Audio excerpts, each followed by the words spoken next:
Viewer listener discretion is advised. The majority of the content of this program is not factual. It is highly advised that it not be used for teaching your children from said content, other than making an example out of the hosts of what they should not grow up to be. Remember this, it's the beer talking.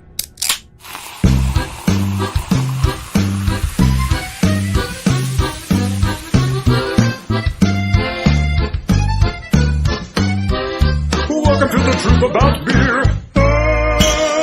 All the crap that we're interested in. Searching for the truth. Exploring the unexplained. Investigating the paranormal. Subscribe now. Hit the alert button so you don't miss an episode. Ow! Welcome to the truth about beer. and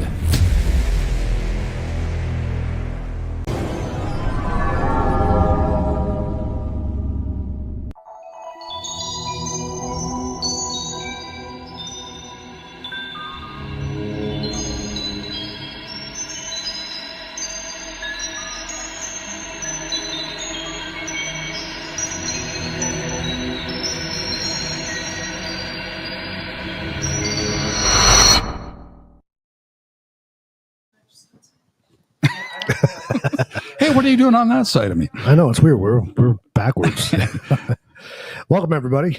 Yeah, welcome to Miami. We are live at the Arizona. Paranormal Day 2025, I guess it would be, right?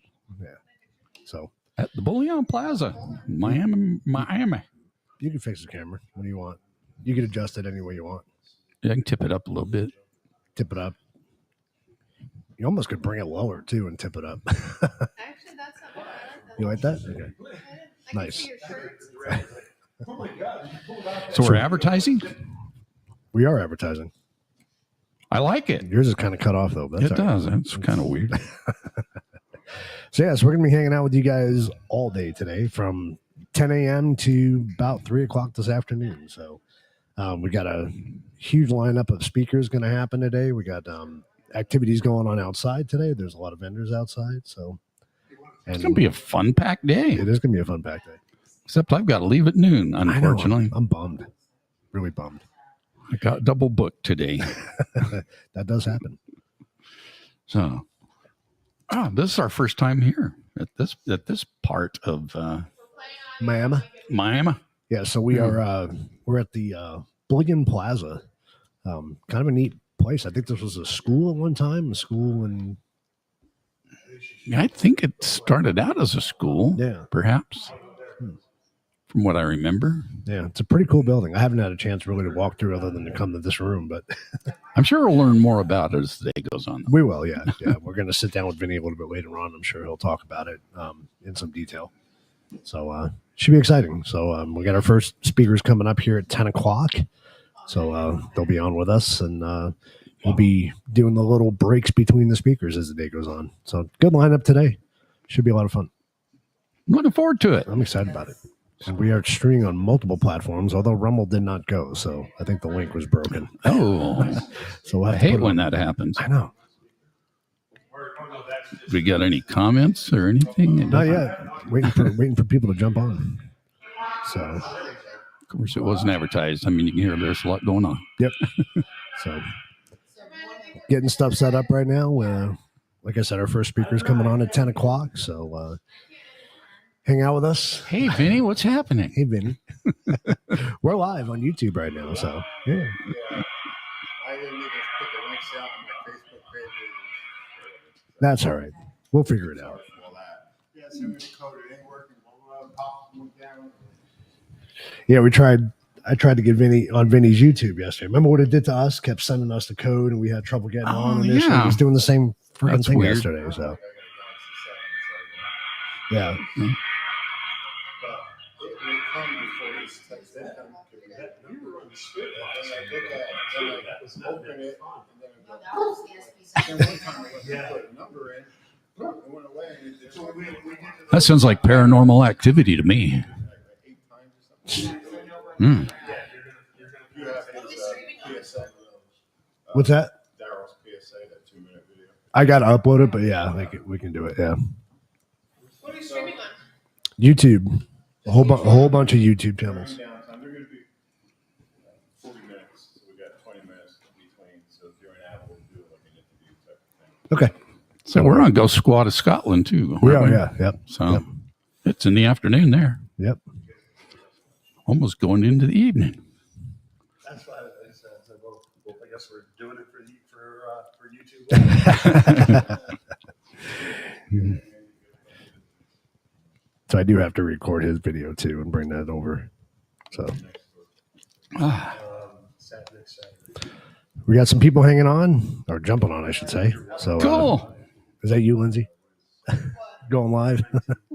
Are you hopping on? We got some people hopping on. So if you're just joining us, this is an all-day Paranormal Day event. We'll be here from 10 o'clock to 3 o'clock this afternoon. Quite the lineup of speakers today. We'll be broadcasting them live, and then kind of in between, we'll be chatting with you guys. Probably do some interviews. Might even see some Kathleen's really on. good evidence. Yeah, I'm excited. So this should be fun. So it's gonna be the longest stream we've ever done, other than Parapalooza. But even Parapalooza, we stopped in between, right? Yeah, we this did. This will be the longest stream. Hopefully, there's no limit, is there? Oh, I don't think so. Okay, we'll see. We'll find out. Because we're on the higher tier of StreamYard, aren't we? That's right, we are. So we'll see. All right, so we'll be hanging out with you all day today. It's gonna be a lot of fun. A lot of cool stuff coming up. First speaker's set here in about 8 minutes.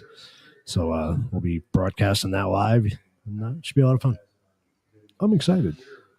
Hey, and don't forget to join us on Tuesday night for our regular Truth About Beer show. Yes. I think we're going to be talking about income taxes or something like that. Joy. Everybody's favorite topic. Are we going to be drinking this week? We have to. I don't think we'll get through it. If we're going to talk about taxes, we got to drink. So definitely. Good times. Hopefully you've got your taxes done already. And, what? You don't have your taxes done yet? No. They'll be done tomorrow. So that's TurboTax is your friend. Yeah, it is. Anyway. I did mine. I did mine last Tuesday, didn't I? Before I came over. Yeah. You said you did. Yeah, Yeah. we got it done. Yeah. I love TurboTax. It's great. It's very friendly. It is. It's user friendly. And they have live help if you need help. Yeah. So that's I kind of didn't cool. use it. I paid for it. You pay for it, but don't use it. But I don't think, I think even once you file, after you file, you can still go back and get the live help after. I don't think it expires once you pay for it. So, So we should be getting a little stipend or whatever from TurboTax, shouldn't we? Shouldn't they be giving us a little advertising money right now? they should be. Yeah. Oh, They should be. We're promoting them. So, so we're just hanging out here. Wanted to get started a little bit early. So thanks for jumping on, folks. And we'll be having our first speaker come on here at 10 o'clock. I guarantee you're going to enjoy it today. Yes. So if you're bored right now, just go get yourself a drink and Get kick set up. back. And just expect some really cool stuff. I do have to take a pause here for a minute, and I do have to bring that video over. So I'm going to do All that. right. I'm going to do that while we're waiting for our first speaker to come on. We ran out of time this morning, so I didn't have a chance to do that. So Yeah, we're getting started a little later than we planned, but it'll be all right. it's all right. Where is that video? I know Vinny sent it to me yesterday. And as usual, please forgive me for my gums. Gum smacking? Yeah. Otherwise, my throat dries up and I'll start coughing. So it's better than me coughing. I have that problem too.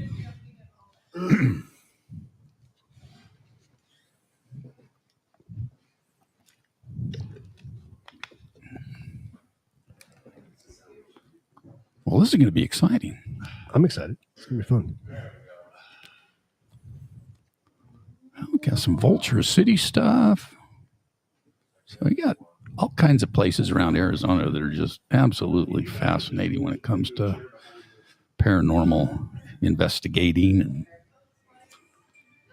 and activity. I can hear it. Yeah, I got to let it record, and then we can dump it on here. All right, cool. So we have Joey's Wi-Fi.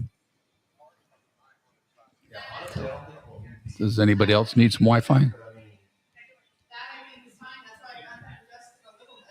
Benny? Anybody else need Wi-Fi?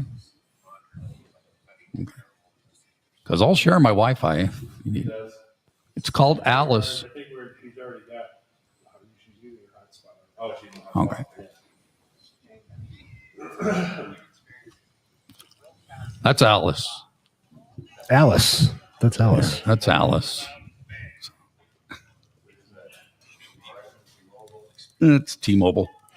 How much do you pay for that a month? $35. For unlimited everything? Mm-hmm. You had to buy the unit though, right? No. No? Well, and then we're going to get charged another 20 cents for the data coming up in April 23rd. What's I'm saying so far? Unlimited data, or do you get the paper data? No, it's unlimited. Like, it doesn't drop out after you. It is truly unlimited. Get that for your new. I play games and stuff on mine. Mine runs 24/7. It's my TV and everything. What type of Go speed through do it, you get so- out of it? You get good speed? Mhm. You get good speeds out of it? Yeah. Yeah. I don't, since they went 5G, I had the older one. It was Right. 4. Yeah, it did some buffering, but I have not had any buffering on this since they went 5G. I mean, you know it works to stream a show. That's what we're doing right now. So Yeah, we used it at the jail. yeah, it worked good at the jail too, especially with all the interference that would have been in that Yeah. building. For Yeah, sure. we were in a cast iron box.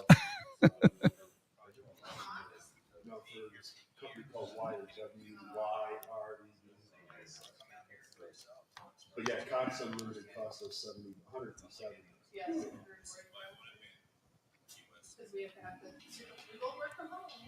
Yeah, it's more like work from home. So I don't know if I closed out He's hardwired. Final Cut or not, but I'll have to dump this into that too, and then bring it over.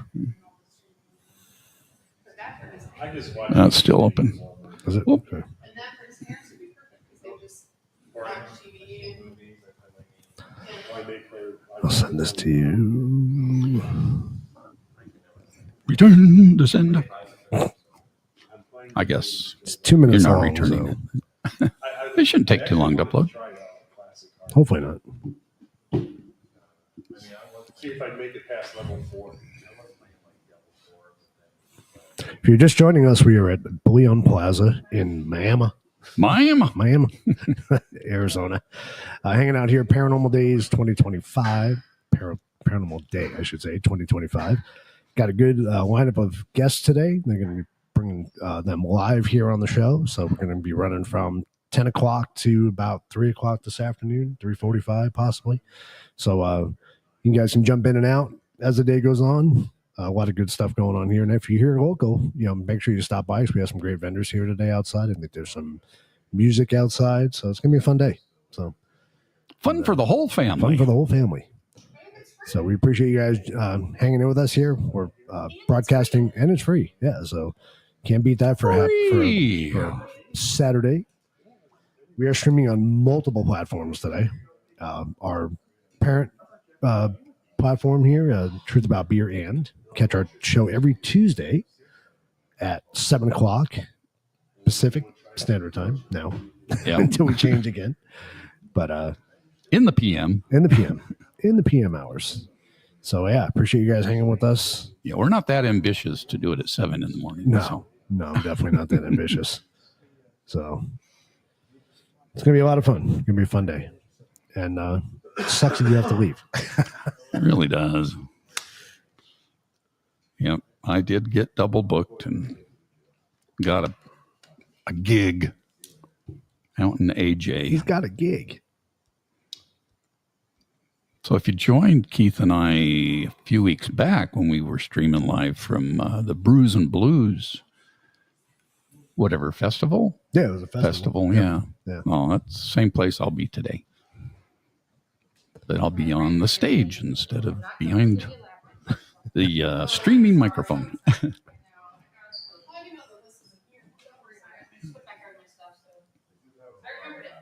All right, Tracy, get you. It's lagging. Line back here. It's a lagger. I wonder if you airdropped it to it. I wonder if you could do that. So come on in, Sadie. Are they? Are they? Oh. I give out players a little game. Where's Sharon? What time do they start? just because it likes being present in front of her. Should be popping up. There it is. Yeah, they like to do it by themselves, which I know you prefer anyways. Except And they're good people. I'm just gonna go up there and give a shit. Downloads. There you go. There she is. Try to get up there. Oh, there you are. I just sent you a text saying, where are you?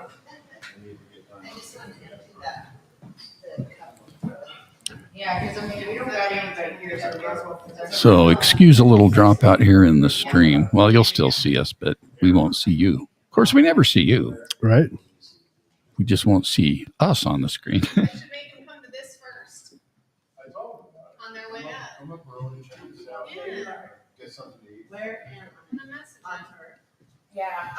Is it? I literally just said. In Miami? Have one. So you want to go over to... Yeah, let's bring up our guests. So our first guest getting ready to speak here is Damian Harris with Vulture City. Come here, We mouse. were out there a couple weeks ago. Is his mic on? Good morning. There you go. Can We just everybody need to- hear me? We You gotta in the turn it- back? Not Oh, yet. there we go. Start talking. Start talking. Hello? Hello? Hey. Oh, you in the back. All of you back there. Yeah. You can hear me fine? Yeah. All right. Wow. We got a full house here tonight. This morning. Yeah. Well, start off, I'll introduce myself again. I'm Damian Harris. I run a group called Vulture City Paranormal. And here's my partner right here, Tracy. She helps me out, and I couldn't do it without her. She's a big part of what I do out there. Okay, I just step up real quick. Yeah, tell her. And yeah, she will be running our presentation for us and stepping in when need be. So yeah, first of all, I'd like to, we're going to talk a little bit about the history of Vulture City, because one of the first things I get when I tell people about it is, where the heck is Vulture City? I've never heard of the place. So okay, go ahead, let's... So Vulture City is about 10, 12 miles southwest of Wickenburg. You see here on the map, the two ways to get there is you can either head up the 17 to the Carefree Highway, take that over to the 60 into Wickenburg, and then take Vulture Mine south about 10 miles to Vulture City Ghost Town. Or if you're in the south, you just take I-10 west to 355th Avenue. 339th Avenue. Take that up to Indian School. This is kind of a little jog, and it's out in the middle of the desert. To Indian School, a couple miles, and then you'll pick up 355th, and then you just take that north until you run into Vulture City. This will be the first thing you see when you pull in, our little gates and our welcome sign. Here's a satellite view. Now, what Vulture City is 16 buildings spread out over 15 acres. Most of the buildings are still in their original location. There are a few buildings that have been relocated because of the pit mining that's been done. And the mine has been very gracious and donated those buildings to the town to preserve them for history. So we'll start from the very beginning. Henry Wickenburg, he was a young Prussian prospector. Was in California at the time, and then they heard about a gold strike in the central Arizona territory. He eventually became the first postmaster of the town. At one point, in about 1906, he was, not 1906, I'm sorry, it was in the late 1800s, he was shot in the head, but survived that gunshot wound. And then later in 1905, he was found dead on the porch of his house with a single gunshot wound to the head. Two other people that were in that same party that a lot of people don't realize were Jacob Waltz, better known as the Lost Dutchman, and Chuck Stanton, who's the founder of the town of Stanton, Arizona. So here we have a couple photos. The photo on your right is said to be Henry about 1903, just a couple years before he passed. And then the photo on the left is him standing out in front of, on the left, we believe that's what became the hanging tree. So here we have some information that we've got from the Arizona Miner. It's a magazine that used to be published back in the 1800s. Now, the top section, probably you can't read it probably from out there, but what the top section talks about is in 1866, March of 1866, Henry ended up having to sell an 80% share of his stake to Benjamin Phelps of the family that became the Phelps Dodge Corporation. Now this article says 75,000. That was a misprint. It was actually 85,000. He was paid $25,000 up front. And the rest was supposed to be paid over time from the proceeds of the mine. Well, Phelps came along and said, "We don't think you have clear title," and cheated him out of the rest of the money. He spent the rest of his life trying to retrieve that money. Now this here is Mr. Peter Dabovich.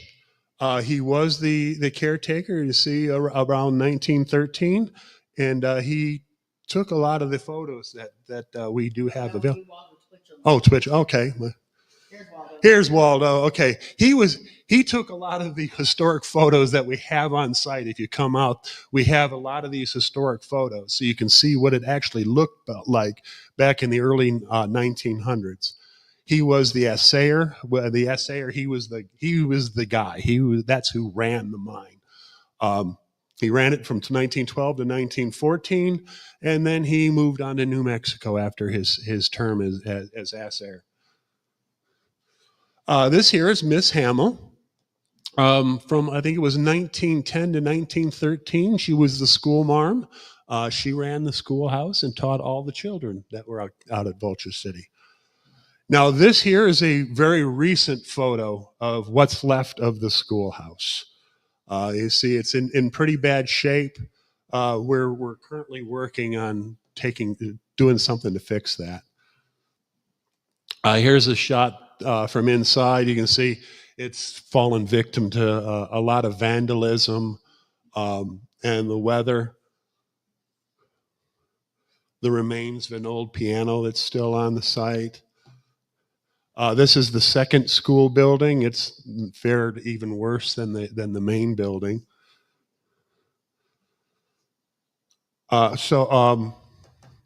These are just a photo of this is what a miner would have looked like back in the 1880s, 1890s. This is just three unknown miners posed in front of one of the mine shafts. So James or Jimmy C. Davis is actually a big part of Vulture City. Now we're still trying to nail down exactly what happened with Jimmy because there are conflicting stories. Now they say the Davis family, the whole family was very well loved, and especially young Jimmy. And he helped repair the equipment and such. And sometimes he would actually, work as a miner too. Well, unfortunately, in 1916, Jimmy was working on a piece of equipment and got his arm caught in the belt. It flew him around and then threw him straight down a 170-foot mine shaft. Now this here is a diesel generator that powered the town from 1939 until the town shut down in 1942. It was brought over piece by piece from San Francisco from the Union Diesel Company. Now this is you say it. Francisca. She was born 1875, passed away in 1881. We don't have an official cause of death. She is buried at the Verde Flat Cemetery, which was the cemetery for Vulture City. One of only two residents that actually we know who it is and has a headstone on the property. The rests are just crosses that were placed there to honor the fallen by the Historical Society. There's probably about 200 graves out there. Here's just another one of the assayers, probably one of the last, being 1940 to 1941, because the mine was shut down permanently in 1942 because of World War II. It was deemed by the U.S. government as a non-essential service, and so the government demanded it shut down. Now, they did try to reopen the mine several times, but basically all they did was rework the tailings. And it never did come back until 2017 when the current owners purchased the land. And since 2017, it has been working as a very successful gold mine. These are two more of the residents that, towards the tail end of the town, Ed and Bob Howell. And here you see in 1939, this is that same the generator engine or diesel engine we showed you. You say they've just placed it on site, and they're still building the building around it. It's just ultimate cuteness. On the left, we have Princess, the cat with 9,000 lives. They think that she's approximately about 13 years old. But she is a resident, and she will just find wherever she can go and sleep in any of those buildings, and she's a very good guard cat. If you are fortunate enough to come out for one of our tours, she will probably sneak up on you at some point and scare the tar out of you. Now the dog, his name is Bo. He belongs to the only resident that's there. He's got the dog has two other brothers, but this is the one that they take out most of the time, and his name is Bo. So this building here, this is the famous brothel. Now there has been some disagreement about whether this actually was a brothel. However, I have photos from pre-1900 showing this building on property. It did not have that porch around it back then. And I also have a court sale document listing the assay, the cookhouse, bunkhouse, and the hen house. So they didn't have a lot of chickens there. So I'm this here, the photo's kind of washed out, but this is Mexican Rita or Madam Rita. She was said to actually have been the madam there until 1920 when prostitution was finally outlawed. It was part of the agreement of Arizona becoming a state that they had to outlaw that. And from 1920 on, it was just like a boarding house.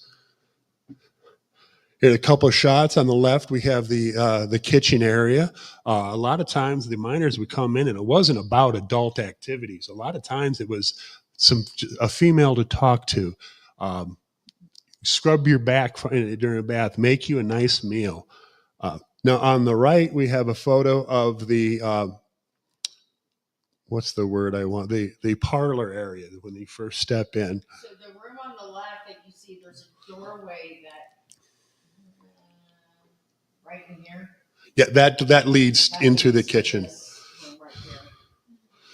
Now, one thing that we had happen, and you'll see the video for it in a little bit, that back door, I was just sitting there with a couple of my friends, and because a lot of times what we'll do as a technique is we'll just sit around, recorder playing, and just talk amongst ourselves.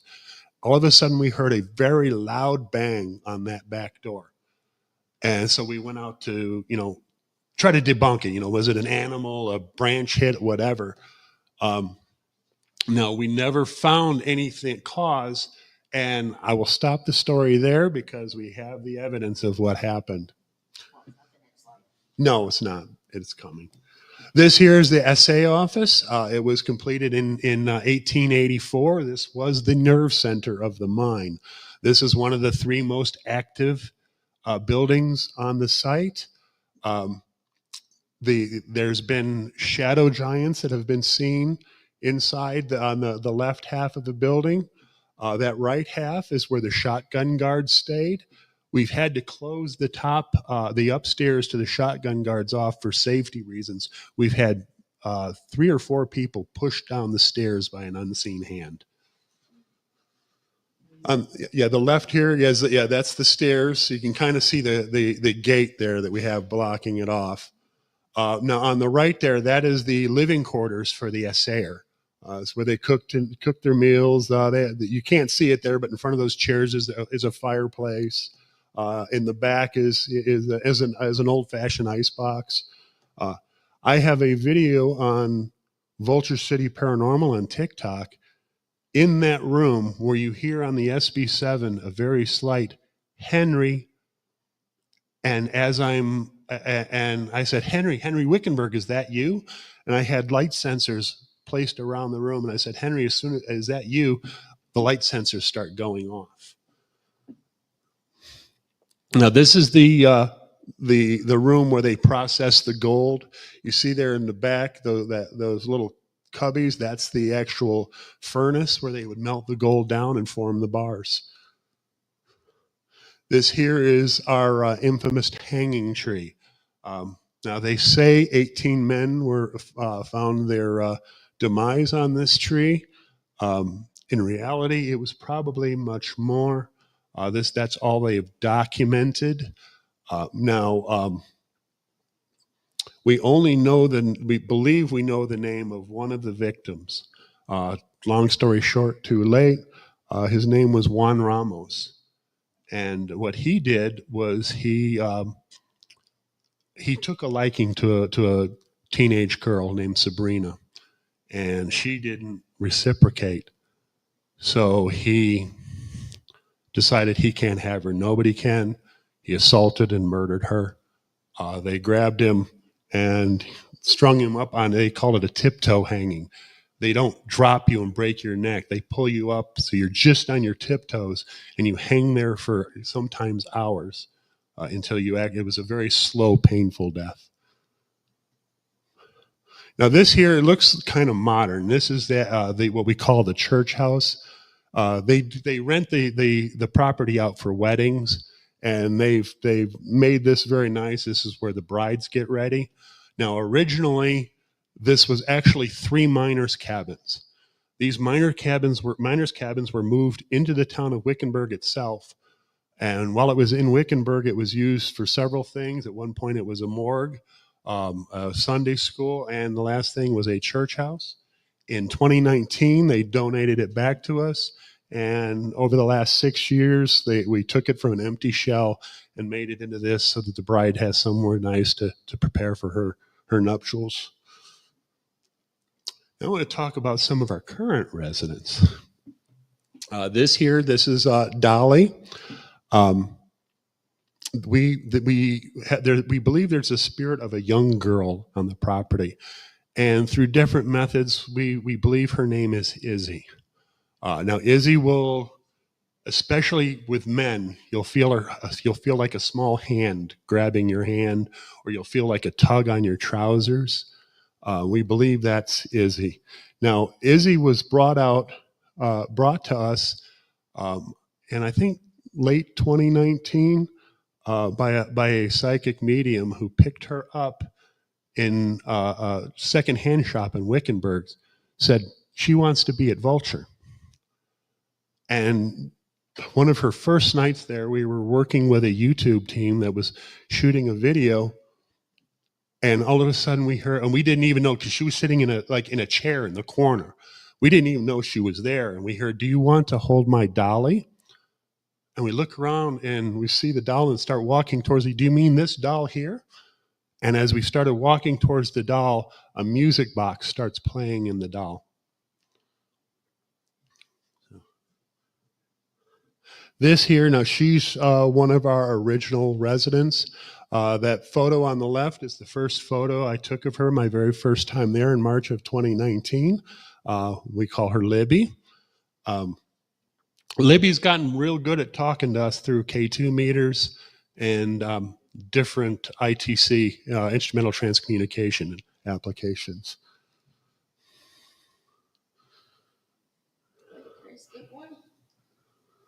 Look at that. There's no power in this building at all. This is Lily. She's an original resident here. Look at that K2 meter. She's really happy to see us. Aren't you, hon? Wow. All right. Thanks for letting us know you're here. All right, we're going to talk to you a little bit. All right. Bye-bye. Now, like I did say at the beginning, there is no power to that building at all. There's no reason that K2, other than we believe the presence of the spirit energy, to be going off like that. Now, that being said, this is our newest resident, but one of our most active. We know him as Billy. He came to us in March of 2023. He was originally at the Horseshoe Cafe in Wickenburg. And, going back to his he was manufactured probably in the late 1970s, early 1980s by a company called Unita Bumpkin under the name of Tom. Now, while he was at the Horseshoe Cafe, there was all kind of, you would probably call it poltergeist activity going on. There was dishes flying off the shelves, things being rearranged. They would come in the morning and find whole racks of dishes smashed on the ground.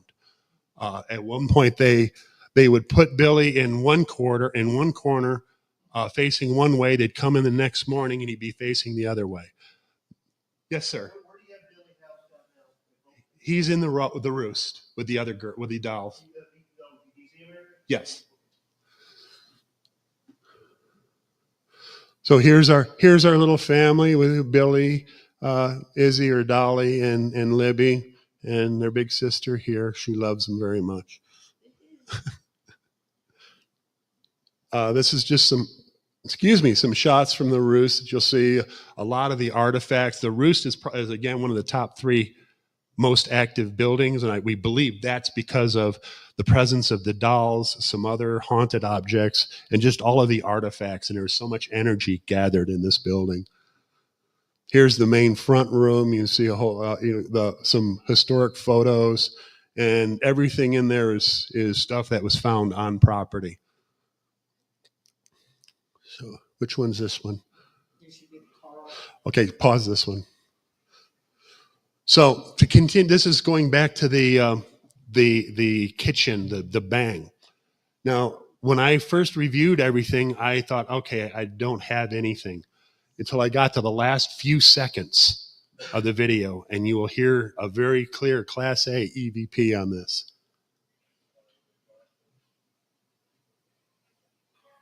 Did you hear that? The name?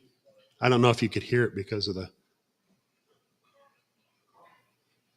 Yeah, there was no women with us. There was only 4 guys on the property, and a female voice calls out, Carl. Carl was one of the 4 of us. That was the brothel. Actually, that was actually directly behind the brothel. This one here is also in the brothel, and it was during our very first Paracon, and one of the doors to the brothel, it was a very heavy door. There was no wind. We tried everything to debunk it, but this door closes completely on its own.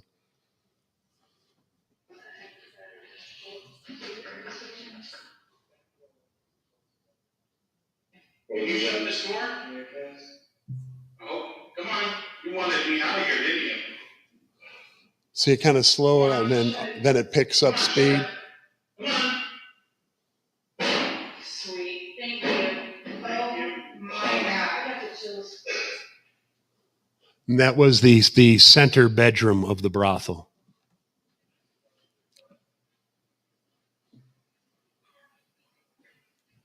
Just next. Okay, so this is actually one of our most famous photos now. If you want to see it close up, you can come ask me. I can show you better. But you can see in the window, there's the apparition looks like a naked woman. Now, we had no idea where this came from. But then we heard the story. On the left, you see the actual news article. Robert Gaines had planned the murder of his wife, Carrie, and his best friend and him had murdered her and thrown her naked body down the mine shaft that's less than 100 yards from this building. We found out about it from the detective that it was actually the one that went down the mine shaft to retrieve the body. And it was 2 weeks after he was there and told us that story that this photo appeared. What's this one here now?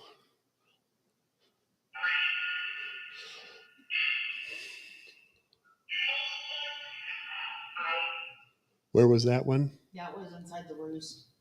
Okay. We got a collection of a collection of some EVPs.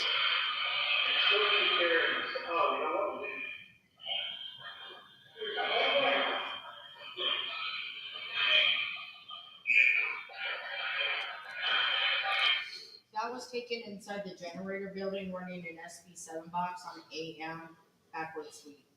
Ian is an entity that appears, that makes his presence known to us quite often out there. And some have even said that Ian kind of watches over me.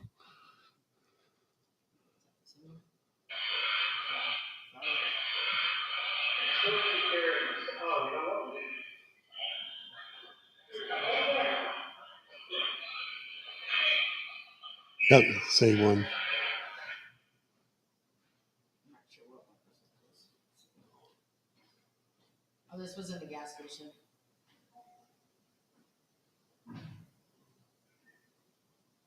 That was in January in the gas station. Yeah, that's very difficult to hear on here, but it clearly says, "I see," and then "I'm here."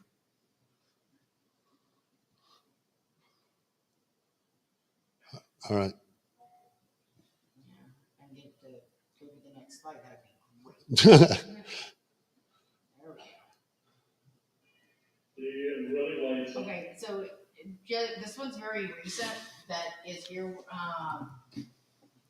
His brother was inside the blacksmith shop, which is pretty much uncharted territory still. Playing around with it, seeing what we can get. So he used his phone and was trying to get everything to go. And this is what we got.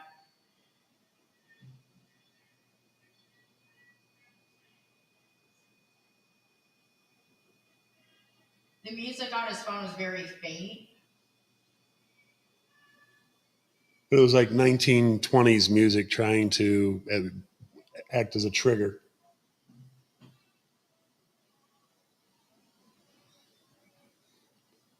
And you see the K2 going off.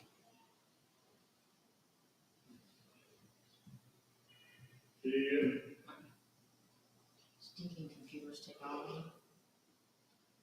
Dr. Cupcakes, and you get to investigate on your own. That was, I'm not too sure what building that was. It was kind of a whisper, so it was very hard to hear in this situation.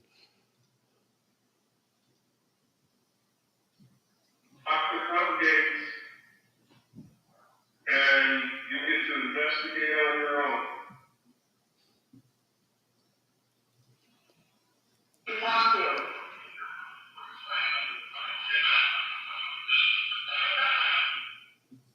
That was also inside the generator building. About a month ago. Plaza.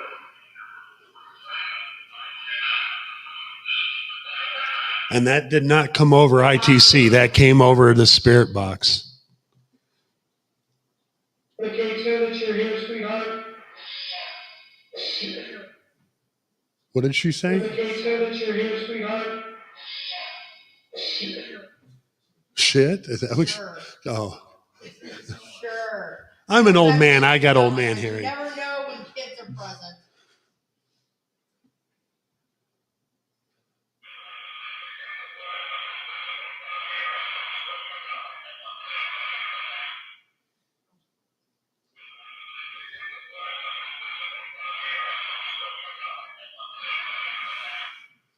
was also inside the generator building. Just very Again on an SB7.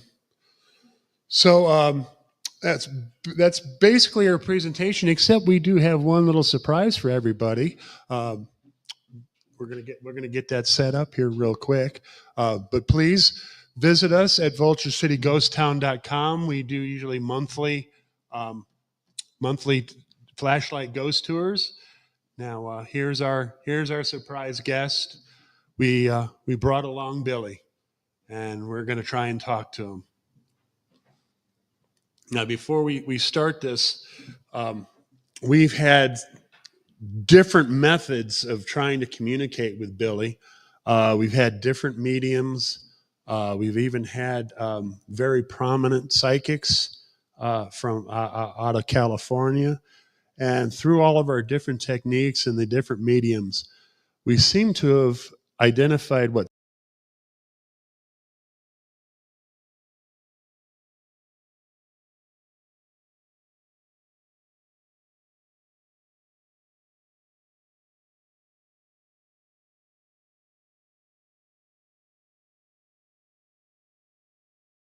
after and just kind of tagged in.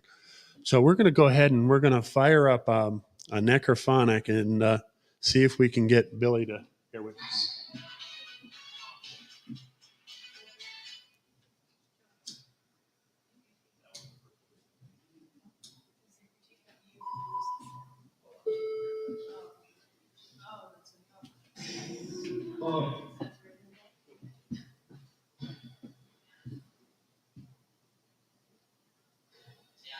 So usually Tracy has the best rapport with Billy, so I'm going to step back and let Tracy take over and see if she can get Billy to talk to us.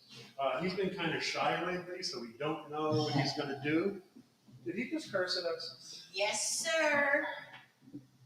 He's like that toddler that learns how to swear the first few years and then goes running down the hall.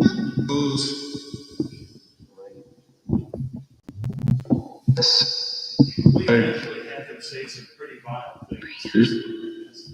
Hey, bud. Where you at?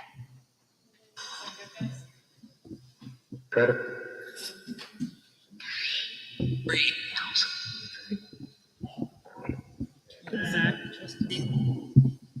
can't see where the line is. Okay.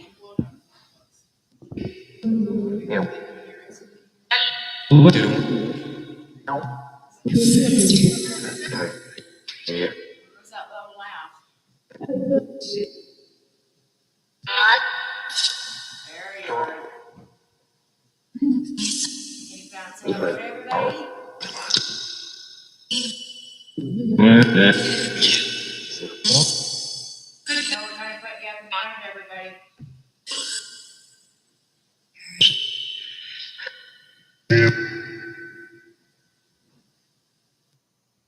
We gonna have Billy or are we gonna have Jude?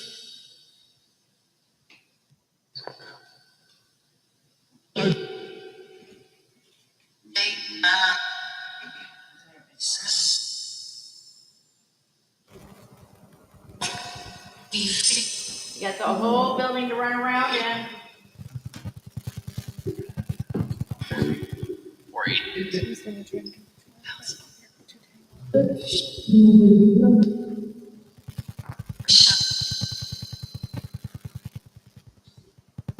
It's being really quiet today. I wonder if he does it right. Yeah, Billy.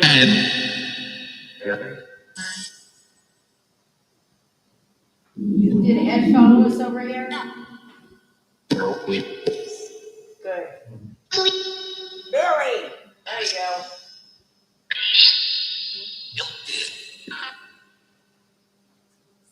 Can you tell us the name of anybody in the room? That was something really soft. Yeah. He's like right away. Oh, yeah.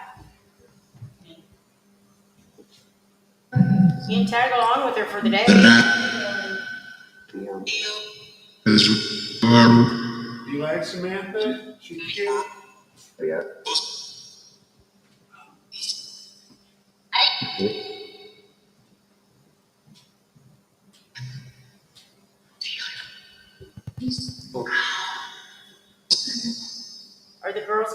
birthday today, Billy?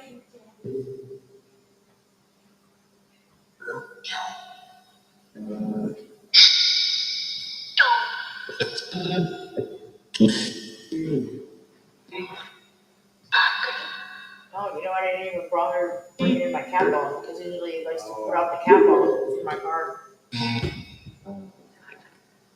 you can light this. Not gonna light up, it's colorful. There you go. Get a bottle opener. And so does the top. Howdy.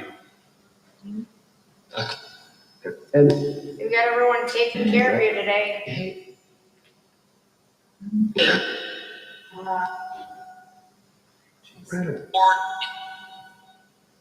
Oh.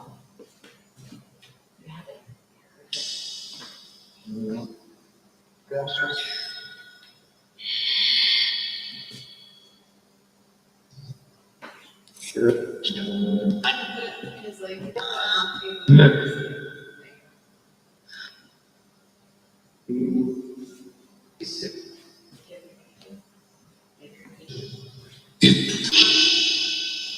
You like the blinky lights?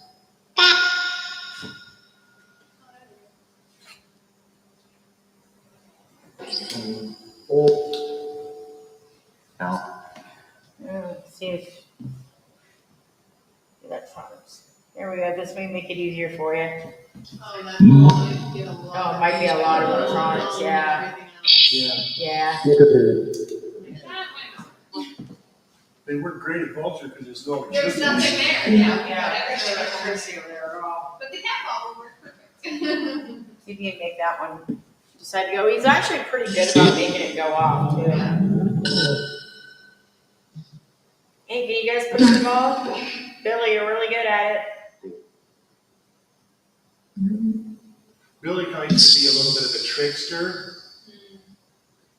so he may not do anything just to cheese you up. Yeah. Yes.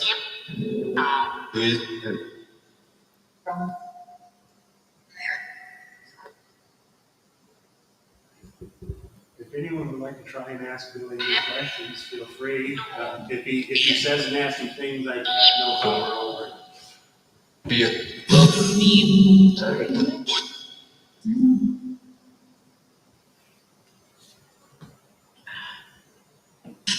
He wants nothing to do with me today. Are you upset? Do you want to go home? He's been away from Vulture for over a week now.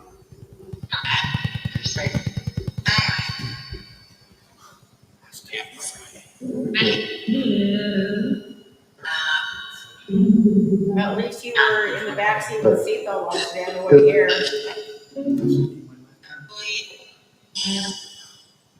We gotta put in a booster seat we can.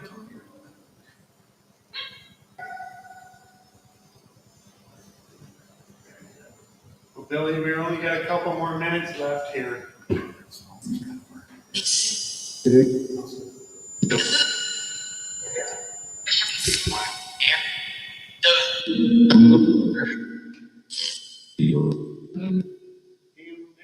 Ask Billy to talk to you. Tell him it's okay. No one's gonna hurt you. Yeah, a lot of whispers.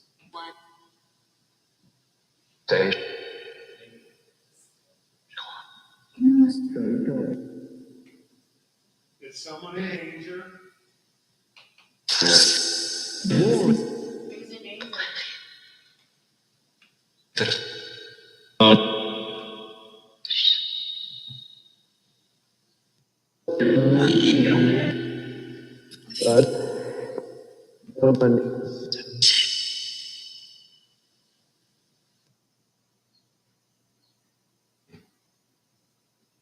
Really quiet. Really quiet. No, not at all. Oh, Billy. Everyone thanks you for coming out and sharing some time with them. Do you wanna go outside? Across the street.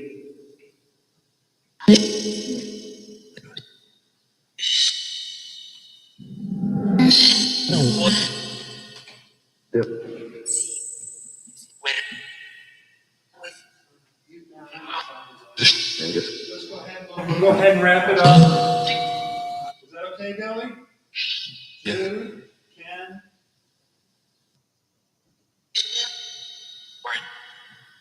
All right, thank you so much. We're going to wrap this up so that we'll let you go.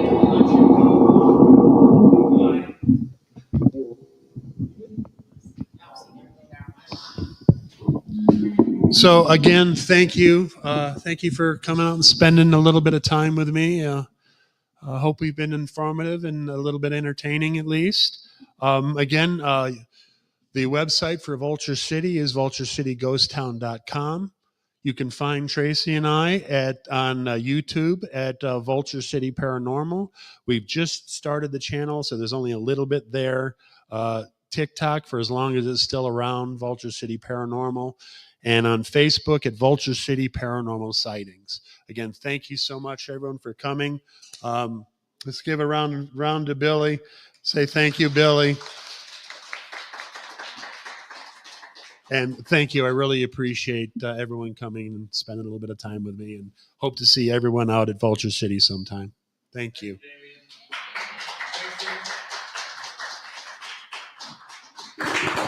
I'll put Billy over here for anyone that wants to kind of give him a look over. Still doing Does Billy have a favorite color? Like, we haven't actually figured it out for that. It's still doing Still it. doing that. That's weird. Huh. I'm gonna assume probably green and blue. Or green and gold, maybe? All right, that was very cool. That was fun.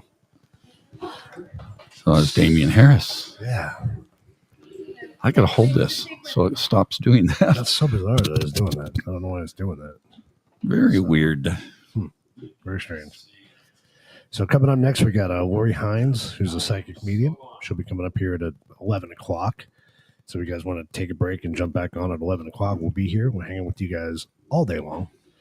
So I do have to do that video, so I want to get that done before I forget. So we're going to stay live here, so you can pop in and out as you guys want, and we'll be jumping on back and forth as we go here.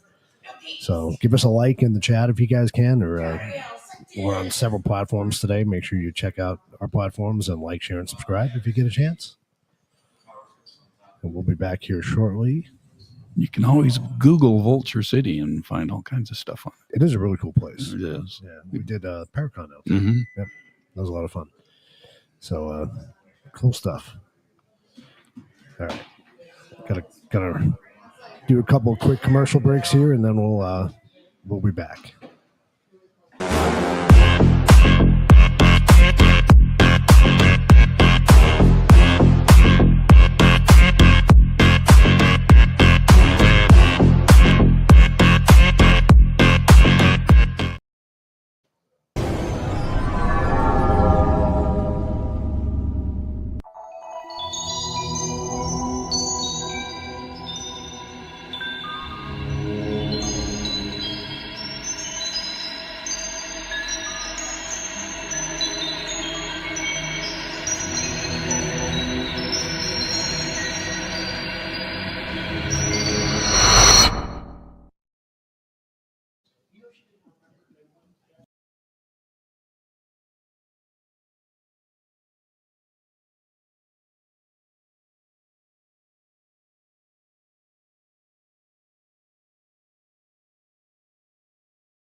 All right.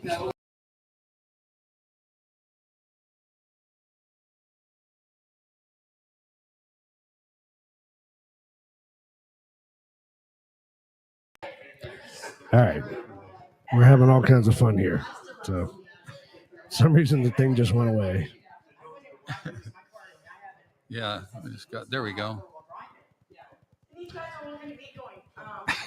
We're back. We're figuring this out as we go here. We got multiple cameras and sound sources and trying to bring it all together. So it's on the fly. Yeah, we're doing it. I think we're doing this. So it did not upload the video clip. Maybe it's too long. Oh, let's see. We'll try it again. What is the limit? I don't know. I thought it was. I think it's by size. I don't think it's by time. So but you can do it as a presentation if you put it on the desktop. That's true. Huh? Yeah. It might go. It might be because I jumped out of the screen. I don't know. Oh. Yeah, it looks like it's going to go. Yeah.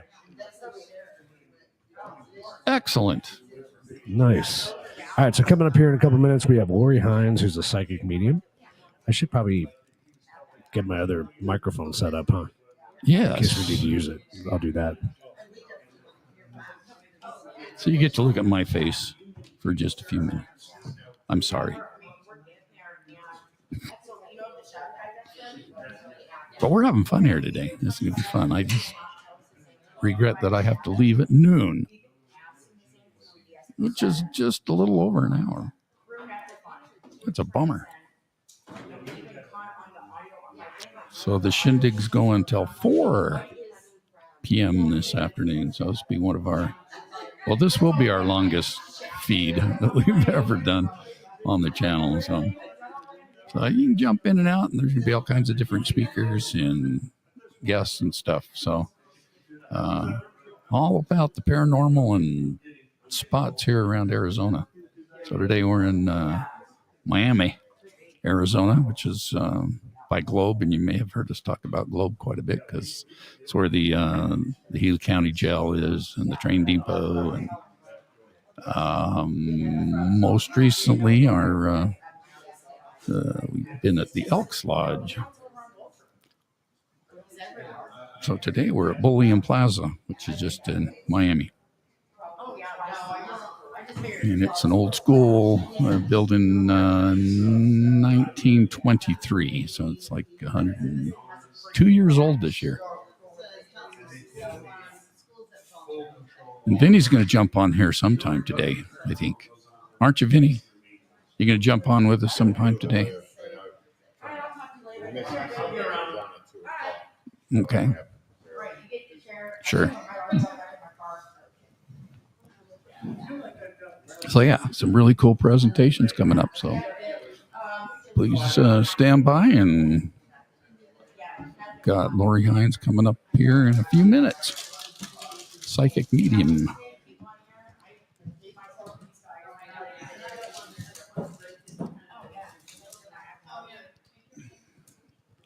So Lori's an author, intuitive, and speaker who has done workshops and lectures on Arizona history, featuring locations from her novels, as well as workshops on spirit guide communication. She is a member and volunteer of a group of psychic mediums who use their intuition and expertise to help solve missing persons and cold cases.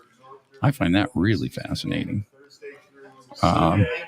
Her mysteries are inspired by experiences as a paranormal investigator, travel adventures through the Southwest, and her interest in archaeology and Native American history. So yeah, should be really good. Got several novels she'll be sharing that she's written, and I'm sure we'll hear how you can attain those if you're not here. Many of these authors, they have their books here that they're selling out at their displays. So it's very cool.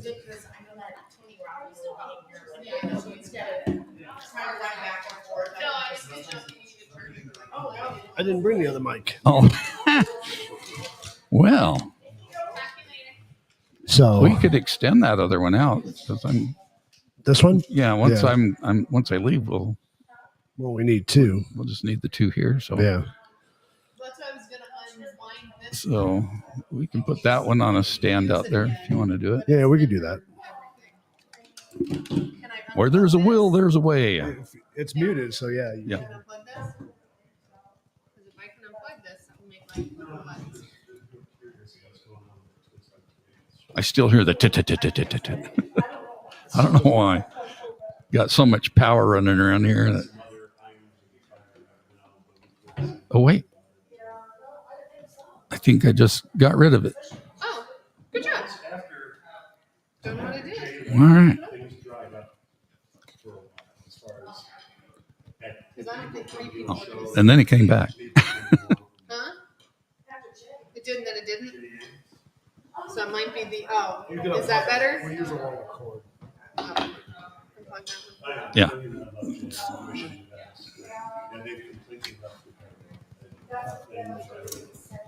And he's found a church. He's working as a pastor with his church. And he said he's never been happier with his whole life. Yours, ours, where does this go? Water. I don't have any towels either. Lift this up That's how I got into Vulture. where it's under there. Hey, the toe went away. I'm sure it did. Vulture City Paranormal. Vulture City Paranormal is basically it's me, Tracy, I'm gonna sit that on the ground. and The That me. bathrooms have paper towels. Where are the bathrooms at? cat herder. Yours is closer before you get to the middle part. On the tourist, and all the stragglers that try to go off on the road, she herds them back with the group. That's really one of those, because if you kind of get into yourself, there's no getting on it. Well, I tried at the beginning of the tours, I warned people, I said, look, we're in the middle of the desert. There have been coyotes, bobcats, and even mountain lions sighted here in the town. Yeah, And if you're with the group, you're safe. I think outline has been cited at Ultra City too, right? Yeah, that's what I know, yeah, in the town itself, they've been caught on the security camera. Oh, that's nice. And that's why I say, with the group, you're fine. You get off by yourself, you start to look a lot like cat food. I was just gonna say, mountain lions, well, yeah, literally jump on that. Are you next on the? Water spill.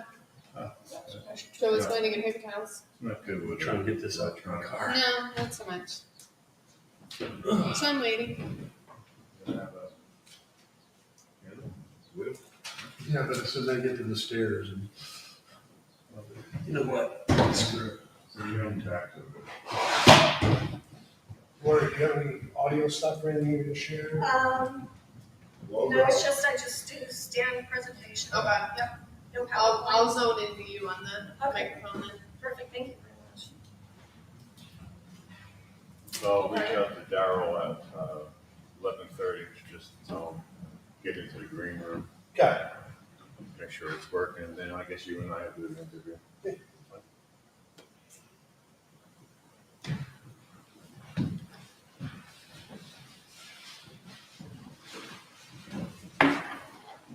you like to know those commercials?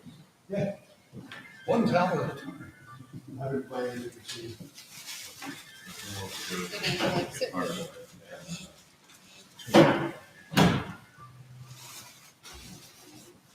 You're gonna say another mic for so you can love audio again. I need to bring it down. I mean, I think it's fine. Appreciate you guys. Just as long as it's not super. Well, you do it on our, Get it Oh, going. yeah, I know. Anything you can do. last one was brutal. Yeah. Too much work for too little. I mean, a lot of people can't please, it's just. So it's too many, ranking endorsements. I think we're good. It's a lot of logistics, people moving around, we have seances, we have all sorts of crap going on. Yeah. Remember this one? Tom was pretty good at helping out with this last year, the first 2 years they didn't do anything, crowd control, nothing. Actually, that we could probably keep down there, huh? What I understand she did this Right. September. Well, probably Go through about it. Is it okay? Oh, that's true because it's getting it from outside. Yeah, yeah. I just got it in front of it. She coming to you? Good job. Or are you gonna price one? What today? Didn't make it any drier. What, check out. You're gonna get me to go drive to her. Yeah, yeah, she's like, no, she's getting ready for this, she has a lot of shit to do for tonight.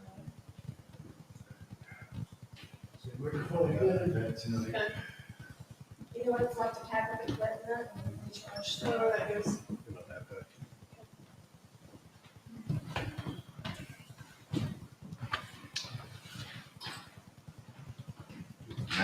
There they are. Probably, because I can put these together. Just had a little water spill incident, so had to take care of it. In an hour, it's gonna be a lot hotter. Yeah, yeah.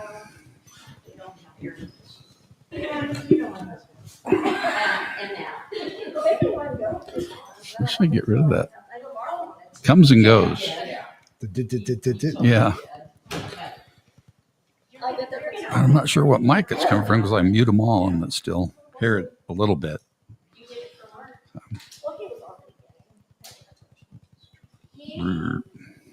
I can have you stand just behind the pedestal. Are you gonna stand? Where are you gonna stand? Well, I might only have people here, so it just kind of. I know, I just have to put a microphone in front of you. So I was gonna put you, if you wanna do the pedestal, you can. Or if you're gonna stay there, I just gotta put the mic over Okay, I'll probably just stand. there. You good there? Thank you. I'm like, I just gotta know where you're gonna end up. Sorry about that. No, you're fine. Can I record it for Mark? He really wanted to. It's streaming live right now. It'll be on YouTube. Oh, It's streaming live right now. You can watch it on YouTube. Go to the Truth About Beer and You go to Truth About Beer. And You can yes. scan that. Take it straight to it. And that's going to show that they're going live. Oh. And that's where they're going live. So you can now send him The link. uh, Thank you, I appreciate that. where, and subscribe while you're there. Share. there you go. And then you can text it to wherever, copy link, text, whatever you want to do. And it's live and he can watch it. Is that what we're gonna say? I'm Okay. sorry. No, you're good. I'm like, where are you going? I just need to know where you're I'm gonna test her, see if she can hear it. I'm assuming you're good. It hasn't given out yet. You're good. Go ahead and talk. Yeah, because the speakers. Lori, go ahead and talk into that mic. See. Testing, testing. Is this the right one? Testing. Yeah, that's close. That'll do it. I can move it closer. I don't want you to have. Yeah, turn it, if you're going to do it, put it on this side of her. Because that's facing the mic, or that's facing the speaker. I just do this. Because I can work this one a lot easier. That's number 3. Holy cow, muscles, did you? Yeah, I can't make that spin.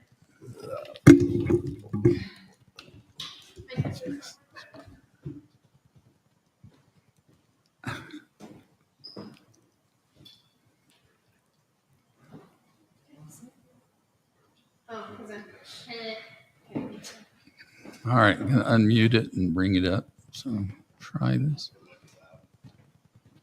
Is that better? Go ahead and talk. Testing. Sounds okay. Testing.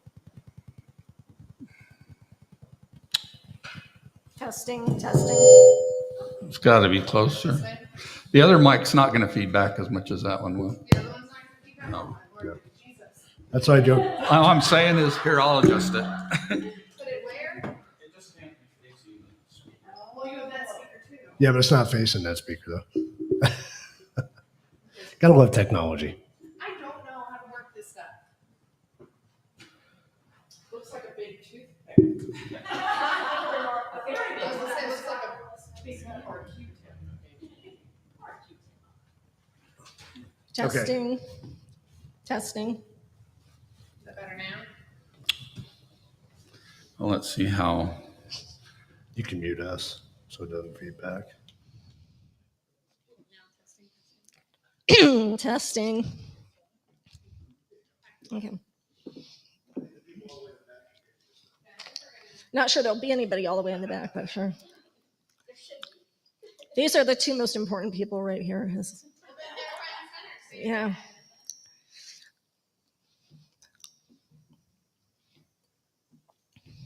Like, I don't want to make it too big on you so you don't feel like Hello. You here for the lecture on spirit guide communication? Not sure? You're welcome. Oh, okay. I don't know where he went. He was here a minute ago and then he left. Yep. Okay.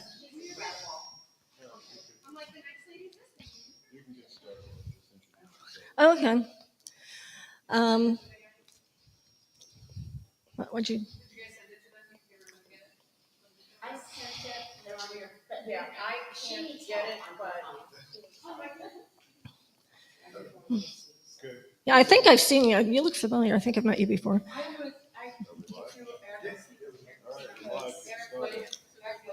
Okay. Okay. I haven't seen him in a long time. Okay.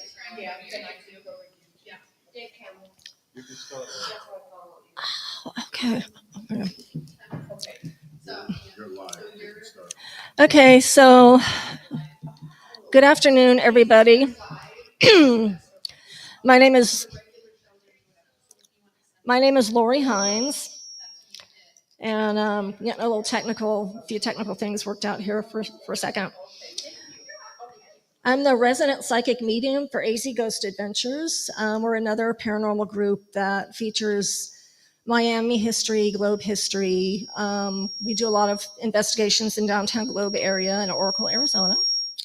And I also work for a group, I'm the resident psychic medium for a group called Find Me Group. And a former CIA agent actually established that group to find, unfortunately, whether it's missing bodies or just missing people in general that are still alive. So there's like 100 psychic mediums that work together to help find people. And so it's been a pretty interesting 3 years since I've been doing that. It really helps you actually get tested before you can even get into the group. So it really helps you to believe more in your abilities if you can. There's a pretty talented group of mediums that are a part of that. This is going to be a crash course. This 45 minutes is literally a crash course on spirit guide communication. Okay, so this is going to involve the definition between angels, ghosts, earthbound ghosts, spirit guides, spirits, and then what type of spirit guides we have that are around us at all times, and how we can better establish communication with spirit guides. This could be an 8-hour course, a 2-day course, really, with all of the questions I get. But again, for 45 minutes, it gives everybody a really good understanding of how they can start communicating with their guides, which is actually a lot easier than people realize. So for angels, I think a lot of people, and when I give these definitions with angels, earthbound ghosts, spirits, keep in mind, we have spirit guides could be any one of these. We both have angels and spirit guides with us, with all of us around us at any given time. Now, angels, my understanding, are entities who have never lived. I've seen them with certain clients. I've seen Archangel Michael with his sword standing behind certain clients as a power of strength and determination.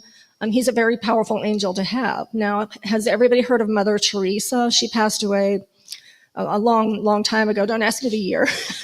But she was said to be a true earth angel. I know I should know my history with that. But she's actually what people call a true earth angel. Now, when I do readings for clients, I also pick up my spirit guides, or theirs will tell me this is another earth angel. And what they mean, I literally see like an angelic presence around this person, because what that means, they could be a healer, they could be a caretaker, they could be somebody who has a really strong influence on society and other people and helping to heal other people. And that's generally, it could be, earth angel could represent their establishment with elementals, with the earth itself. And so earth angel can actually have different meanings. Earthbound ghosts, many of us know that by, by being investigators and exploring a lot of these buildings. Earthbound ghosts are those who have crossed away maybe to a car accident, a tragic death, not necessarily always tragic, but earthbound could be, a lot of times they're permanently earthbound, and that could be due to like an attachment to an antique, to a person, to a home, a building, or the land that they're on. A lot of times it is to a person or an antique. And like if somebody shows me an antique, I can usually tell them if there is an attachment to it. Like we have Gloria the doll that goes with us on all our investigations, and I actually developed like an hour backstory on her, the little girl that owned her. And that was very interesting because she's an antique. She's everyone's like, oh, she's such a creepy doll. But yet it was interesting. It gives me chills because that story, the little girl was blind, and she had went out to explore on a certain part of her property. And I guess she fell down a hill, and she had rested Gloria the doll on I guess it was like a rock. And then the girl tumbled down the hill somehow. She hit her head. She didn't pass out right away, but when her father found her, the doll was actually laying in her arms. Now keep in mind, she had put the doll at the top of the hill. And after the girl fell down the hill and hurt herself, the doll was right there with her.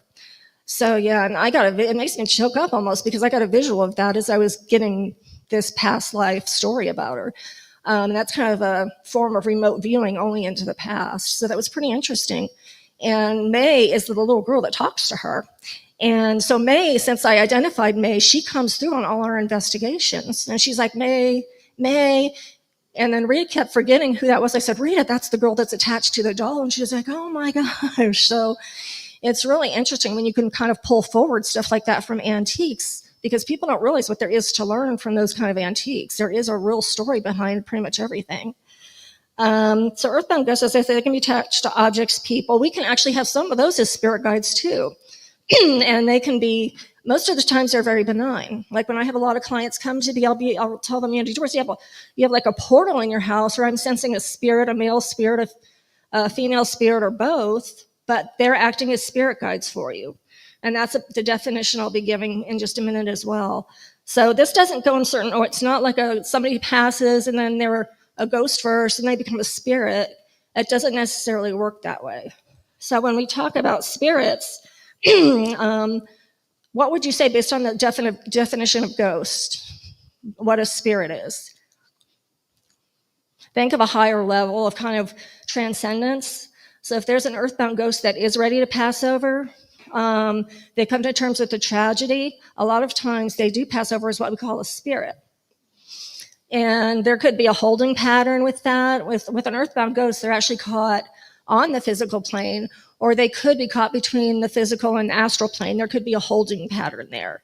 Whereas with a spirit, sometimes when people pass away right away, they can literally jump from ghost. They're not necessarily going to be a ghost, depending on their spiritual level when they're alive.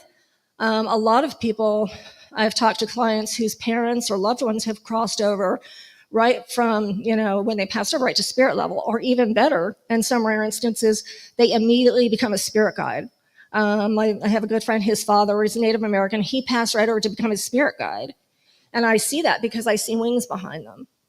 And when I told them that, they started crying. They're like, yeah, we're not, because his father was amazing in the community and helping people. He was a very loving person. So he immediately became a spirit guide. So this doesn't go in any particular order. And the spirits, when they become a spirit, they're on the astral plane. And that's usually, I say usually, because there are rare instances, but that's usually where reincarnation takes place, if there is to be a reincarnation. From what I understand, it's not always, when a spirit becomes a spirit, they don't always necessarily become another reincarnation right away, if at all. Like a lot of my spirit guides, and I'm sure a lot of yours too, don't necessarily reincarnate. I think there's a couple of mine that do, and they've told me, they're like, yeah, I'm talking to you as who I was in this past life, but at the same time, I'm a 10-year-old child somewhere else, or an adult somewhere else. So it's really interesting to get that kind of detail. So that's the general difference between angels, ghosts, spirits, and then spirit guides, which is what we're here to talk about. But again, keep in mind, all of these could be guides. Angels are our spirit guides. Earthbound ghosts can be, as well as spirits. So does everybody understand what an incarnation is, or reincarnation? Like we could have come across from the Bering Strait Bridge thousands of years ago, and we could have like a prehistoric person that's here as a spirit guide for us. A lot of mine are Native American. I have Roman guides. We all have really interesting guides, as well as angels. So a spirit guide is generally, we could be traveling and we could adopt a spirit guide from our travels. That happens to pretty much everybody I talk to.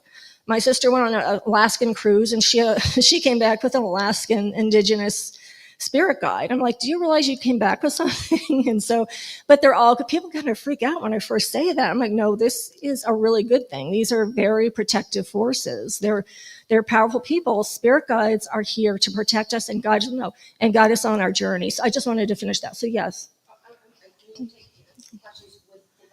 Yes, no, that actually works better if we do it now. Yeah, you can go ahead. What's your feeling about shadow people when you see dark? Wow, that's a whole workshop in itself. No. I'm going to talk. That's a great question. Thank you for asking that. That's a really great question. Oh, okay. I might have to give you a reading of that. I might have to see if I can touch on that a little bit here, because I don't want to take too much time doing a reading shadow people, a lot of people seem to think they're all bad. I've had conversations with other people's spirit guides and my own and visuals, and they're not all bad. A lot of them, you have to understand, we all interpret energy. It's all about energy. So we interpret energy in different ways. So what I might see as an orb or a light that looks positive, you might see as a shadow person.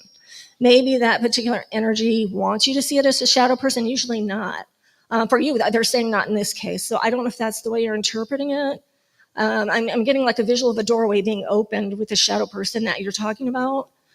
But There's a feeling of that I couldn't breathe. Oh, okay. I was told sleep paralysis, but actually it was, I could wake up my husband at the time. Okay. I could see it all through the house. Okay. And that's one, I think there's a certain dimension those come through. That might be what I was seeing, kind of a doorway, because my guys are like, Lori, those are true. I don't know if evil is the word. Okay, they're saying yes. So no. Oh, no. These are like more like otherworldly. I would describe them as alien beings, kind of shadow beings. I'm hearing Men in Black for some reason, almost like that.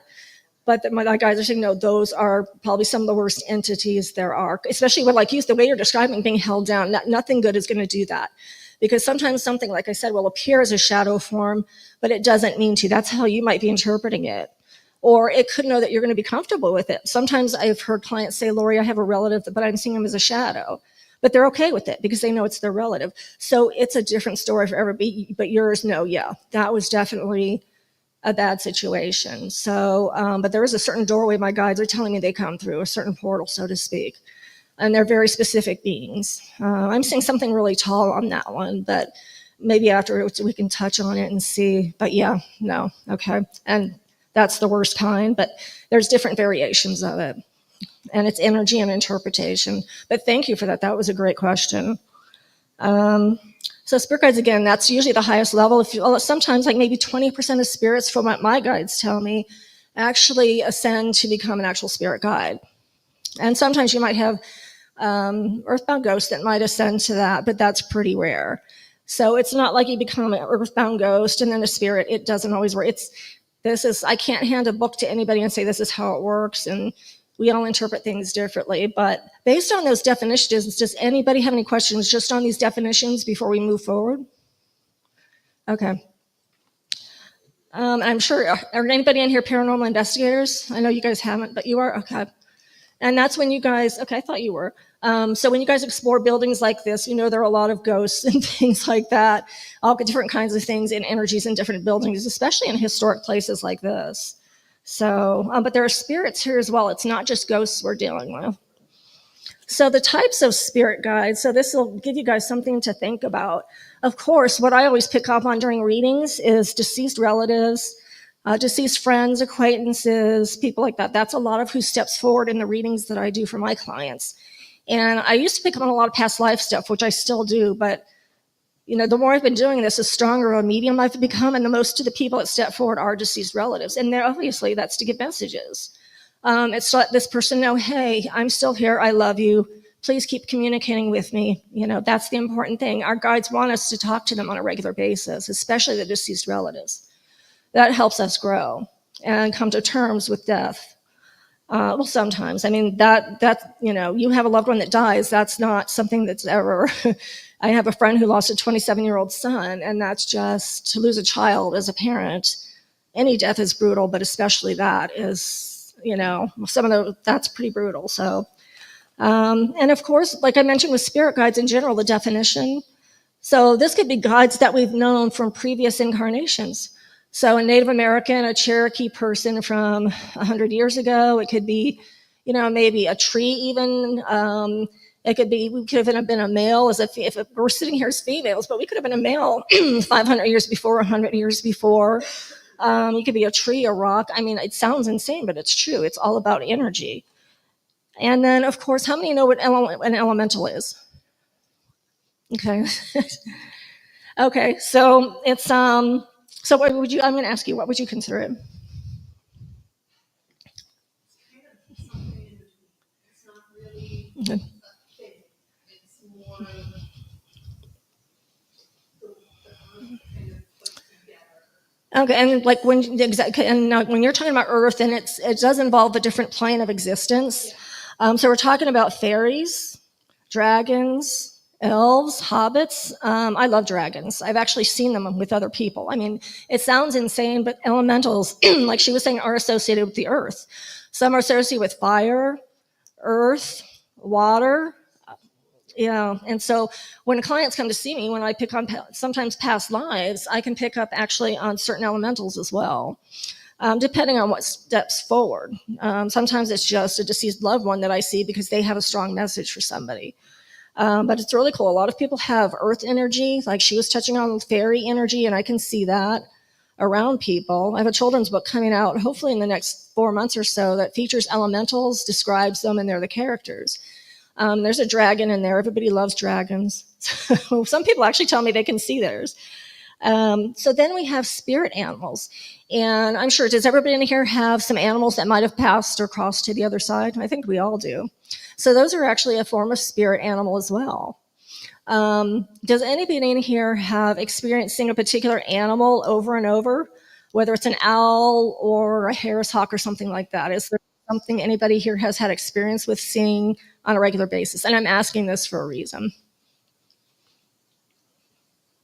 And you might not realize it now or think, but when I say that, because that could be a sign of a spirit animal, whether you see it on TV repeatedly, say you turn on a TV show and keep seeing an owl, great horned owl, or you go out in nature and see it, or you walk outside your house and see one sitting on your roof. So that could be a sign of a spirit animal as well, or seeing them in your dreams too. Owls seem to be if you're Native American, I don't know if it's necessarily a good thing to see an owl from what I've heard, but so it just depends. I get that a lot from clients that say, why am I seeing this? I'm like, well, that's your spirit animal. That's kind of part of what's guiding you right now. And then I tell people, look the meaning of that up, because there's something that you're supposed to internalize with that. There's a reason it's stepping forward. And then how many here believe in otherworldly beings? Don't be afraid, I do.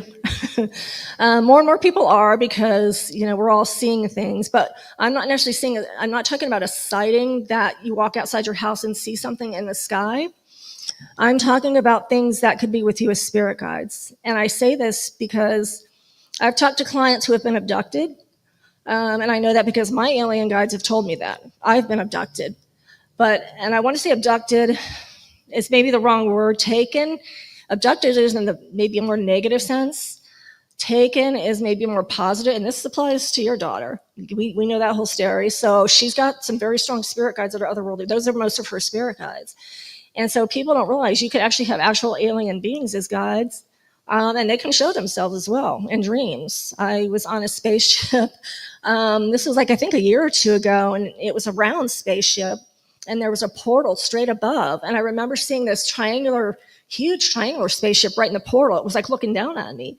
And straight across the room, there's an alien, a little gray guy watching me. And I thought it was a dream, and my guides never said anything. And they're like, we're going to tell you were taken. Now, when I say taken, because they do this, and this happens a lot more than people realize, some will take you to help you. Some people make you think, oh, aliens are all bad. They're just here to get our DNA and, take over the world. It's like, my opinion is no, not just no, heck no. I'm not saying some are not bad. There are, but I kind of feel like based on what my guides are saying, they're more controlled with the good ones, like kind of the Galactic Federation, so to speak. So when people are taken, it's not all for a bad reason. My heart was actually repaired, and her daughter's was too. So, and her daughter's very spiritual, and so I did a really strong reading for her and was picking up some pretty amazing things. She's amazing.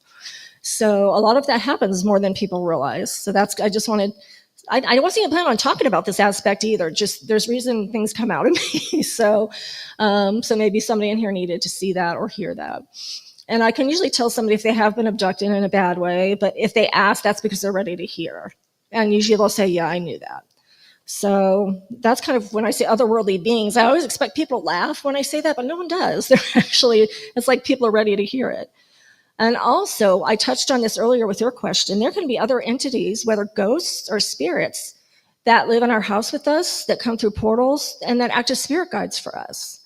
So what I want to ask for some reason, I'm seeing a light around the lovely lady in the blue shirt. Does anybody in here feel like they have something in their home that might be good? Maybe it's the reason you were drawn to your house? You do? Okay. All right. And I keep getting something around you for some reason. I'm not sure. Sometimes people... Oh, okay. That's what I was going to say. Okay. Okay, perfect. So So they were using you as an example. Okay.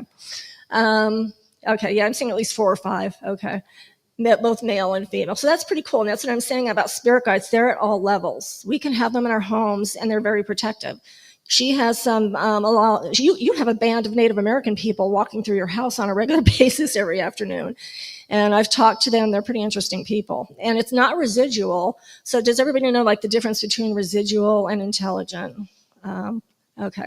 So residual, if you go, the energy is something that keeps replaying over and over, whether it's on land or in a house.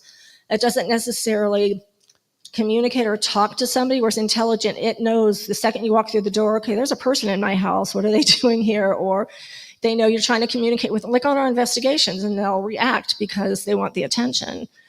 Sometimes not necessarily in a good way, but with AZ Ghost Adventures, we've never had anything bad. I think as paranormal investigators, we all get those things that say demon. It's like, and then some of our guests start freaking out, and Rita's like, no, it's okay. This is something trying to show off. And I, as a medium, I will pick up on if there is something bad, but for a lot of us, I think a lot of paranormal investigators can actually pick up on that energy. You don't have to call yourself a psychic medium. I think a lot of investigators are truly intuitive or empathic, or we could have part medium in us. A lot of us are. I think that's kind of why we're drawn to this field. I feel like that's the case for a lot of people. And so there's a lot of different methods. Those are the main types of spirit guides. And there are different ways to establish communication with these spirit guides. It depends on, again, there's no manual I can hand out to everybody in here and say, you do this, this is how. It depends on the person. Good timing. That was a good song. Okay. Did we get that in Scotland? Okay. So does everybody know the difference between like clairvoyance, clairsentience, and clairaudience? Those are the main 3 as a medium. And again, you don't have to be a medium to have these abilities. So does anybody? Okay. They're saying somebody just said she's more than that. Okay. So clairsentience is, of course, sensing. A lot of people just have strong intuition. They don't need a spirit guide whispering in their ear to tell them something. You just know. And then there's clairaudience, which is hearing, being able to hear spirits. I think we all have that ability. It's just kind of being able to hone it. And the clairaudience is, of course, or clairvoyance is the seeing, visual seeing. Some mediums can actually see things as clearly solid as I'm looking at everybody in here. For me and for most that I've talked to, it's actually through our third eye. So I'll see a shape, I'll see a vision, I'll see a description through my third eye when I'm doing a reading on a client. And then I'll describe them like, yeah, that was my husband, that was my daughter, such and such. So that's kind of how it works for most mediums. It could actually be a little bit scary if you do see something as clearly, because think about it, if they're in a tragic accident, they've been in a fire, and you're looking at this person after they've had that tragedy, that, that can be pretty scary. And a lot of kids, that's something they have to come to terms with. when they first start dealing with it. A lot, like with me, it started after I started writing my paranormal murder mysteries. That's when my abilities started getting stronger. But for a lot of people, it starts from like, maybe 6 months of age 1, age 5. For a lot of mediums, it starts when they're really young. So taking like what you guys are here doing and, coming to workshops, there's a lot of online classes. There's a lot of in-person classes. I've taken some psychic medium classes from Dave Campbell in Phoenix. That was, I think, 3 or 4 years ago. He's a good teacher. He teaches some all different kinds of classes. So, oh, okay.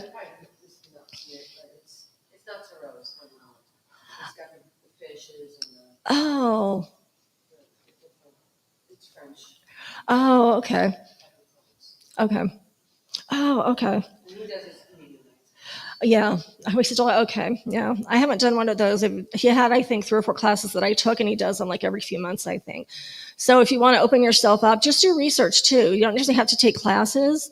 Some people, you might like one psychic, you might kind of attend one class and go, I'm not sure about this guy's energy. I don't like the way he teaches. Just do some research and see, because there's a lot of very talented people out there. A lot of people are getting into astrology as well. That's another way to get in touch with spirit guides and energies. Has anybody here been certified in Reiki or has taken Reiki classes? Or some people, that's okay if you haven't. That's one way. That's actually a major way. A lot of people that take Reiki and start healing people and using their energy to help people, that's how they develop psychic medium abilities. It gets really strong once they start doing that. Whether you lay hands on or you're just kind of using your energy to heal like this, just above their body, that's how a lot of people really develop those abilities. And using pendulums, does anybody here have a handy pendulum? Okay, yeah. Those are a good way as well. That's how I actually started communicating with mine. It was like 20 years ago. And I would use it, you set your intent. Okay, you ask the universe, or you can send the intent yourself. Say, what's no? And it might either do this or this or this. It's different for everybody, again, based on energy and the other side. And then you set the intent for yes and maybe. And I started doing that with my spirit guides for like 3 or 4 months. And I got to the point where I was actually able to start hearing them and seeing them. I mean, I saw a tribe of Apache coming down my stairs in Goodyear. I'm like, whoa. And that was after I brought a painting home. But I knew they were protective. I saw them in their attire from like whether it was 100 years ago. And that was really cool. So what I tell people is that's possible for everybody. You just have to trust. And one of the main ways, there are other ways too, but what I tell all my clients, because they say, I want to be able to talk to my father, my sister, they just passed over, or they've been deceased 2 years, and they never talk to me. And I just smile and look at them and go, well, they're behind you right now saying they've been trying to talk to you. So what I tell people is where it's telepathically, you don't have to talk out loud, but a lot of people do. If you have some quiet time, just sit there and say, hi, Mom. It's not like, how are you doing? But it's just, it could be any conversation you want. Most people say, hi, Mom, I miss you. Are you okay? That's the main question. People want to know, are you okay? Especially if it was a tragic death. Are you okay? Are you stuck somewhere? That's what a lot of people are concerned about. So it can take a while to trust, but a lot of people get visuals. You might hear. It's going to be different for every person. Some people might see lights. I've talked to some clients who can literally see shadows. And then that person will tell me, no, they're seeing me as a shadow. And so that happens more often than I would even think. So we all interpret energy different ways. So just trust. If you have somebody that's passed away, talk to them. You're going to be able to feel them. You might smell. A lot of people might be able to smell a certain cologne. They might feel a breeze walk by. They might see lights, that kind of thing. Or they'll just know, like you said, with intuition. They just have really strong intuition, and they know that that person's there. So that's probably some of the strongest advice I can give, is just talk to the other side. And if it's not a deceased relative, talk to a spirit guide. If it's somebody, a lot of people I've talked to know they've been to mediums or haven't had other readings, past life readings, and they're like, well, I used to be a goddess in an Egyptian past life. I was Mayan in a past life. I was from Lemuria. Ask those spirit guides to step forward when you meditate, or just talk to them and see if they show themselves, because we all have interesting history, pretty fascinating reincarnations. Some guides, some clients that I've done readings for have an Atlantis past life, Lemurian. Her daughter had a pretty amazing past life. I think it was with Lemuria. Some people have Lemuria and Atlantis. So by getting in touch with your spirit guides, what I'm trying to say is you're getting in touch with your own past lives. And I'm not talking childhood. I'm talking from 50 years ago, 100 years ago, whatever your age. You are literally getting in touch with your own history by getting in touch with your spirit guides. And so I can't emphasize how much that is the most fascinating aspect of it about me, because I'm to the point where I will talk to my spirit guides in my dreams, and I will look at them and say, "You're a spirit guide, aren't you?" And they'll smile and go, "Yes." Now, it can take some years to get to that point where you're talking to spirit guides, and it doesn't happen every night, but overall, it's good to be able to connect with your guides, because these are people who, they're very powerful protectors for you, some more than others. If it's a more recent past life, you might have those individuals stepping forward. Some spirit guides are with you all the time. Some might come and go between people. Same with angels. I'm seeing Archangel Michael right in the middle of this aisle for some reason, right in the back. So I don't know if it's, he's right between the lovely lady in the blue shirt and then the people towards the back. That's interesting. Okay. There's somebody that's being strongly protected back there. So, and then meditation. How many people in here meditate? I don't. I haven't been. So I'm like, and that, again, it's the time. And what I tell people, because it's hard to concentrate with meditation. I mean, we've got life, we've got kids, we've got families. You can't just sit down at times with kids running around and, get into that meditation state. But what I tell people, start with guided. Go out and get some tapes, get on YouTube, just do a guided meditation. I have to listen to music. I can't just sit there. Yeah, I have to listen to native music or new age music. I can't just get into it without that. So, and the guided meditations have music and visuals as well. So those are very powerful tools. That's actually one of the most powerful tools to connect with the other side is meditation. And then dreams. How many people have very vivid dreams? And yeah, you do too? Okay. There's a male that when I asked that and you raised your hand, he's stepping forward. He's right behind you. Whoop, sorry. Like he's got dark hair, I think tall. He stepped forward when you raised your hand. So in dreams, we talk to spirit guides all the time. We just might not recognize that that's who that is. We don't recognize it as a spirit guide. We just think, okay, that's with my subconscious. That's a result of the day's activities. This, that's not a real person. But keep in mind when you guys have your next dream, whether tonight or whatever, and you can actually have crystals that will help you dream and remember those dreams.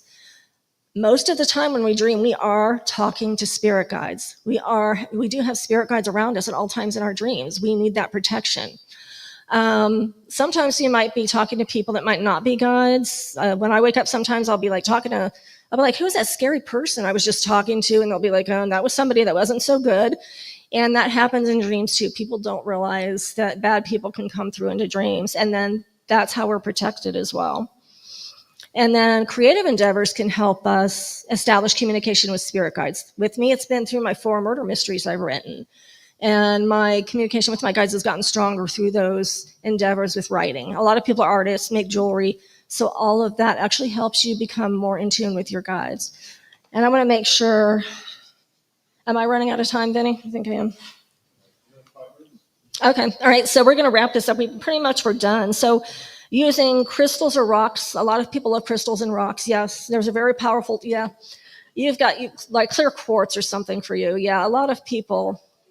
Okay, yeah, I'm getting one right above your head, a big one. So those can help a lot. I love picking up rocks and going into streams, and those are very powerful. Pebbles could be very powerful tools to heal too. So I think we've only got a few more minutes, but I just wanted to let you guys know I forgot to bring them in, but I have some cards and postcards advertising my new children's book, which talks about elementals and all of the things we touched on today. That children's book touches on all of these topics in a much stronger manner. And it's going to be really good for kids with spirituality. It teaches kids about spirituality and all of the things we've touched on today. If you like Bigfoot, cryptids, it's got elementals, fairies, dragons, a Native American healer, because I love Native American history. So it has a lot of interesting components to it. And that's the same with my books. I love Southwest history. So I'm not just talking about my books when I say this, but a lot of people think fiction books, you can't learn anything from fiction. Wrong. There's a lot of very talented fiction writers out there who are into spirituality and the metaphysical They have a lot to teach and a lot to say, and you can learn a lot through fiction as well. It doesn't have to be nonfiction. I have a lot of people have read my books and have learned a lot from it. Just everything we've talked about here are in my fiction books. Same with a lot of other very talented mediums out there as well. And then I have a booth just on the other side of the stairs, and I've got all my books available for sale. And I do have a sign-up sheet if anybody, you don't have to sign up to do a reading today, but if you just want to put your name on there, and then I can contact you if you're interested in a reading. If you want to have me answer more questions about it, just put your name and I'll give you a call at a later date. And we can talk about it or maybe schedule something. Or if you want to go ahead and schedule a reading, then we can do that today too, if whatever works for you guys. I think that's it. That's a lot to cover in 45 minutes. I wanted to thank Vinny and these people for inviting me here to speak. I really appreciate that. It's always fun to get yourself out and meet new people. Absolutely. No, you're right. Where have you had experience of doing ghost hunts or anything with dark angels? That's a really good question. I've never, if I have, it's been a while. Somebody's back behind me saying, yes, you have, but I'm not remembering. There's dark spirits. There are shadow people that we've seen or that I've seen. I think a lot of people can see those. You don't have to be a medium to necessarily see shadows. We've had guests see shadow people on certain investigations, but they're not usually bad. I don't want to try not to make Like dark angels. But you know, the stories that there's the good side and then there's the dark side. And I'm just saying, some people believe in the religious community that some of the stuff is just dark angels trying to play with us. It could be. I'm not getting much of an answer on that. It could be. It's usually, like, from what I interpret from my experience, a different medium could have a whole different story. With me, my guides will say, no, you are picking up something dark. Usually it's elementals. It could be, I've seen thunderbirds, I've seen dark elementals, I've seen dark angels. I've never really heard that term. I'm hearing the word fallen angel. Okay, so yeah, okay, so that's a really good question. Usually it's just energy, it's the spirit, it might be a ghost itself that might have a dark presence. It doesn't necessarily mean it's evil, because it could be because it's earthbound and I'm feeling that strong energy. Again, we get through a lot of our equipment, there'll be things coming through saying demon. We just, Rita laughs because it's like, it's something that's trying to either make us leave, or it's just trying to show its power, or make us think it has the power. Because when I hear that, I start to laugh. Now my guides are like, oh my God, this person's just showing off. And they'll literally tell me who it is. They'll be like, it's this person, and they'll name them and say it's this person trying to show off. And so that's why it's nice to be with a group of investigators, because, just to let people know they're safe and things like that. So these buildings, there's nothing I've ever heard of that has harmed anybody, or, but no, that's a really good question. So yeah, when you said dark angel, I heard fallen, but yeah, I don't think I've ever come across anything like that in investigations. And somebody's behind me going, no, and you wouldn't. So I think that's kind of a whole different entity is kind of what I'm getting. So no, I appreciate you asking those great questions. That's awesome. Did I forget anything? Does anybody else have any questions? This was kind of a lot of material in a short amount of time.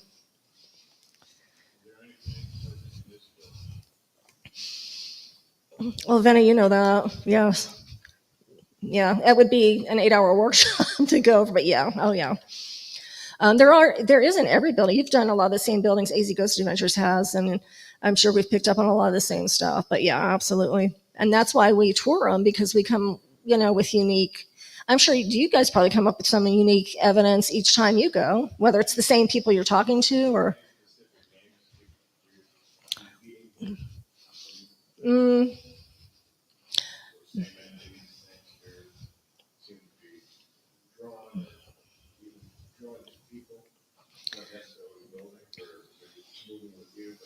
Here. All I can say is yes, but I can put that back on you. I think it's the same ones you guys are picking up on, and probably a lot of the other groups too. So I think that's it. I hope I didn't miss anything. I probably went into more than I needed to. That was on my notes. Okay. Again, thanks, Vinny. I appreciate it. Of course. And if you guys have any questions, I'll just be at my booth on the other side of the court stairs. Thank you, guys. I appreciate it. Yep, we're all outside. Yep. Thank you guys. I appreciate your help.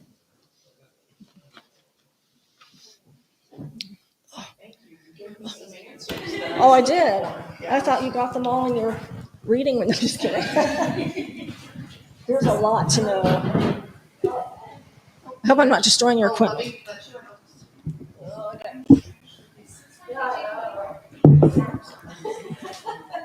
So that was Lori Hines. That was very interesting. It was very interesting. Sorry, I was doing something in the background here.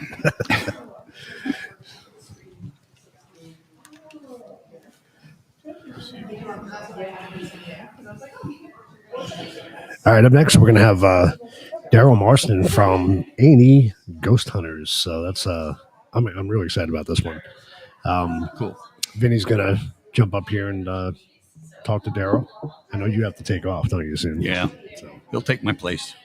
Vinny will jump in and kind of take over from there.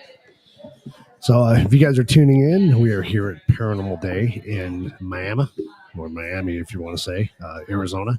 It's been a fun day so far. We got a lot of great speakers lined up today and a lot of vendors outside. So if you're in the area, stop by. It's free to get in. That's a lot of fun. Come check out some of the areas that we've investigated before. They got a lot of great stuff up here in the Miami Globe area. So we've been to the jail. We've been to the train depot. We've never done this building yet, and I'm a little disappointed about it because it's very cool. So we're at the Bullion Plaza. I believe it was an old school. I'll have to talk to Vinny about that a little bit later, but I think it was an old school back in the day. Very cool building. We've done the Elks Lodge up in here. We've gotten a lot of great evidence. Joey and I have done that in the past. So it's been a lot of fun. So make sure you guys stick around. We got Daryl coming up in just about 15 minutes. So we're going to be checking in and out with you guys.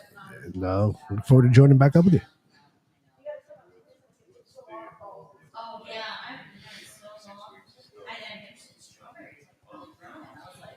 Also, don't forget, we are streaming on multiple platforms today. We have our Truth About Beer and YouTube, Ghost Squad of Scotland.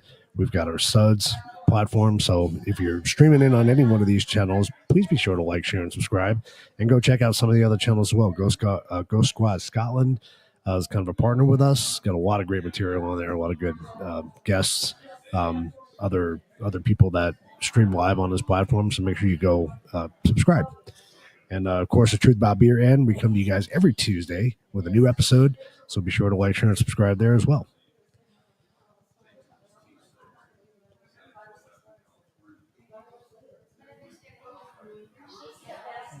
And I'm going to step away for 1 minute. And like I said, we got 10 minutes, about 10 minutes, a little more than 10 minutes. We got Daryl coming up. And we'll be back at you.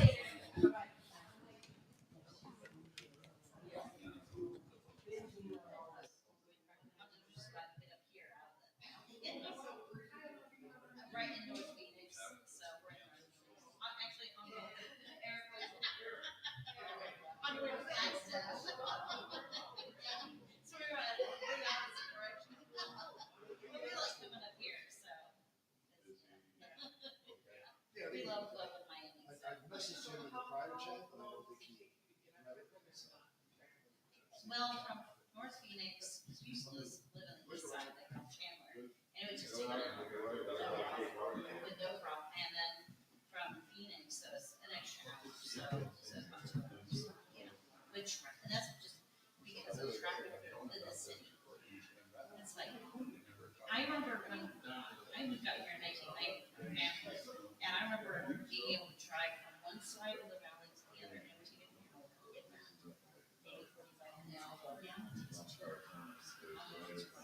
From Pink Creek all the way to like it's in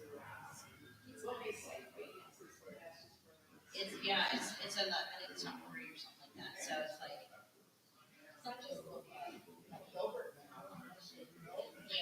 it's crazy. Yeah. It's small. They have this all farmland. So sad.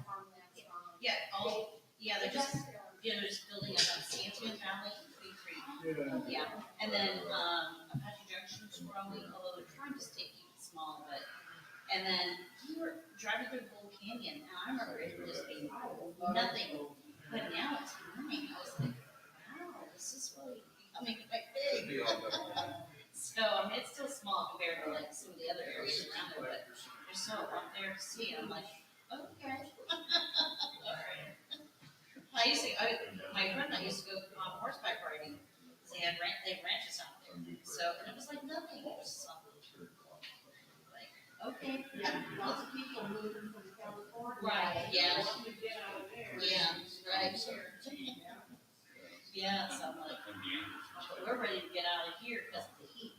So, Well, Casey's, we I don't know, get yeah, Casey's growing, and so we were looking at building more. We have friends in the world that build up too. But cottonwood's now starting to build up too, starting to grow up. We have friends in college. Yeah, we do, and it's just, we said, California, like, it's not good prices, and I was like, because you can't buy anything in Prescott now. That's in Prescott, it's like sky high prices have gone up too. Yeah. Yeah, everything's gone up. No, well, not now. Not now. It's because it's too big. It's too big now. It went maybe in the 90s. Yeah, beautiful. It was small, still small. It was still small. Now it's like, because Prescott Valley and it was Prescott. Now it's all blends in. What blends in? Like, where does this start and stop? So I don't know. And then Dewey and then started to pick up now. Like Dewey, yeah, that's a little. I know it's just a little town that's starting to grow.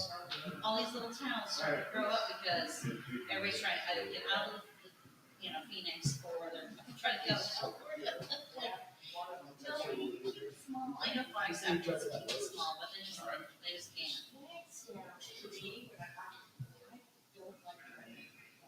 Oh, yeah, because it's just, right? It's like, yeah, and their roads are not meant for so much traffic.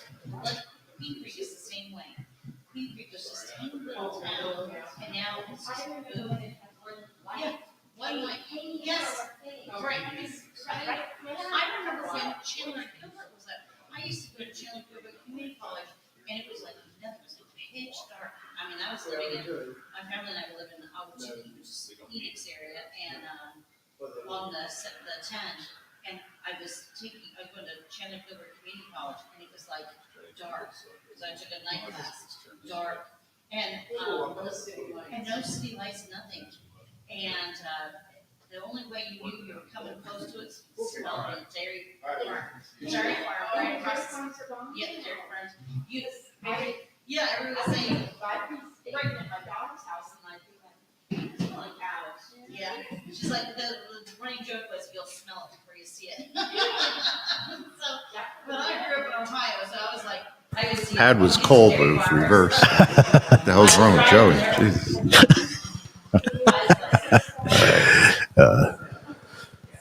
How much the valley has changed. Are we live now? Yeah, it's still live. I just keep it running live. Everybody's kind of jumping in and out. So, Hey, everybody, thanks for joining in with us today. We have our next guest coming up, Daryl Monson. You might know him from A&E's Ghost Hunters when he was with Grant Wilson. He'll be joining us shortly. We're going to talk about some of his new projects that he has going on, which are actually quite interesting. And then we're going to open it up for the last 10 minutes or so for question and answers from you guys. So kind of start thinking about what you want to ask, and we'll get that rolling in a little bit. But again, thanks very much for joining us today. We really appreciate it. and just start your questions in the chat, and then we'll relay them to Daryl so you can answer them. Welcome to My Haunted Manor, USA.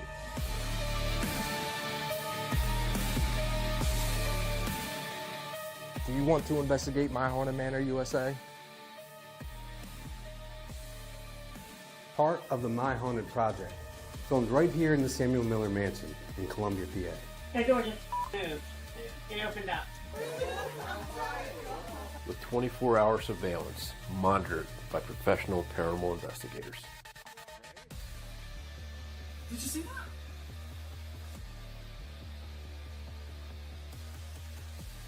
What do you see, Spooky? You experience it. We'll capture it live. There was just a loud bang. What was that? Real people with real experiences. Out of the corner of my eye, I just saw a shadow really quick. It's been a good experience every single time. I would definitely come back again. 2025 is going to be an epic year for the My Haunted Project. You know, we're just getting started. You know, we weren't able to explain this. We think this is actually something paranormal. You guys? Stop. No, we got it. Watch. Dude, there's shit going on in here. What? Did you hear that? Tell me who you are. I don't have to. Is that you?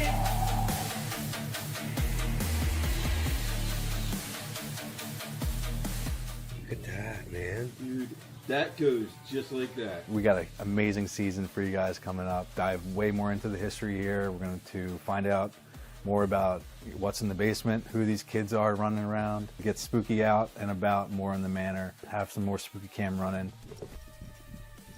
This is what a paranormal project is really about. Being here for years and getting the people involved. Hopefully you guys come out here for yourselves and experience this place firsthand, because it's unlike any other place. This is My Haunted Manor, USA.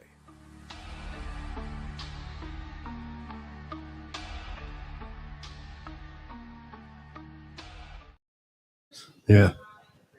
That's good. All right. Well, I think everybody heard that out there. I hope we can hear him when he comes in. He should. So. If not, you better learn how to sign real quick. Pretty quick.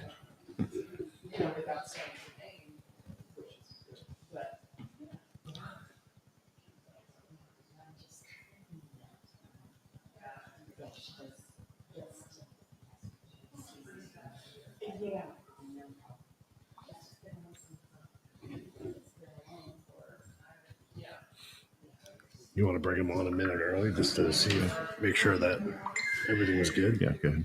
Okay.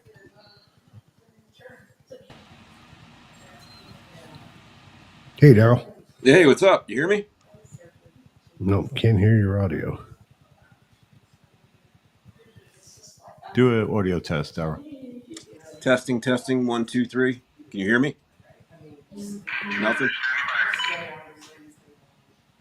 Let me go out and come back in. Yeah, we should definitely be able to hear it because we can hear.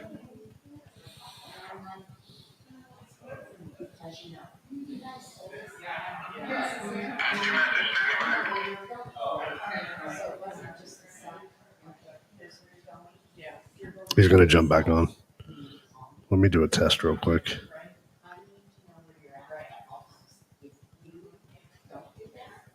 Pam says she hears him.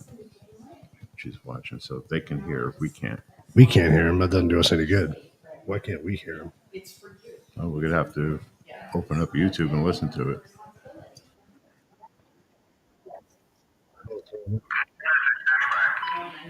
On YouTube.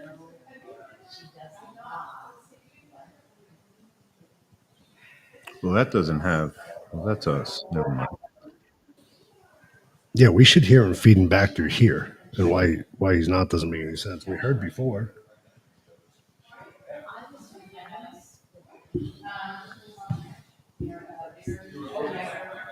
Didn't come back? No, not yet.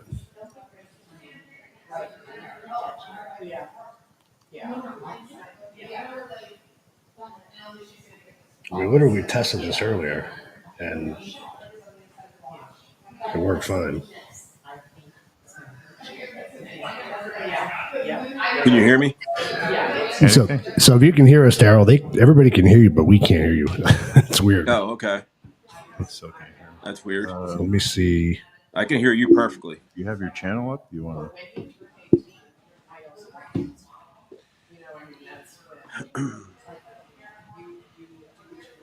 All right, folks, we're having a little difficulty. You guys can hear everything. We can't hear him, so it's going to be a little difficult to ask questions and not understand what he's saying. So give us a few moments. Is there a lag with YouTube if we pull it up on our phone? No, there'd be a little bit of a lag, not a big lag. But it just makes no sense why we can't hear him. It's absolutely no sense.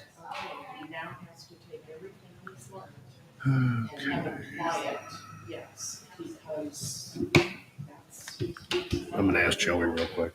Still here?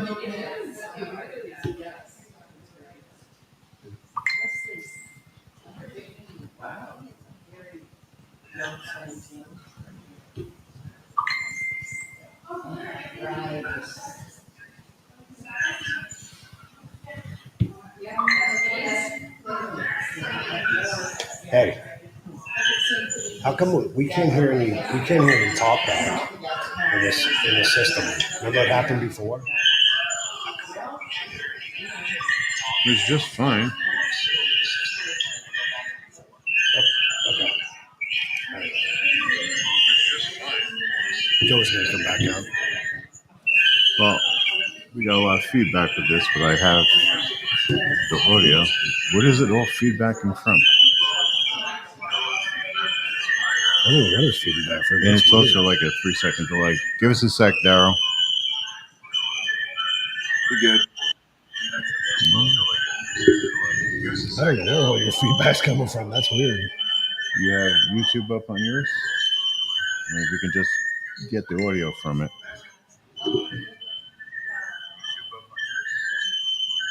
Shut your volume down real quick. I don't have any feedback on mine. Okay, let's do you then. Unless it's super delayed, but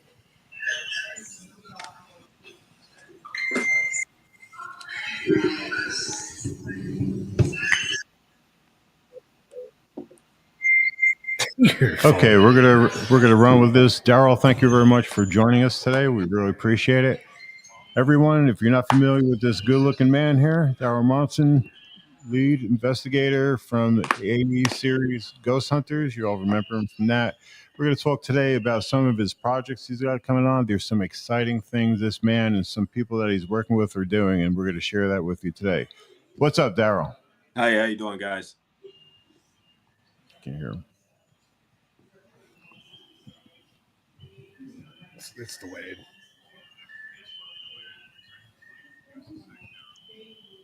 Just tell him to go ahead and I talk. don't need this at all, then. I would just have him start talking. Okay, tell us about some of the things they have going on, Daryl. Oh, wow. It's been a crazy couple of years for me. My book came out, The Horrors of the House of Wills. I started a new film project called My Haunted Manor USA here in, well, it's not here where I live, but it's in Columbia, Pennsylvania. We go there and we film a show. We're on season 2 already, which is pretty exciting. We're actually ending the season. We still don't know how we can't get you, Daryl, so just keep at it. Let them know what's going on. Okay. When you want to do your PSA, just put your hand up so we'll run that for you. No worries. I've been filming a show for going on almost 2 years now, My Haunted Manor USA, for about a year and a half, I should say, where it's the only film project or a paranormal show where the actual public who are fans of the show can come out and be a part of the show. They can come there, they can book an event there, they can hang out with us while we're filming the episodes and be a part of the episode. Which is, it's pretty interesting. It's never, I don't think it's ever we got a been bit done. of almost a 2-minute delay on audio on our end. We're using a phone listening to YouTube, so we're just going to deal with it. So yeah, it's quite the project. It was something that came about in the UK a few years back, and when I was over there about a year and a half ago on my book tour, I ran into some guys who are doing this project, the My Haunted project, and we brought it back to the States, and we've been filming ever since. And it's really it's gained some momentum, and it's grown legs. It's really taken off. Where it's pretty cool because the actual public can come out and be a part of the actual show, which is I don't think it's ever been done in the paranormal or anything I know of for a TV show. It actually just got picked up by a major network, and should be seeing it here sometime this summer, coming to a TV near you. Also, I mean, I'll keep rolling with this. So yeah, it's a really cool project. So for the people out there watching, if you never check, so you can All actually right, watch we it got our free on. one tech back, so let's see if we can go. Daryl, just keep talking, buddy. Okay, you can watch it free on YouTube for now. You can go to go to My Haunted Manor He's on USA or the My 6, Haunted right? Project, and you can actually watch it on there until it comes out on the actual streaming network here, hopefully this summer. Yeah, besides that, now we got a new location that's going to be added to the project that's opening up in on the West Coast. I'm going to say California. I'm not going to say exactly where in California until we announce it. But we're very excited about that. That's been 7 or 8 months in the making. And it's going to be a really cool project out there to be part of the show. Some great people out there who are going to be added members of the team. And yeah, I can't say enough cool things about that as well. So yeah, that's where we're at right now. That's caught up. All right. So we do have a way to listen to you now, Daryl. Okay. Just ask away then. I think I gave a spiel on My Haunted Manor. From the TV. How is it coming through We're on the going to feed? show a quick video bit of the My Haunted Manor so everybody can see what it's all about. Run that PSA. It's coming through on your phone? Yeah. It's delivered on the phone, by the way. Welcome to My Haunted Manor, USA.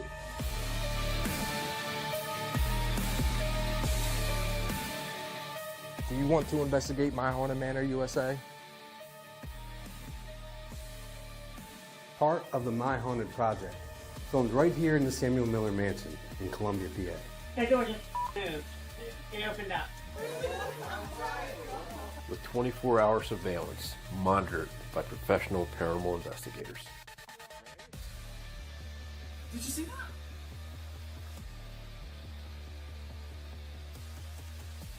What do you see, Spooky? You experience it.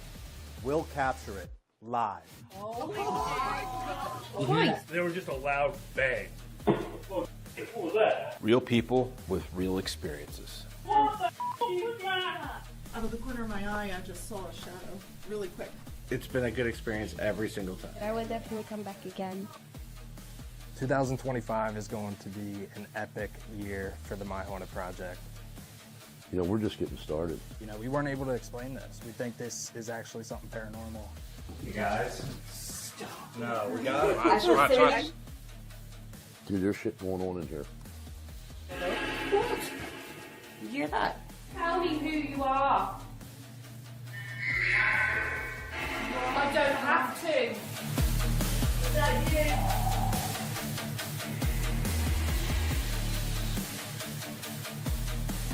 Look at that, man. Dude, that goes just like that. We got an amazing season for you guys coming up. Dive way more into the history here. We're going to find out more about what's in the basement, who these kids are running around, get spooky out and about more in the manor, have some more spooky cam running.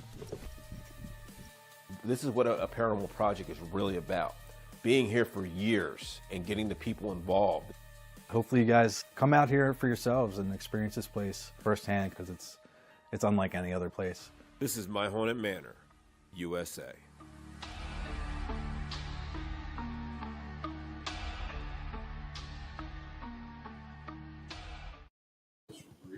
All right. Wow. Yeah, that's pretty intense. How long has this project been going on? The whole project that started in the UK started roughly about 4 years ago, and we've moved it from the UK, which there's 2 locations in the UK, Pendle Hill and My Haunted Hotel, and then we have the one location here, My Haunted Manor USA in Columbia, Pennsylvania, and we have a 4th location opening in California here, like in a minute. How do you get connected with them? Well, I was over in the UK on a book tour about 1.5 years ago for my book, The Horrors of the House of Wills, that came out. And they contacted me. I was in Chester, which is about an hour outside of Manchester. It's a city. And they were filming. And they asked me, they heard I was in town. They asked if I would, come and do a filming one night with them. And I said, yeah, why not? I don't have anything else to do. So I came out and filmed with these guys, fell in love with the project, got back to the States, and then about 3 months later, we brought it here and started filming at Samuel Miller Mansion, which is in Columbia, Pennsylvania. It's a location I did when I was on Ghost Hunters. It's a location I did twice where they booked me for events. I came out, fell in love with it, and wanted to bring it there. And it's been a gold mine when it comes to paranormal, for the simple fact that you got to figure we've been investigating the same location for almost 2 years straight. Mhm. So we have cameras that are set up, 16 cameras set up in the building, 24 hours a day, 7 days a week that run. And we capture some of the most amazing. I've been doing this for 20 years, and I can tell you on TV and off TV, the things we've captured in that building blow my mind. Like, I can't even match them to anything. It's insane. Well, it's definitely relating to you. We do a place here called Gila Jail. It's the same thing. The more you go to a location, the more it's trusted. There's a rapport that's built, and you have that there. But you're also bringing a lot of people from the public in. How is that working? Yeah, it's really cool because what we did is we set up where the public can actually be a part of the TV show. So you can come there and film with us. You book online through our website. You come there, you stay, you can spend a night. You can do a VIP event where you spend a night, or you can come out and just be a part of the filming when we're there. And whatever if you're getting evidence, you're going to be a part of the show. We're going to give you interviews. We're going to put all your evidence in the show and build the narrative around what you're capturing and what the direction of the show is going on in that moment. It's really cool for the public to be a part of that, because really, I mean, a lot of TV shows, you can't be a part of it. You get to watch it on TV, and you may be able to go pay a lot of money to go visit it after the fact because it's become popular because it's on a show. But you could be there in real time with us, hanging out with us while we're filming and seeing how we film it and be a part of the whole experience, which is, I've never heard of that or never seen that ever before. That's pretty. Who's working with you? You have a set team? Yeah. I got my two co-hosts, which is Trey and Jeff Bader, the Bader brothers. I actually kind of picked them up at a place called Fort Delaware. It was on Ghost Hunters. And I fell in love with the way they film. That's what Jeff does. He's a student of film, I should say. He's been doing it for many, many years. He's a great DP. He's probably one of the best DPs I've ever worked with. And his brother Trey, who is right behind him on that. And they're great at what they do. They're part of the show. They're camera operators. They're directors. They're producers on the show, as well as I am. And we have a couple of camera ops that work with us as well, Landon and Josh, and it's just a great experience, man, all around to have the public out there with us, and anybody can do it. We have people come from all over the world. We have a huge following in the UK that come over and visit our location all the time. We have people from Arizona, California, Texas that come out there and stay a weekend, hang out, and be a part of the whole experience. It's not just the building. You have a whole town that's actually well known to be haunted. For a quick little insight on Columbia, Pennsylvania. If it wasn't for the Samuel Miller Mansion we're in, the Battle of Gettysburg would have never happened. Right before the Battle of Gettysburg, the Confederate Army was trying to cross the river there. And there was a small Union detachment that actually was stopping them. So what there was a huge wooden bridge that went across the river, and the Banks and Bridge Company and the Union Army decided to burn the bridge down to stop the Confederates from crossing into Columbia, because they would have taken Harrisburg, which is not far from Columbia. So they burned it down, and what that did is directed them to Gettysburg, where the Union Army actually met them. And the Battle of Gettysburg happened, and it all was decided right in the building we film at. It was all part of the Underground Railroad. The actual tunnel opening is still there in the basement. We've actually captured full body shadow apparitions coming through the tunnel. We have that on film.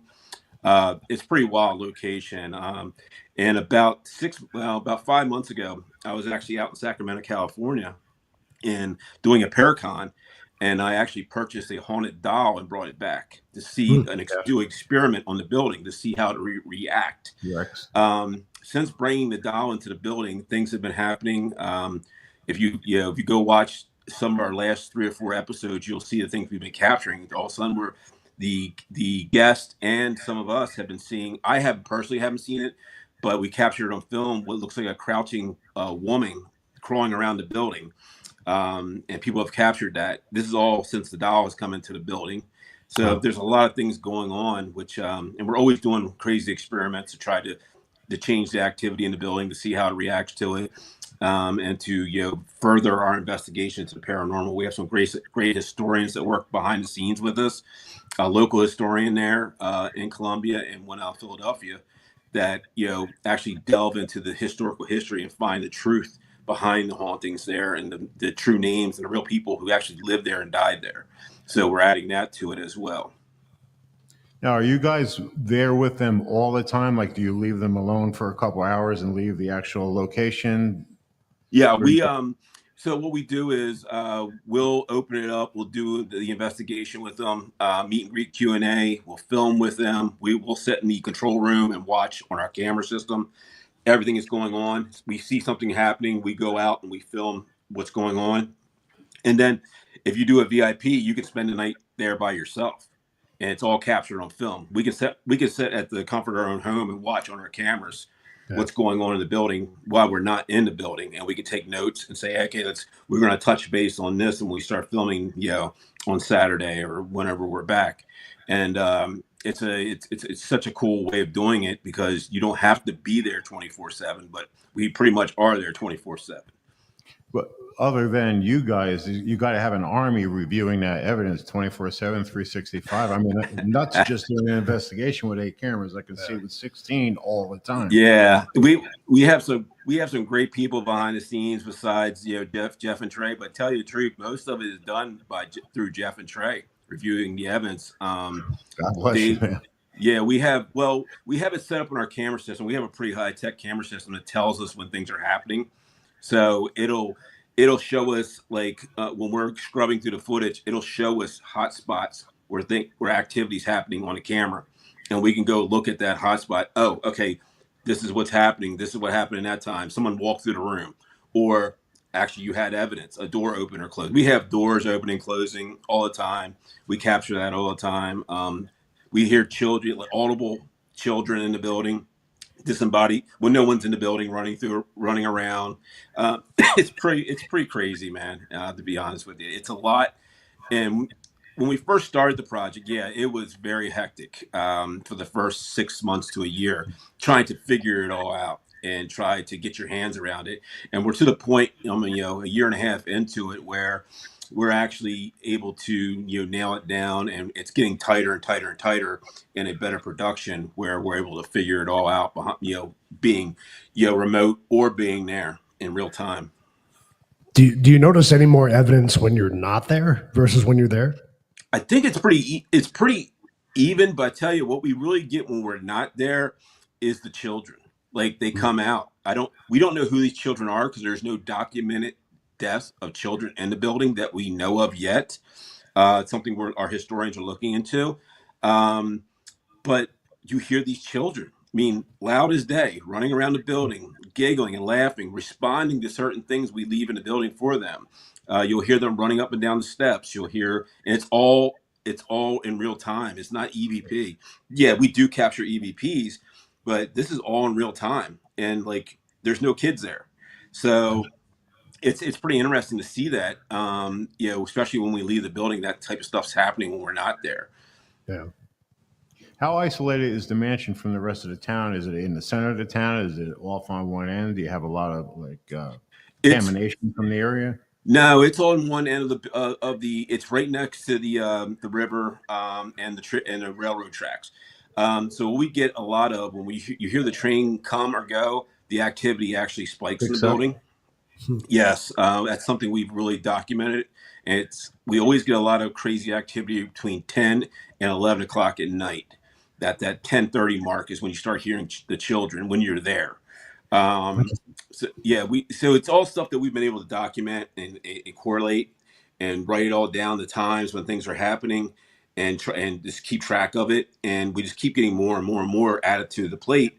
But that's part of the project. That's part of being in an investigation for almost 2 years now, the same location is documentation of everything, so you can prove paranormal. Instead of going somewhere like, when I was on Ghost Hunters, you'd be there for a week or two filming. Okay, that's great. You might capture some really cool stuff you can show on TV and excites people, but you're not really delving into what's causing the haunting, why these people are there, who are these people, and it's kind of mind blowing to see the people that we found who lived there that were never in the history books. They were part of it. The building's called the Samuel Miller Mansion, but Samuel Miller he only lived there for about 2.5 years. There was a gentleman named Samuel Schock that lived there for 30 some years and died and had his funeral in the building.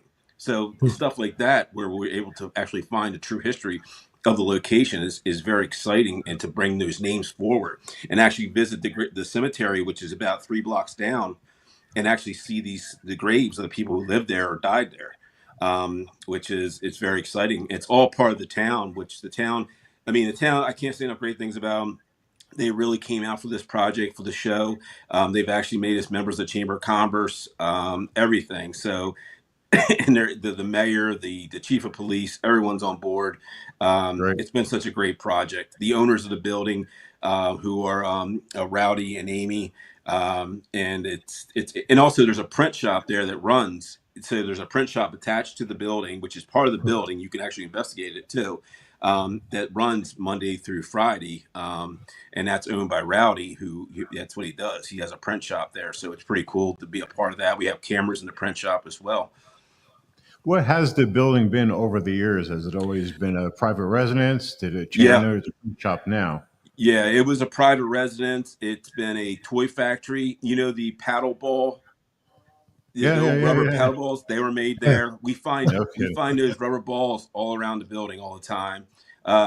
There's a bunch of toys that were made there back in the turn of the century, all the way up to the 1970s. It was a horse stable in the back at one point with a tavern.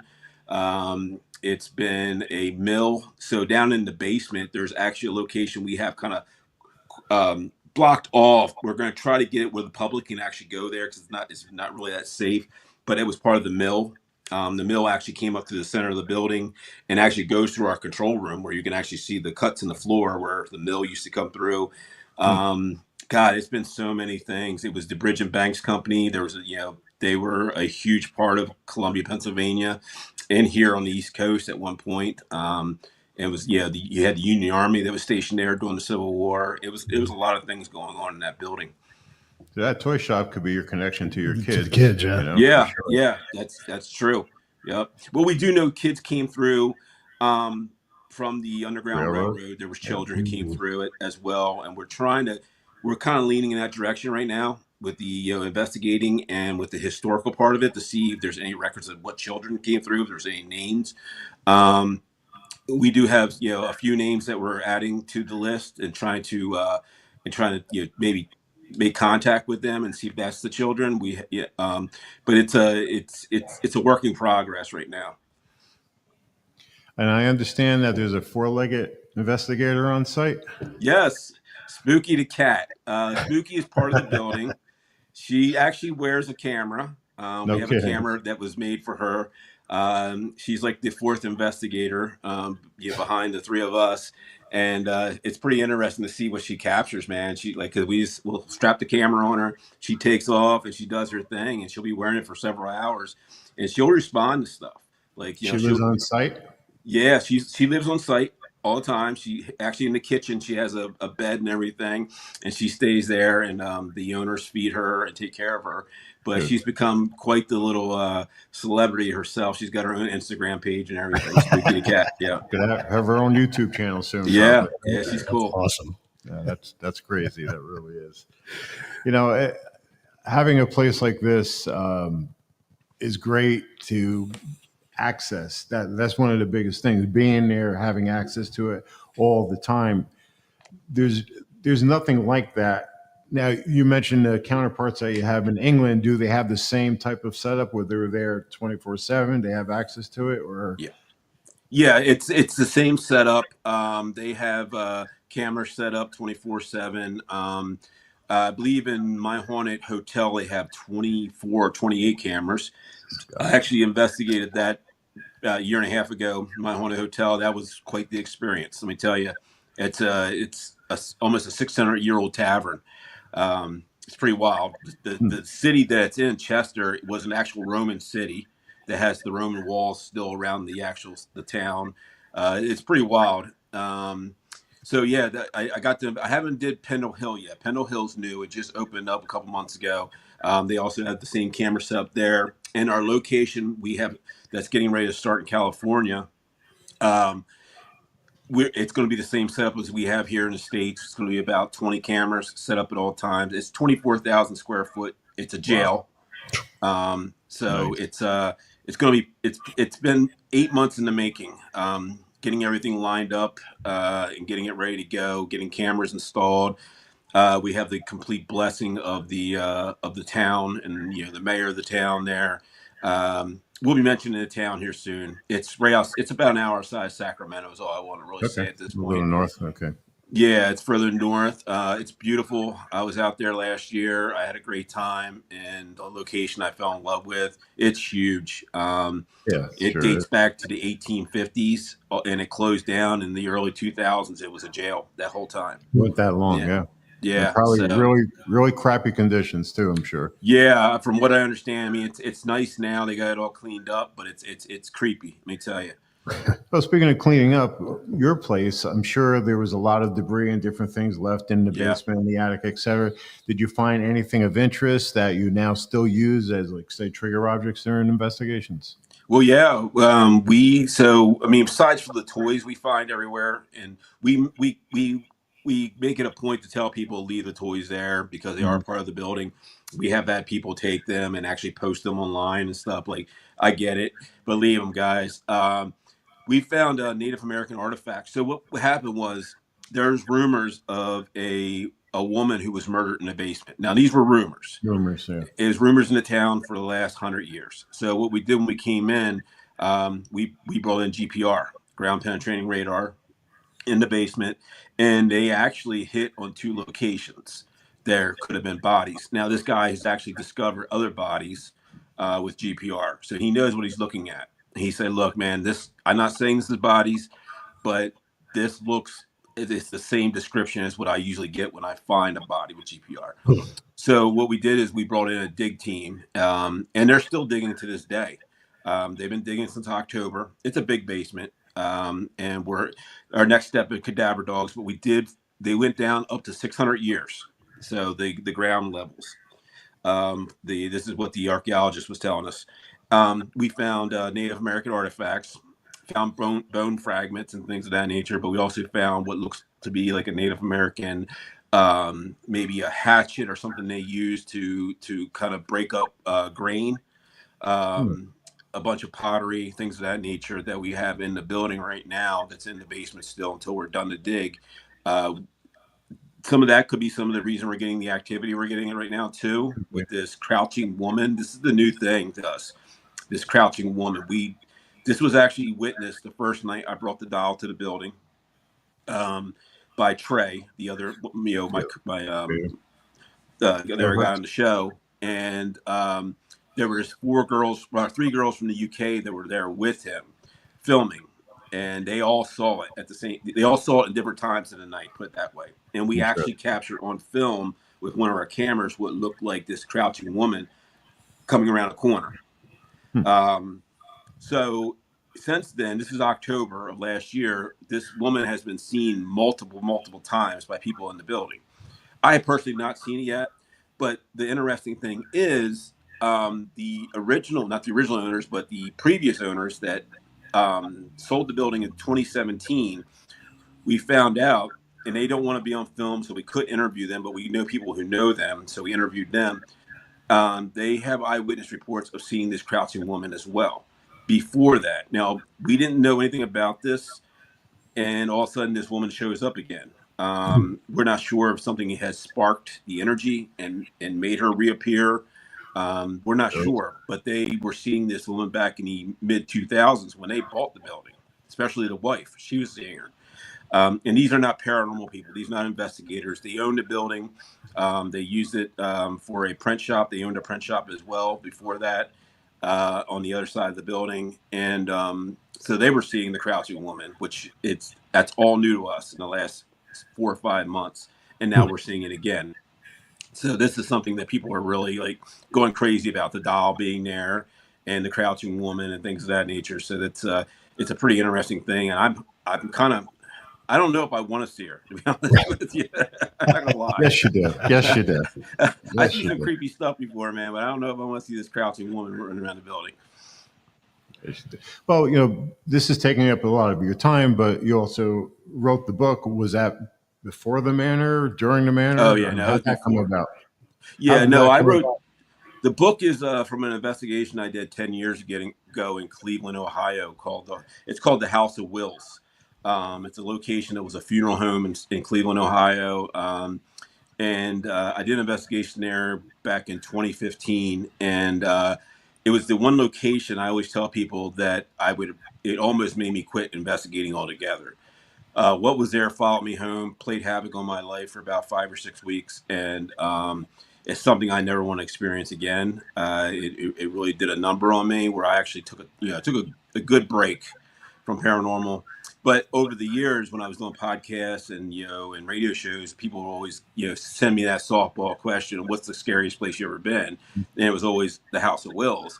So it got to the point where people say, "You need to write a book about this place," because I would There tell you them go. stories of what happened. So during COVID, I actually sat down. I had a few months where I was doing nothing and wrote the book, and it got picked up by a publishing company, and they ran with it. It came out about a year and a half ago.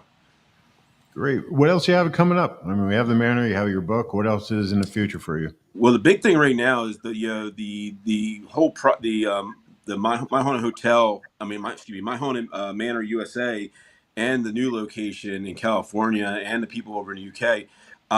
The actual show has gotten picked up by a network, and should be airing here sometime, hopefully over the summer, where you can actually watch it on your local streaming services or whatever.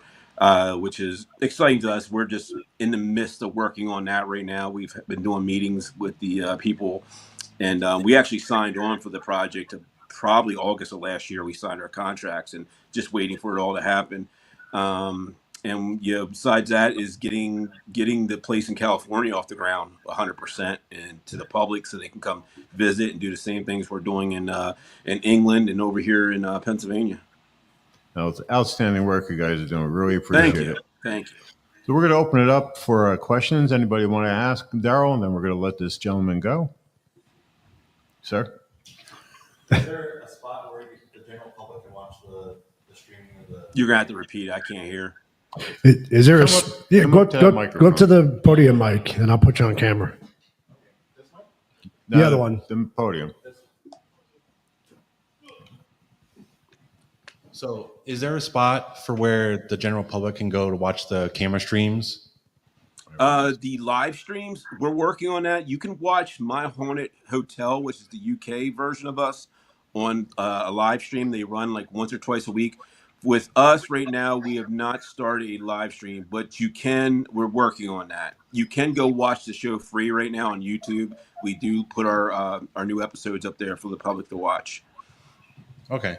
So nowhere right now that we can just log on and be like, Yeah, watch. no, not unfortunately not right now, but it's something we've been talking about for quite a while and trying to figure out how to run 16 cameras at the same time so the general public can watch it. Yeah. But no, it's something we want to do. I did it with my previous company I worked for, Paranormal Warehouse. I used to own Paranormal Warehouse, and we used to do it with them, but it was only one camera at a time. Trying to figure out 16 is that's Yeah, see my language, going to be a bit.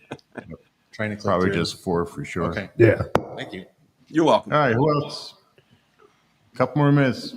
And folks in the audience, put it in the chat, your questions, and we'll relay them to Daryl. Anybody? Don't be shy. I don't bite. Okay, why do you always wear your hat backwards? That was, oh my God, that's a crazy story. So I used to do podcasting. I had a podcast. It was the American Ghost Hunter Show. And I used to wear my hat backwards when I wore my headphones. So here's a crazy story for you people who want to know about ghost hunters. So when I got hired by Ghost Hunters, it was in my contract where I could not trim my beard or turn my hat around or not wear it. Because it was what the people knew. That was my gimmick or my appearance. That's a true story. It was in my contract. I could wear my hat forward if I wanted to, but they always liked it backwards and they always liked the beard. So yeah, it just stuck. That works for me. Anybody else? I don't want to sound stupid because I came in that. You got to pop over on the mic, please. See, she's got her hat backwards. She must be under contract with 90. I got my hat backwards. Because I came in towards when you're like in the middle of talking. Where exactly located is this manor that you've been working on with the Crouching Woman and Gettysburg and all the history behind that? So we're about an hour outside of Gettysburg. We're in a place called Columbia, Pennsylvania. Actually, Columbia, Pennsylvania was supposed to be the capital of the United States one time. It missed by one vote.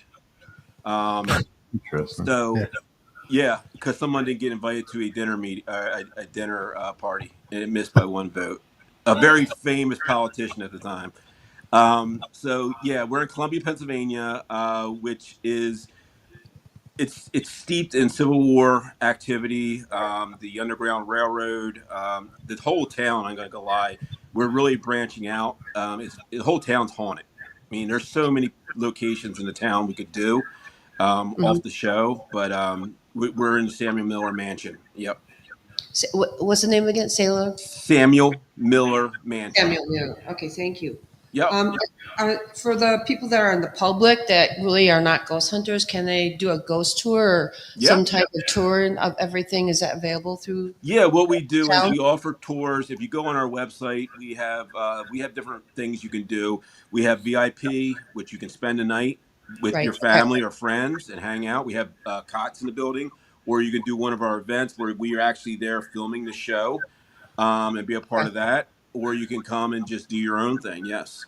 Okay. I appreciate it. Thank you so much, sir. You're welcome. Anything from the chats? So what's your favorite piece of equipment when doing investigations from Christine? Oh, man, I'm not a huge equipment guy or tech guy, but I do love the EDI. I use an EDI, or my big thing is a body cam. I'll clip a body cam on, because if you watch my one episode in Alaska on Ghost Hunters this is something like I'm very religious about now, is I captured a full body apparition twice and didn't even know it at the time on my body cam.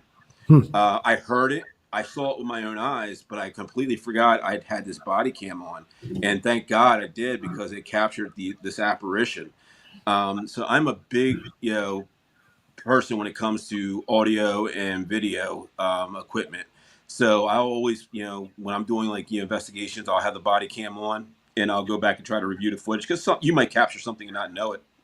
And it works really good. The audio, especially the audio on body cams, and the IR on them are great, because they're used by first responders and police, so they have to be good. And I've captured some really great EVPs and stuff on that camera. Yep. Yeah, we have an investigator that comes out here. We host private groups when they come out to Arizona, and this one investigator also wears a body cam on his back. Yeah, I've done that. And it's been amazing. He says the stuff that it catches. Yeah, sure. I used to clip it to if I was wearing a jacket or something, I would clip it to the back of my jacket. Yeah. All right, my wife from back home wants to know, how did Spooky become the house cat? She was actually a stray that was found as a kitten in the back parking lot of the building, and they brought her in, and I think she's about 5 years old now, and she's the most loving cat. I'm not and I hope I don't offend anybody. I'm not a cat person. I'm a dog person. But that's the one cat I'm cool with. She's such a great cat. People love her. People come from all over just to meet Spooky. They're like, screw Daryl Marston, screw Jeff and Trey Bader. They want to meet Spooky. It's funny as hell. They love that damn cat. Sounds like a T-shirt in the making. Yep, we have a T-shirt with her on it. There you go. Okay. That's funny. Any other questions? Roger's got another one. Any other chats? Are there any states that you have not investigated in? Hawaii, North and South Dakota. They're the three I Really? have not. I So you- love. And by the way, guys, just saying, I love Arizona. I was just going to ask. I love my Arizona. Hey, watch it on Ghost Hunters. We did Clifton, Arizona. We were there for I saw it. 16 days. Yeah. I was just in Phoenix back in September. I love Arizona, man. I always tell people, everyone asks me, like, what's your favorite states? And it's either Arizona, Texas, or New Mexico. They're my favorite ones. I love California too. California is beautiful, but Arizona, Hey. there's nothing like it. Let me know when you're back out. We'll show you some of the places that we Yeah, utilize. definitely. I'd All love right. to. Yeah. Any other questions? And we'll let this man get back to reviewing evidence. Anybody else? Anybody from the guests, our audience? Christine. You're going to Bel Air House in Ohio. I have not. I've been invited to Bel Air House several times. I've never gotten out there. And the crazy part is I've done a lot in Ohio, a lot of investigations. Sedamsville, the House of Wills, Madison, Mansfield Reformatory, to name a few. And I've not actually had the time to go to the Bel Air House. No, I would love to. All right. Well, I guess that's going to wrap us up. Daryl, I thank you very much for donating all this time with us. Thank you. Appreciate it. Thank you. Thank you for having me, guys. And please rely on us. If you need anything, please feel free to ask. And I will. Thanks very much. And we'll get out there and we'll check out this place. Yeah, check it out, guys. We're coming out to the California location. Yep. Have a good one, guys. Thanks so much. Thanks, Daryl. You too. Stay well. Bye-bye. All right. All right. That was good. Yeah. That was good. Took a little technical issues, but hey, Hey, we got it worked out. We got it worked out. Hope you guys enjoyed that. That was kind of special. I'm glad he spent time with us. I know he's busy. Yeah, that was awesome. So we have a couple other people coming up, another 20 minutes or so. In the meantime, anybody that has any questions on anything we have here out in Arizona, any of the locations that we utilize, this one place that we're in now is Bullion Plaza up in Miami, Arizona. Very haunted location. Tonight we're going to be running an investigation here after this event is over. We'll probably not have anything as far as recorded for an audience to see, but we do have different videos on our sites that you can end up taking a look at. Anybody else have anything going on? Questions, anything?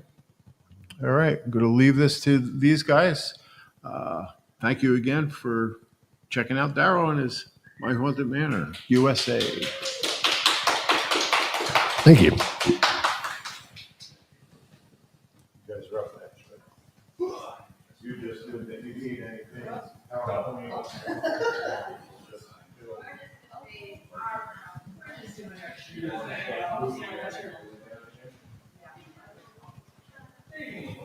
There is some space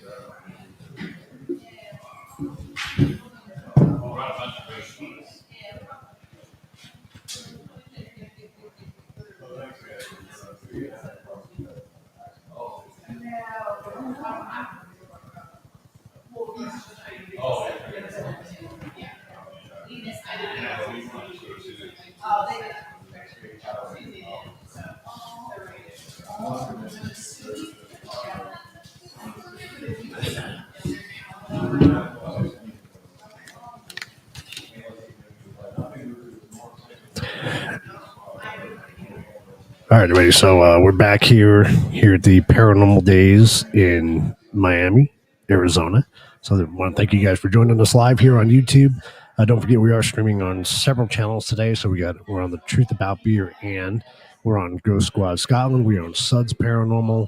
So be sure to jump on to whatever platform you're watching us on. Please be sure to like, share, and subscribe. Don't forget you can check out the Truth About Beer and every Tuesday night at 7 o'clock Pacific Standard Time for now until we change time again. But yeah, definitely come give us a shout out and come watch our shows. We do some paranormal shows on the Truth About Beer, and then we do a lot of other topics as well. So it's been a fun day so far. We're going to go to about 3 o'clock today, and when Tony and Cherie come on, and so we got some other good guests lined up. We got Deb Brandon coming up next at 1 o'clock. I was going to talk about dowsing rods. So be sure to stick around. I'm going to take a short break here, so go get yourself a drink, go grab something to eat, and I'm going to keep the live stream going. That way I don't have to create another one, but feel free to jump in and out as you wish. And don't forget, if you have any questions for any of the speakers today, go ahead and put them in the chat, and we'll relay them to the speakers and hopefully get answers to your questions. So definitely check us out. We appreciate it. And give us a thumbs up on this, guys, if you're liking this. This is, kind of a once-a-year thing we get to do, and it's a lot of fun. It's a lot of fun. We meet a lot of cool people, meet a lot of good investigators, and we get to explore these different areas in the town here. So it's definitely a lot of fun. Appreciate you guys spending your afternoon with us. Like I said, I'm going to jump off here for a couple of minutes while we get our next guest set up, and we'll see you back here shortly. So stick around, go get something to drink, something to eat, and I'll be right back.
Sure.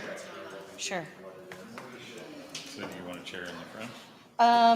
Yeah, I'll do a chair in the front. Yeah, Yeah. that would be good. Just right here. Yeah. Because if you're not talking, and then I don't either. No, just Be like, just a vessel. I'm just a vessel. I'll just do a brief like, hi, I'm Colleen. This is what I'm going to do, and then that's it. But you want me to ask questions? No, we're going to ask them to ask questions. If nobody comes up with one, then yeah. And he's going to read them. And then But if nobody has a question, then you can say, or you can just ask questions, and then if there's one in between. So, They might like, jump in questions, or if there's any questions in the audience. I don't know. There's nobody watching? There's some, but there's not much going on in Not chat. Well, not yet. We haven't started. Well, I was watching chat. It didn't really move very much while other people were. Have faith. Have faith. I shall summon them. Summon them. Do you want the link and you can share it on your Facebook thing or whatever, so people can know? I don't have Facebook.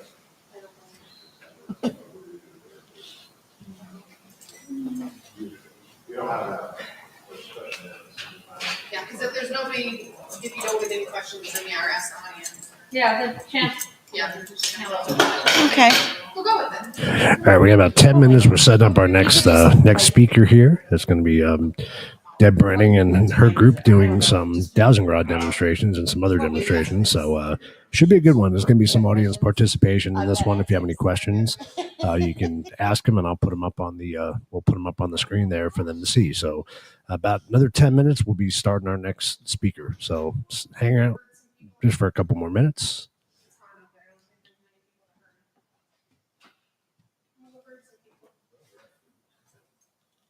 There is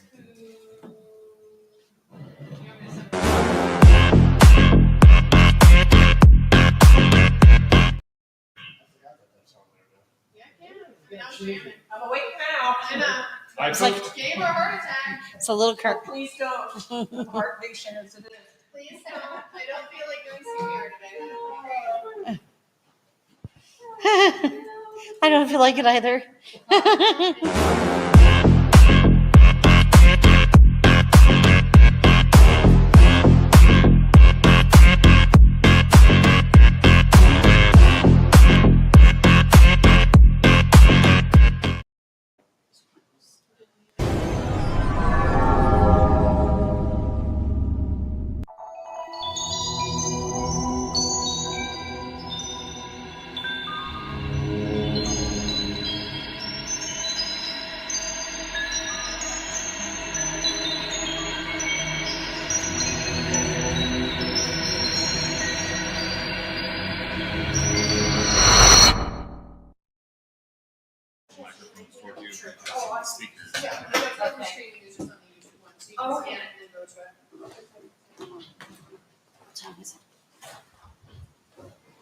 It's about 7 to 12.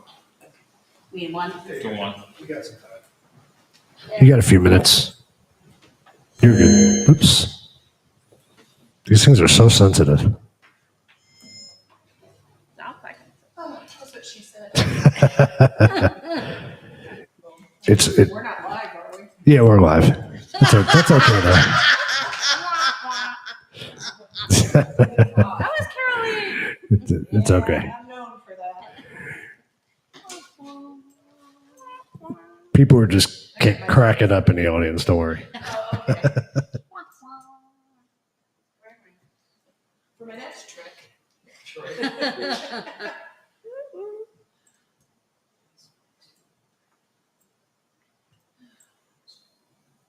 I guess nobody wants to learn how to douse for spirits.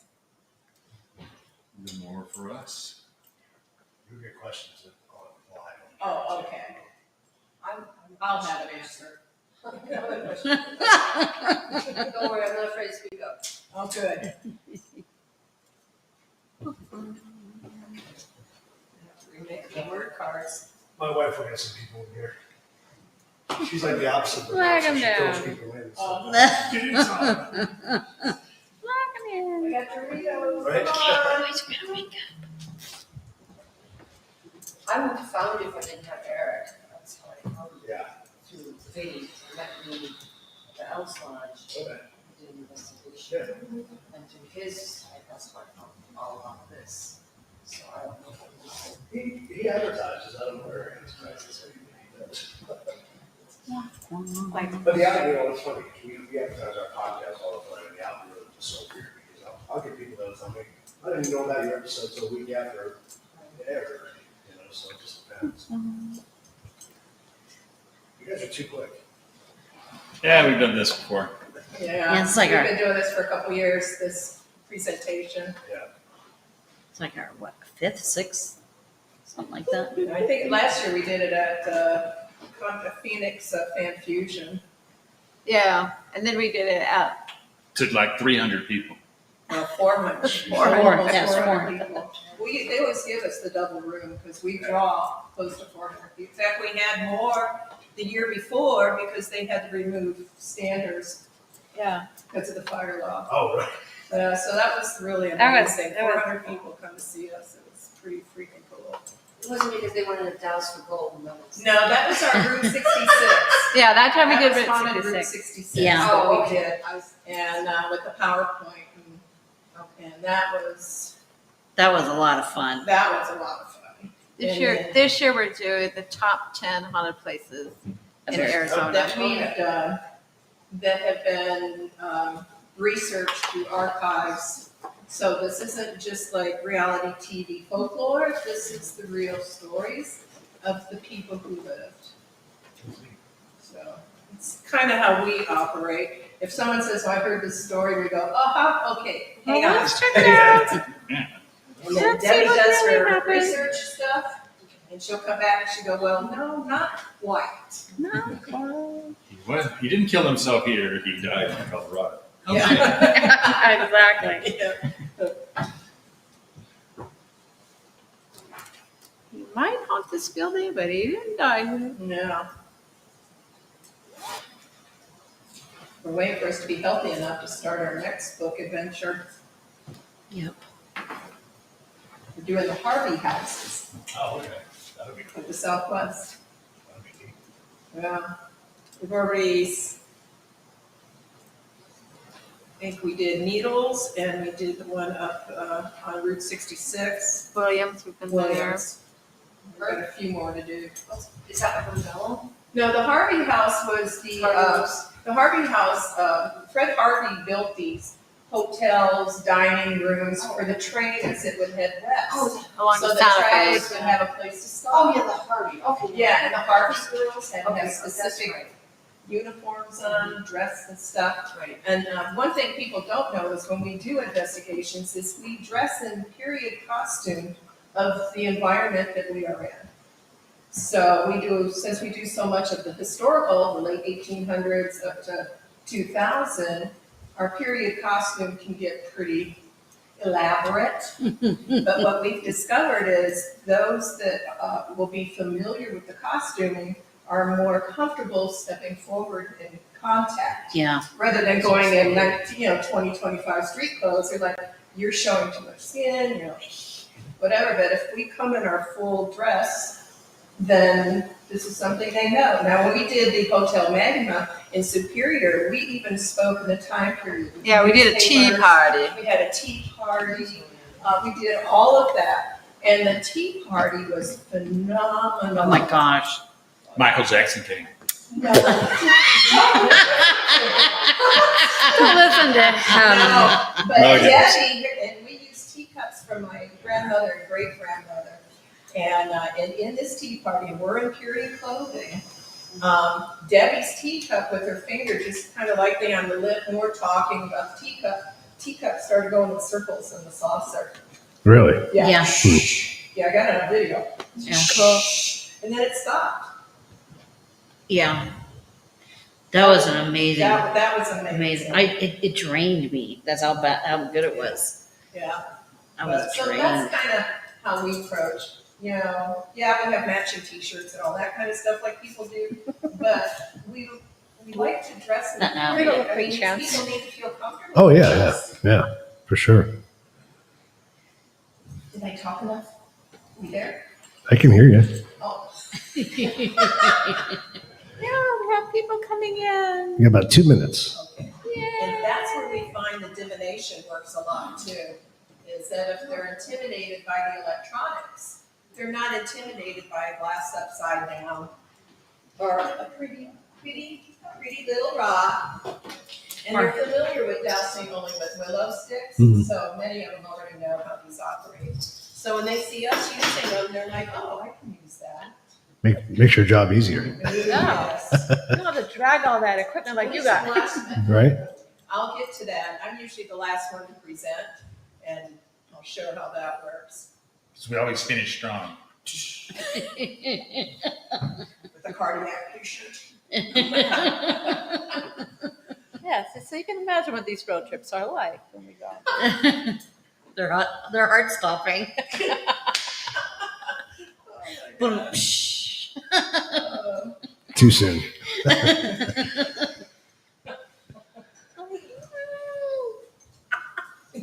This is our trip all the time. All the time.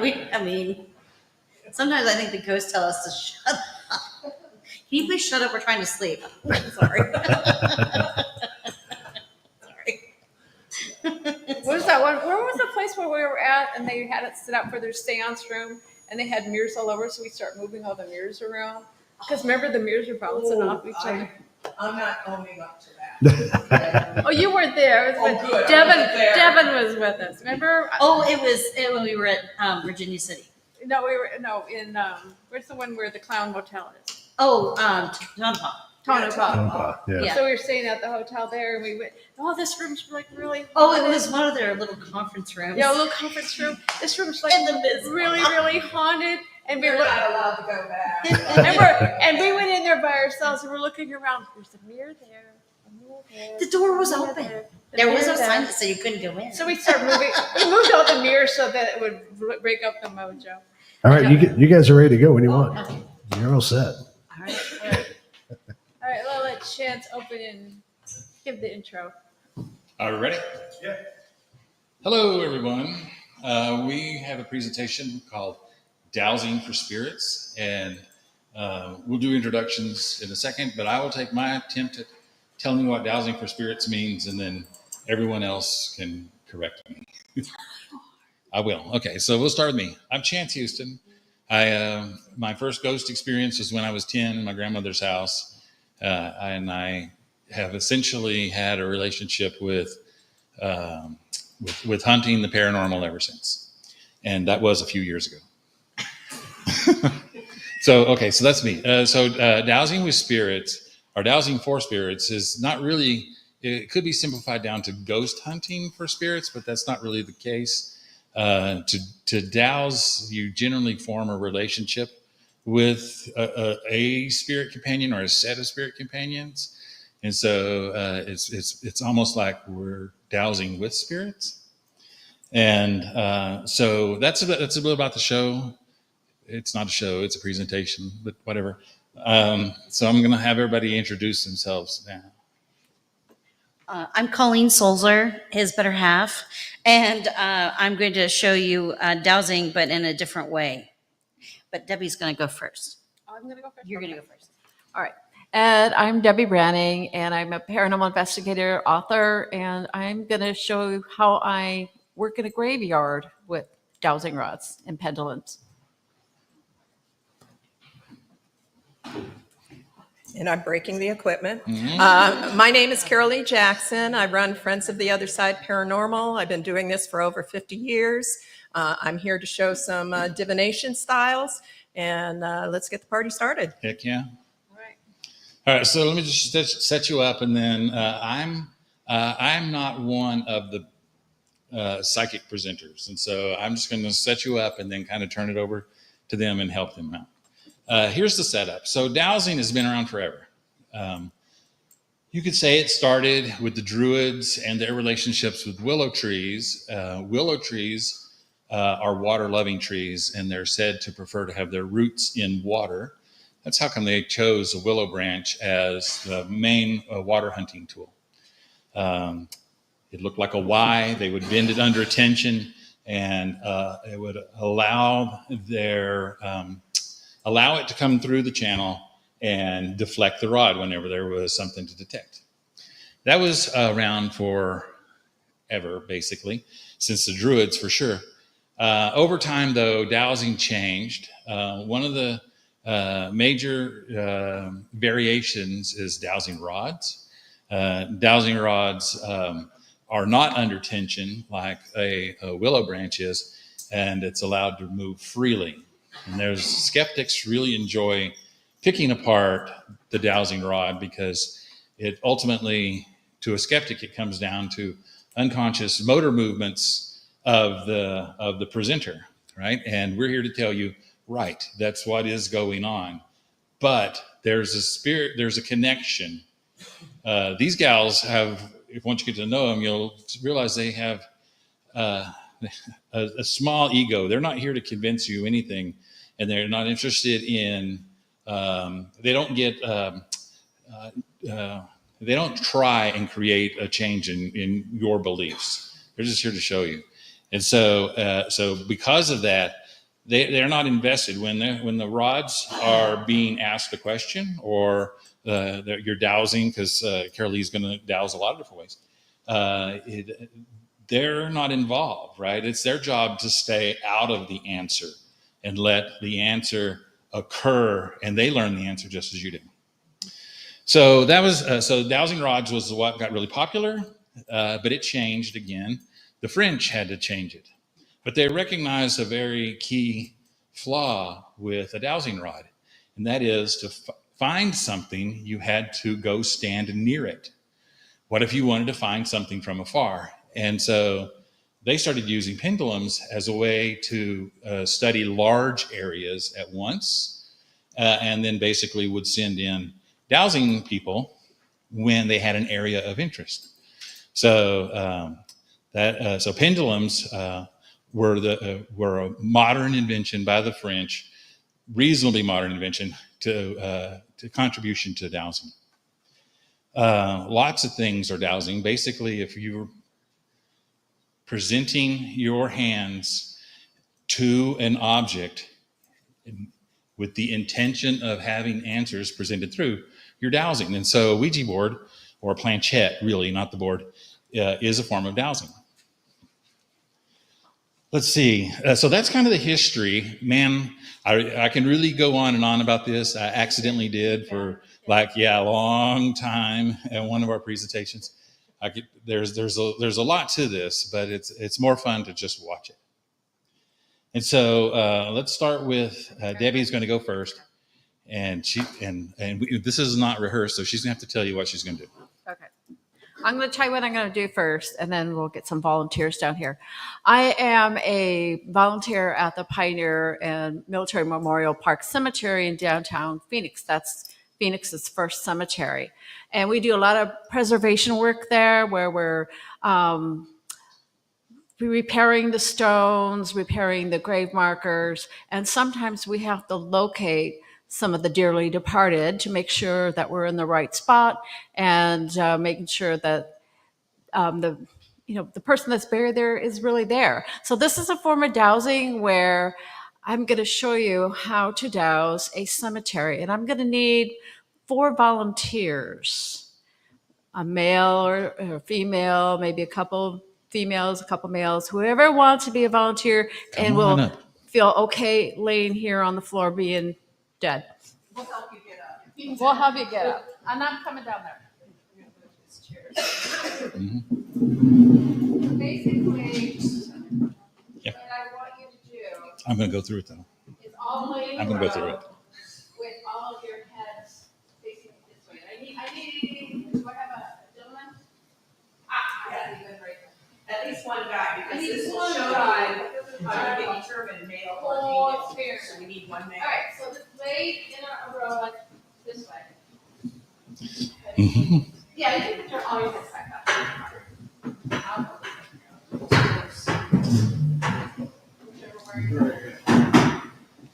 Okay, lay on your backs like you're in your coffin.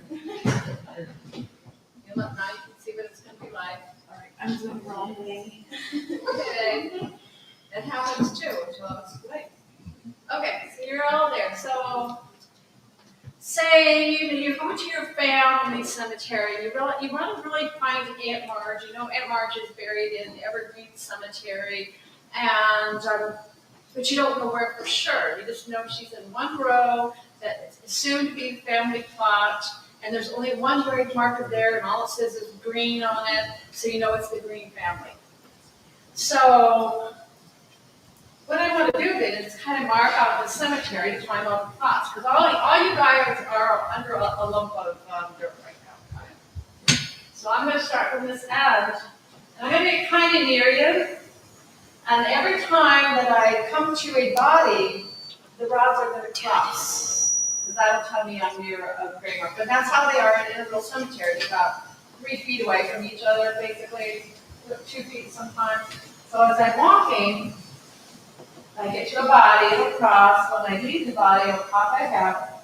As I get to a body, it'll cross. Leave the body, it goes back out. Get to another body, it'll cross. And so forth and so on, every time I get to a body. So that's how I know, okay, well, you know, the Green family's all along here, okay. So now I'm going to go, I know that there's, you know, grandpa and grandma, my aunt, and everybody's there. But I know there's only one male in the group, family group. So what we do then, to measure out whether it's male or female, the rods will know. So as I go over,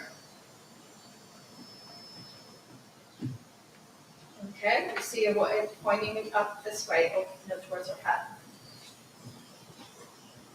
I'm going to come up this one. Same thing here, so I know it's another female. You'll notice she's using just one rod too. And I'm just using one rod. This is easier. I use one rod most of the time. So as I'm coming up to a male,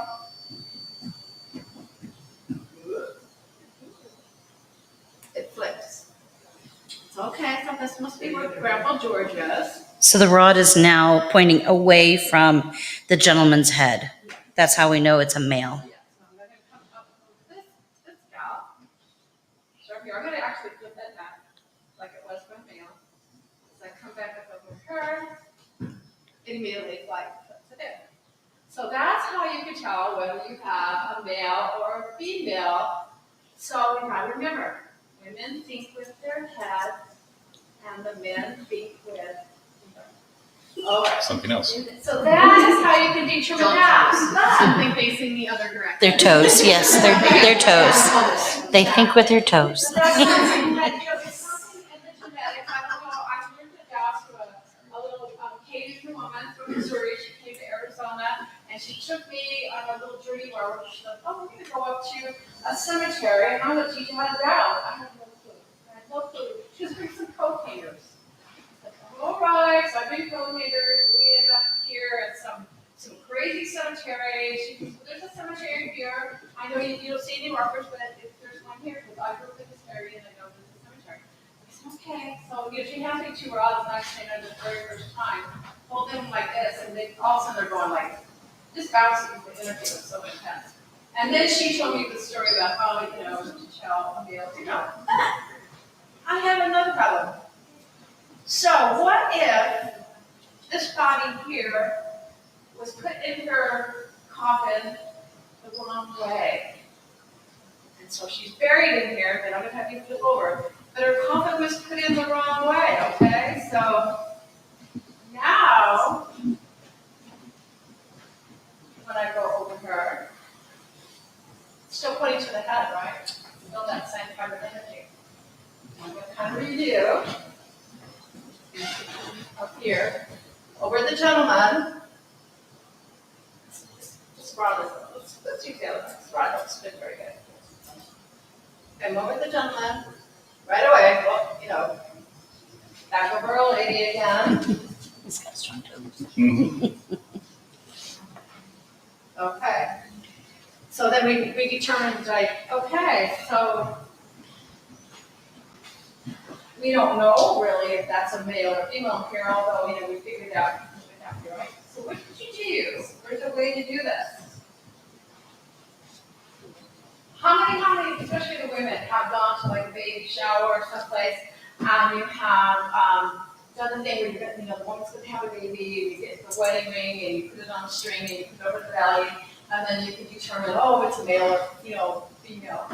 So if it's a male, it's going to go, I'm doing it myself right now. It's going to go clockwise. If it's a female, it's going to go counterclockwise.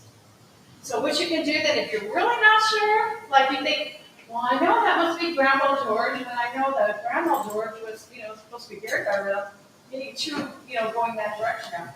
So if you hold it over like that, and you wait, it'll start spinning the counterclockwise, which indicates it's a woman. So I'm going to come over one of these other ladies here. It's buried the correct way in the cemetery. And if I hold it over her, again, it's going counterclockwise. If I come over the gentleman, it's going clockwise. So that's how you can determine by using that. The same thing if you had a pendulum out. It's going clockwise. If I go over a woman, it's going counterclockwise. New way of gender reveal. New way to reveal the gender. Yeah, I revealed all your genders. And so that's basically how you can use dowsing rods for contacting one of your relatives in the cemetery.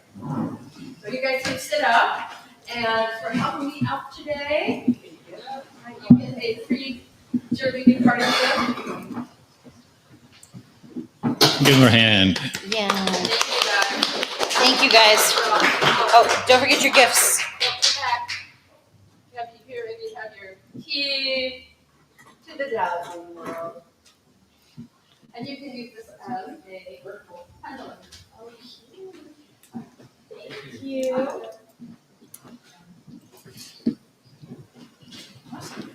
Awesome. So that's Debbie Branning. Did we mention she's an author? She has books out there. Yeah, there's books out there. There might be some stories about dowsing in the cemetery.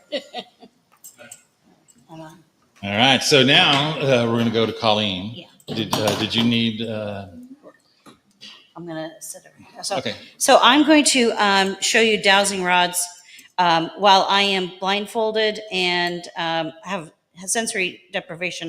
So I'm going to be deprived of my senses, hearing and vision. So those that are watching us from afar, you can ask us questions and we'll see how my rods answer them. I call them my boys.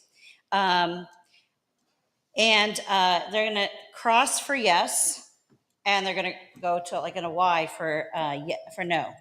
And so you can ask questions, and then we'll see if we can get an answer. And then if anybody here has any questions here in the audience, you can also ask a question. And then if we don't have any questions, then my husband here will ask a question and see what the rods say. So I'm going to set up now. We want to ask questions. Who knows what he's going to ask? No, I don't even know what I'm going to ask. Yeah, we've learned that too. We never know. Never know what he's going to ask. It's tricky. She's going to have. Yeah, I wanted to interject real quick with the dowsing rod and cemetery. Back in the 1800s, early 1900s, women of the night were not buried with their head towards the headstone. Quite often, they were buried with their head where the feet are. So when you go in some of these historical cemeteries, it's nice to be able to douse the gender.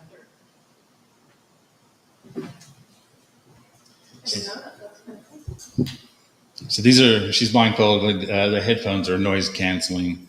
In a small room like this, we'll probably just try and speak softly because, no system's super perfect here. Can you hear us, Colleen? Very little. All right. So yeah, we'll speak soft. All right. Well, we'll also ask questions where being blindfolded and earmuffed will be irrelevant. There will be no way to know the answer. So we're going to start. First of all, let me tell you, as she's kind of balancing out and getting into the zone, and she can probably start getting answers right away. But let me tell you real quick about the boys. So the boys are her dowsing rods. They have a special connection to someone who's passed. It was his wire hangers from his closet. So that's where they came from. There's a deeper story there, but we'll just leave it at that for now. And ask the boys if they're ready to talk. Can they point to me?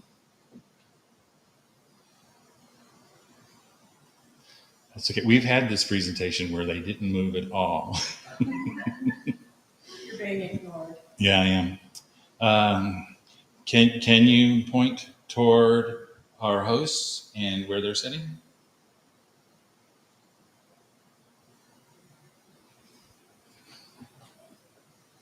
Okay, very good. All righty. You don't have to keep pointing. You know the drill. So the boys have heard all of us three talk to them a lot. So sometimes you don't have to be specific, but go ahead and straighten out.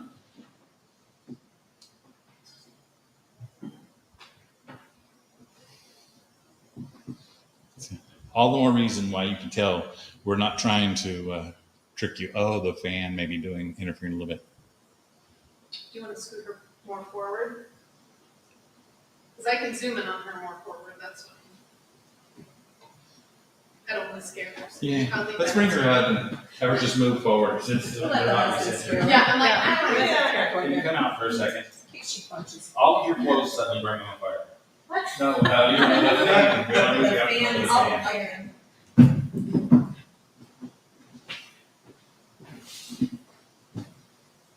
That's a bad name anyway. There. All righty, boys. You go ahead and straighten up and let's get ready to go. Are you there? Are you ready to go? So generally we're looking for a cross for a yes.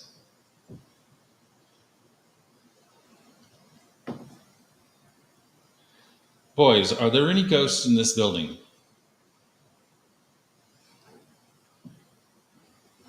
That's a pretty clear yes. That's a great cross, yeah. Go ahead and straighten out if you can.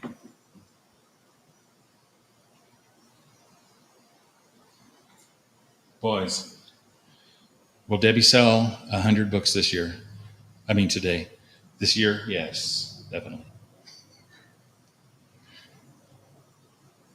They want to say yes. I hope they say yes. Let's see. Does anybody have any questions? Because we really didn't. Mine will just get weirder. Boys, can you point to the gentleman in the medium blue shirt?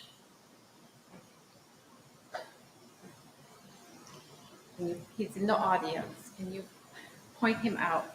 Well, that's great. That's pretty good. It is pretty good considering we moved her.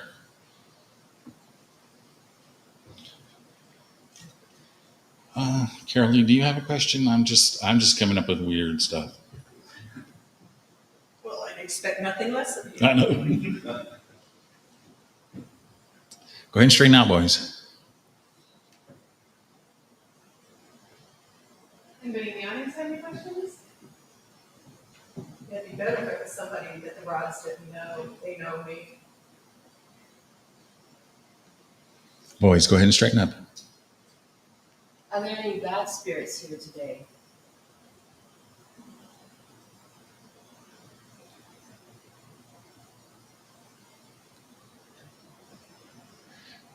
I'm gonna take that as a no. It certainly wasn't a strong answer. No. Yeah. They don't know. Boys, can you point to a person in our gallery audience that lost a loved one in the last year? Perhaps their relative or loved one has a message. Can you point to someone who lost someone?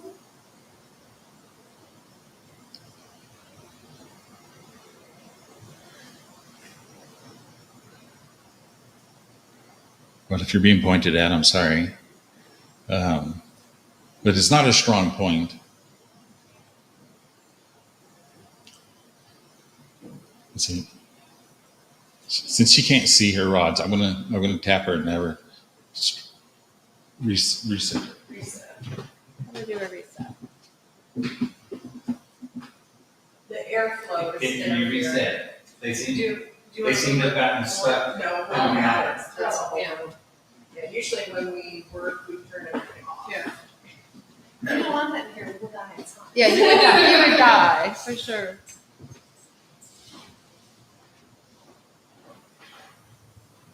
There she goes. Okay, boys, you're in a building with a bunch of minerals. Are there any miners here? Miners meaning people who pull rocks from the ground.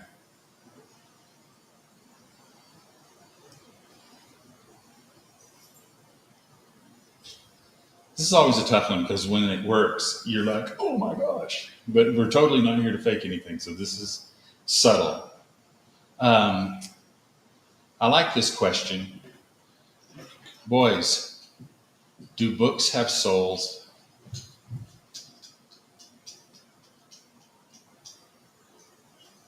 I swear I've had some books that were like people. What do you got, Debbie? Do you have a question? I do. Okay. Carly has a question. Okay, boys, you know who parties with me? Is my brother here?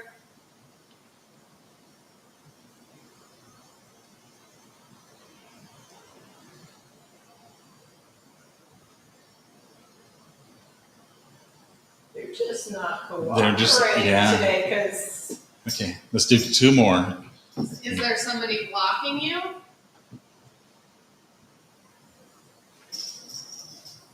At least with that one, we got some sway. Mm-hmm. Are there any haunted items in this museum? That sucker should be helicoptering right now. Mhm. Yeah. One thing you'll notice is the rods are angled down. And over the years, we learned if you hold them elevated, your body motion will move them. If you angle them down, now they've got to work against gravity. So that's why you'll see us pointing down. Takes a little more work. Yeah, it does. So when they start moving. you That was know. amazing. They went crazy. Nobody wanted to talk today. I have a lot of crystals on me. Did that cause interference? No, I think the airflow in here, and also there's so many haunted objects in here that will also put out their own energy and A little bit. They tried to answer. A little bit more than last time. Oh. Although you got the guy in the blue shirt. That's a Oh. very good possibility. Yeah, you got the guy in the I mean, blue because shirt. Billy's here.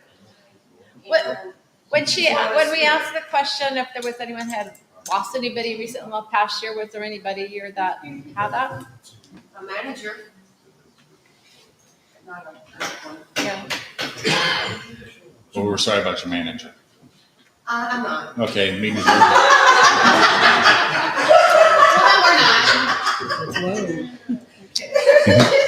So we have one more presenter. And this is Carol Lee. Carol Lee is, to me, I knew her first more so as a pendulum person. As it turns out, she can do them all. And she's going to show you some, I won't call it alternate because this isn't alternative. This is just different ways of utilizing the same thing that's going on. So take it away, Carol. Although Carol, I yeah. work with the rods and the pendulum, spirit board, and different graphs, one thing I've learned in the last couple of years is that you don't need all these gizmos. You can use a glass tumbler from your kitchen and then put some words on a card, piece of paper. I use rephrase the question, yes, no, and maybe, which are quite popular on spirit boards. The idea is usually this works best with 4 people. You take 2 fingers, and each of you put it on the rim of the glass. And you start going in circles, clockwise. And the more you do it, the faster it goes, it builds up energy, which is encased inside this glass tumbler. Do not take your fingers off. If you take them off, you have to start all over. Or the glass might go flying across the room and break all over the place. Yeah. And what we do is we ask our questions and we go, and I'm pretty good at knowing when we have enough energy. I'll say, okay, we're good. And then we ask our questions. And someone will say, is my Aunt Jenny here? They'll move to yes. Aunt Jenny, is Grandpa here? No. Is my dog with Grandpa? Maybe. Where's the dog at? Rephrase that question. And this glass will do in response to your questions. It will blow your mind. Do you want me to do it once with you to show how it works table- with two people, or We then you can try. call somebody up? This table has ridges. I tend to work on solid wood that I've polished, because then this glass here will smoothly move. I mean, just like on glass. But we just go.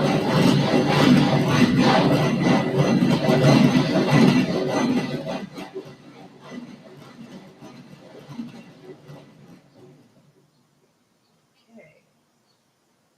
Taking our fingers off. Yeah. Is there? Yeah, go ahead and ask the question. All right, let's turn up. I'll ask one question. Go. All right. Are there 150 people in this room right now? Live people.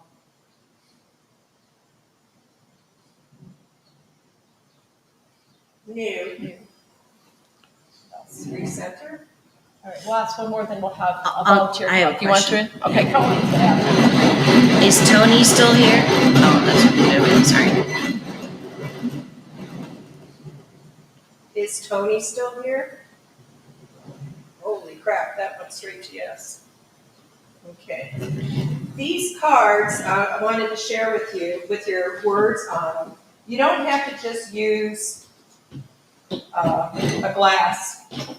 You can use a single rod, put them out, just like on a chart, and it will answer. And you can use your pendulum too. So these little words come in handy. They'll also work with your husband. You can like pick. Yes. That's when you only give 2 options. Yes. Yeah. Right. And you put the one you want farther to them. That's right. And I also work with spirit boards and different charts. And what I like about the charts is they'll have the month, they'll have numbers on them. You can get ages, you can get dates, you can spell out names. And they also come my little traveler. So there's a variety of things you can do, but if you really don't have the budget to invest, get a piece of paper and a marker and make your own. And you saw how Debbie made her pendulum with some twine and a key. You can use a key, you can use a washer from the man shed, use whatever you want as long as it dingle dangles.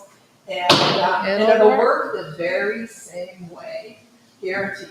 Now, does anyone else out there have a question you would like to ask and come up and do the glass with her so you can show that we're not moving the glass around? Come on.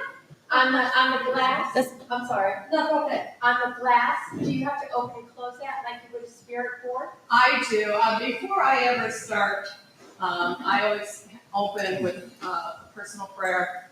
My guides are with me before I even walk in the door. And then I close and I thank them.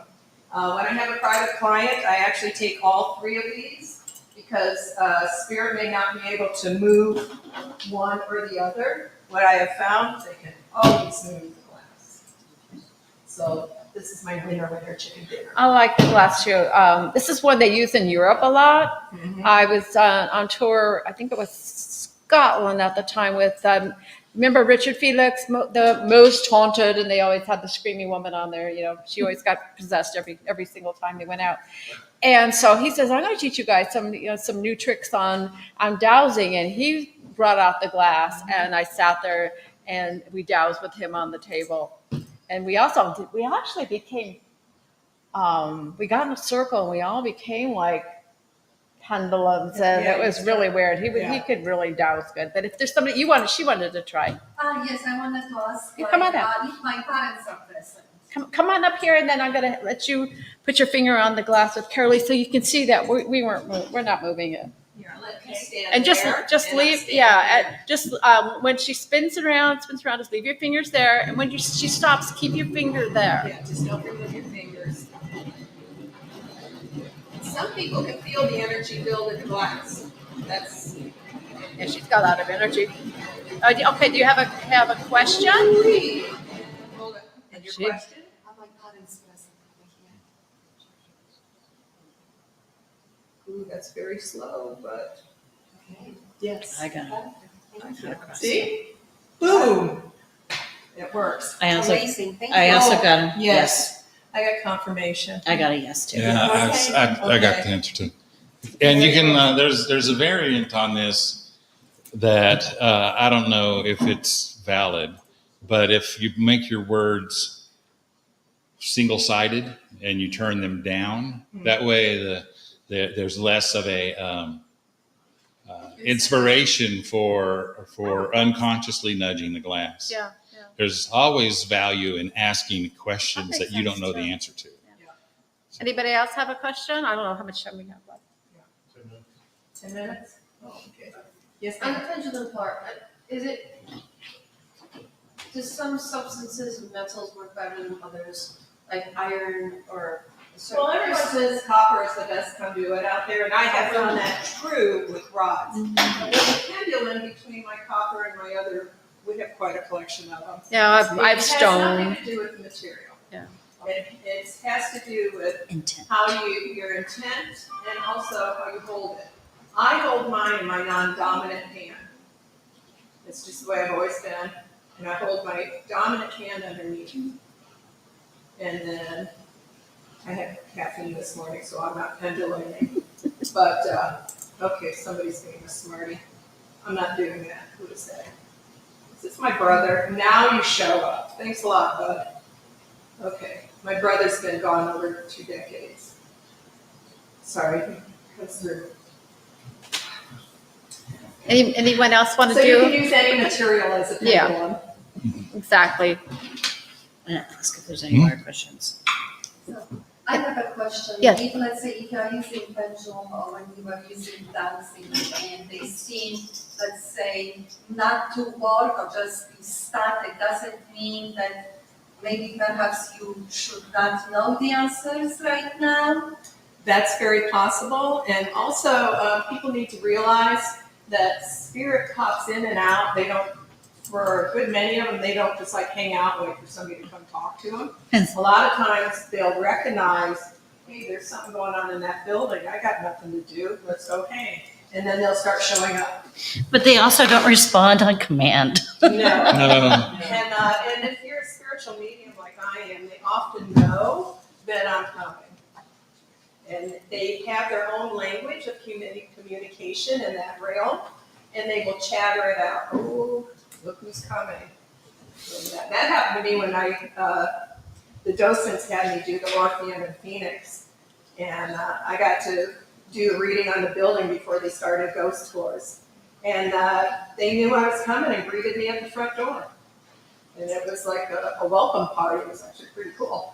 But it is when Spirit knows you have the abilities and gifts, or you want to make contact, many times they will come forward. But you really have to do it in a peaceful, loving, pure intent. Don't egg them on, don't antagonize. Do not be rude at any point. Yeah, don't treat it like a clown show. Like you're there to be entertained. And if somebody comes forward and you're not comfortable with them and they are starting to be an ASS, then you just tell them, I don't roll that way.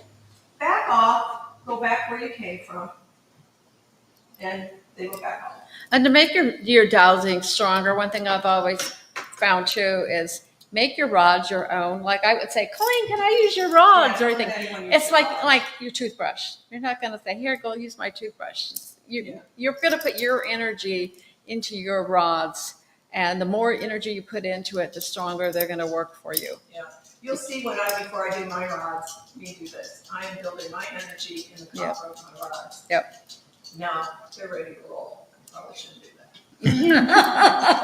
Yeah, a naive question, but can spirits, I mean, it doesn't just have to be a haunted location, it can be just a location where nothing has happened, and it's just you're playing in the house. And Yeah, you can sit in your living room and. So they still work even though. Yeah, it's because there's different planes in the spiritual realm. We're not all ghosts all in one room. There's different realms depending on your human soul's ascension.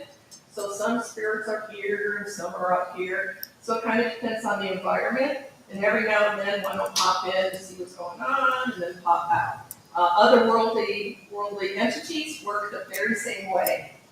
So I try to warn people when you start rocking with this stuff, be sure to protect yourself. I cocoon and God's white light. So Right. that nothing comes through. We don't want to hear about you being possessed every single time you go out to do a ghost investigation. You Just know. remember that you're in control. So an example of the multi-dimension, Debbie and Chance and I and a friend of ours went down to Rocky Point, or at least where the locals live, and we investigated a house there. And we found that the father was there and the son was there. And the son was like, what, 11, 7? Yeah, he was young. He was very 7, young. I thought 7. And they were both there, but they did not know that No, each they of were them both were there. were Yeah, they had present. no clue that they were both. The father was looking for the son, but did not know the son was still at the house as well. And so it was quite interesting to see that. Sad in a way. It was very sad. So, but we got them together at the end. Yeah, we were able to send them both off into the light. It was really weird because we knew the father was hit by a car on a bicycle, and as we're driving all around doing our other things before we were going to actually do our investigation, we kept seeing this man on a bicycle everywhere we would go. It was just really eerie. It was like, really eerie. Who is this man? Why do we keep seeing him every place? And then we figured out, no, he was watching us and ready to do the thing. Yeah. Unfortunately, he wasn't just hit by a car. A large vehicle tipped over on him. And his energy that he presented to us, and the evidence that we received from him was very different than the boy. Yeah. The boy was the father was very staticky and low level energy, whereas the boy was like higher level and just looking for his mother and trying to find out what happened to him. Tugging on her shirt while we were eating our pizza because he wanted pizza. And we found out later that he would tug at his mom's shirt to say, "I'm hungry," because she was starving the children. Yeah. Nice. Anyways. Yeah. So I think we have come to the end of our dowsing presentation. Yeah. Because mirrors, the windows of the soul, and I've heard that you put 2 mirrors together, you can create a portal. Have you experienced that in your investigations? Or I kind of, at myself, with the pendulum, I kind of would move it all and put it in front of the mirror and it would start moving. Is there a correlation between mirrors, spirit? Yeah, I use mirrors and water and fire for scrying, if you know what scrying is. And that's a matter of meditating into it and allowing the information to come forward. That's a whole nother presentation. And that's kind of like when we were talking about that conference room we were in that hotel. They had the mirrors. They were creating a portal. So then when because they were all reflecting into each other. Yeah. So they were doing their investing there. They had a portal going on, and we're like, okay, well, let's just kind of mess up this portal.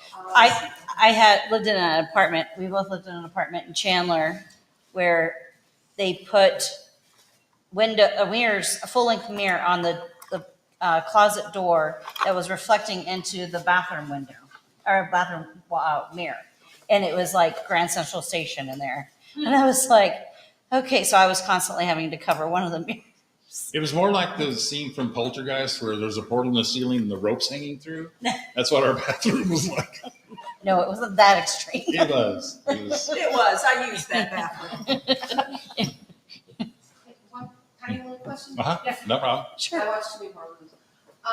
All the kids usually do is play Bloody Mary, Bloody Mary. Oh, yeah.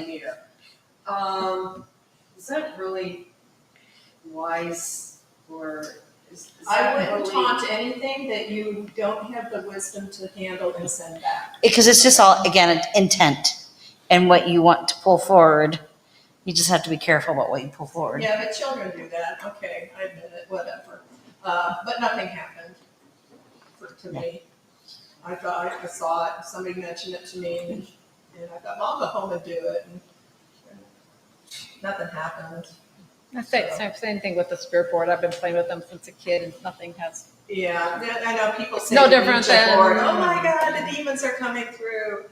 Okay. We don't know who's talking through the spirit boxes either. So. No. Again, open and close, be responsible. Okay. Wow, this is fun. All right. I bet we ran through our time. Right on. Right on. All right. Right on. Yeah. Thanks, everybody. Thank you very much. We really appreciate it.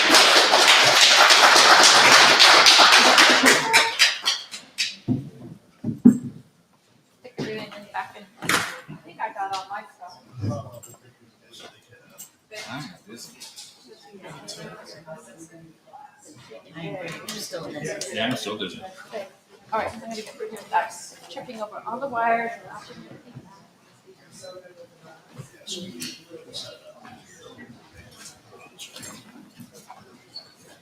Yes, sir. No, that's why you want it. Your voice didn't want to talk today. I was like, even stopping him, and he was like, maybe. I was feeling so lucky. All right, everybody. Thank you for that. That was Deb Branning and her special guest doing some dowsing rods for you. Coming up, we have PAPS coming up, Phoenix, Arizona Paranormal Society. They're going to be up here at 2 o'clock. Don't forget, if you're watching, depending on what platform you're watching on, please don't forget to like, share, and subscribe. Also, don't forget to check out The Truth About Beer. And every Tuesday night at 7 o'clock Mountain Standard, Pacific Standard Time now until we change back and go over to Mountain Standard Time again. So be sure to like, share, and subscribe whether you're watching on Ghost Squad Scotland, Suds, Truth About Beer, or your favorite platform. We're going to be back in a couple minutes. We're going to help the next speakers get set up, and it's going to be PAPS, and we'll come back and hang out with you guys for a little bit. So thanks for joining us. Go grab something to eat, go grab something to drink, and we'll be back shortly.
He's gigging, probably.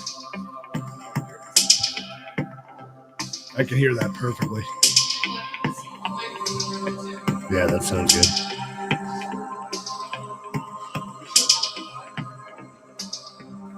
What's that? No, that's good. Yeah, that's good. There you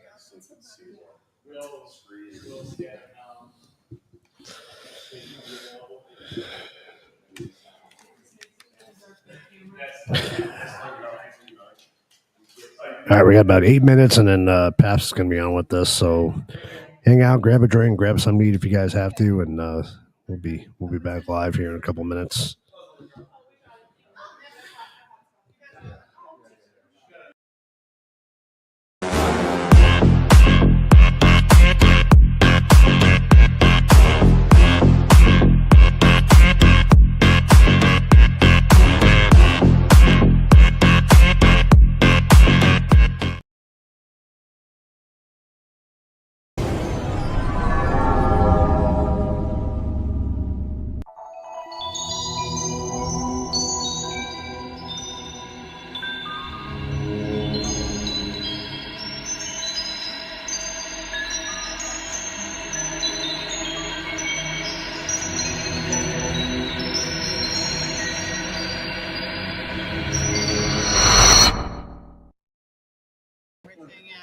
There's a subway up there too, babe, if you want me to go to the subway.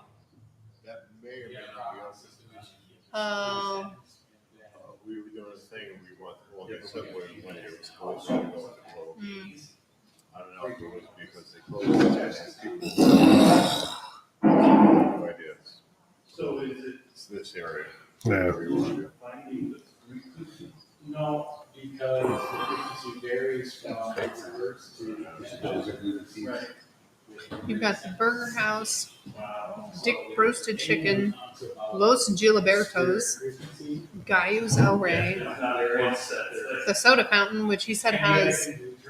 That's the password. I was able to get in and see it. That's fine. She was able to get it, so we're good. Okay. The Lyric Soda Fountain, which apparently has Sammy's, and then Miami Flats Lounge. I'm good with anything, to be honest with you. I'm just getting hungry. Fine with Circle K and getting sandwiches too. Yeah, do that.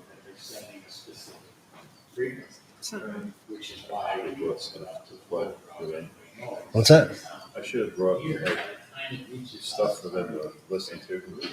Oh. I figured we were going to have interviews and stuff. Nobody on Instagram, yeah. It's all right. Everybody's hanging out. Everybody's peeing right now. You Yeah. good? Everybody's getting up in between. Peeing and getting snacks. Okay. Pull that camera up. Do you think that's good? And if so, I'll just leave it. Because that shows their presentation. Yeah. Okay. That's good. Exactly. Yeah. And I will go find food. Okay. Do you want anything else to drink? No, I'm good with water. Okay. Love you. Bye. Love you. Yeah, that's Appreciate it. I'll take my phone. Okay. Thank God Daryl was a talker while we were figuring out that. We got to figure it out. Thanks for doing this for me. Appreciate No problem. Oh, yeah, that's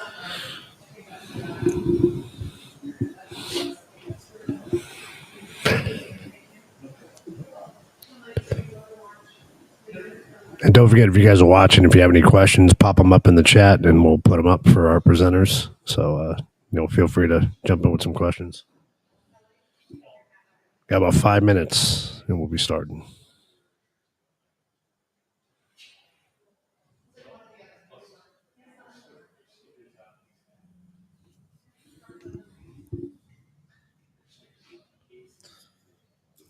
Where T-Mobile was. Mm-hmm. Yeah. I might look at one for Verizon because it's pretty cool. We're having issues with streaming. I don't know if it's our TV or whatever. And I was going to buy a new TV. And I said, let's get the video thing. Mm-hmm. I've heard of the video.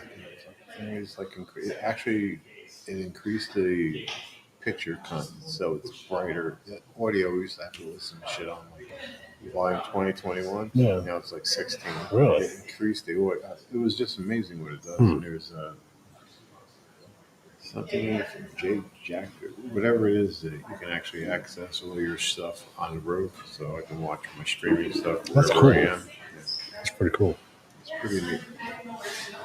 So I want to look more into that. I don't want to pay $35 a month.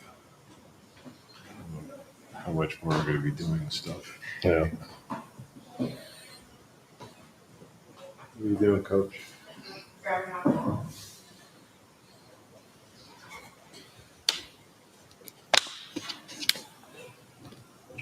Get a front row seat.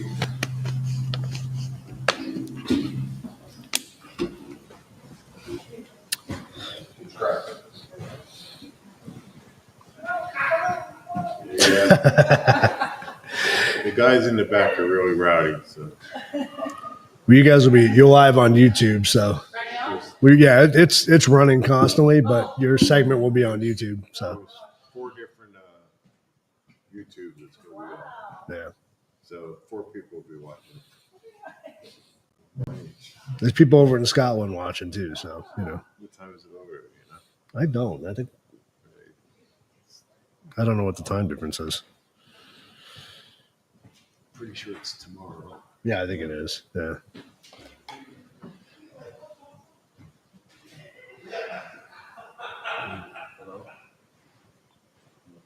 Now we got it down here. W. People in. Tell them not to push. They set up thank God I didn't, but they set up all these chairs. Yeah. It works.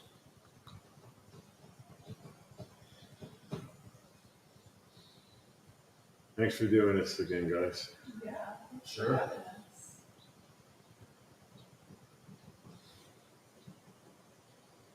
I mean, I charge for lectures and we have more people. This is free. We have a handful. Makes no sense. You never know how it's gonna roll.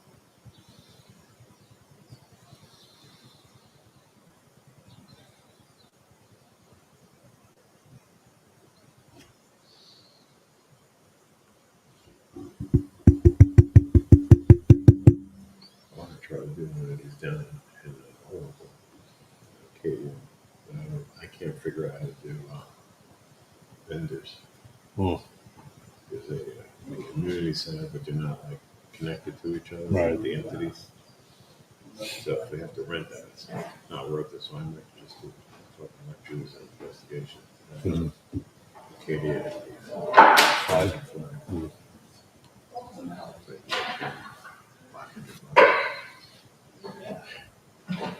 You got yourself a gavel there. Yeah. I like it.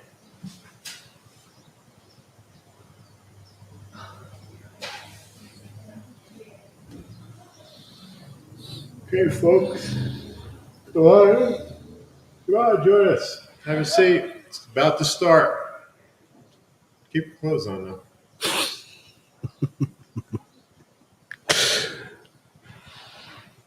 Actually, a friend of mine came, Kevin, RV, so he got a place by us. Yeah. Turned out to be a nudist RV. Really? What's up, Dave? You have us for tonight? Yep. Okay, I wasn't sure. Yep. It's going to start at 7, so after this is over, 4, go get dinner and whatnot. And like 6:30, Okay. Get ready. Meeting here in front, or? Yeah, probably in the front area. I'm pretty sure that front doors are going to be locked at one time. They're going to be closed, and everything's going to be in the back. So it's best so you don't have to walk around Jabib is to park in the back. And the way to do that, put this on you can go airplane up to mode. this next street, These phones, do you Sullivan, know? make a left. It's the second Do you know how to put these on opening airplane from the fence. You're going to pass the big building. That's the next left. Okay. And go in there, and there's double doors right on the other side of the steps. Okay. That's where you come in. Okay, cool. I don't know if you're bringing gear in or doing anything. I just got a couple things, suitcase, that's it. Yeah. I did pretty everything because. That works. You've never been here, right? You've never been to this place? No, I was here before. You were. Yeah.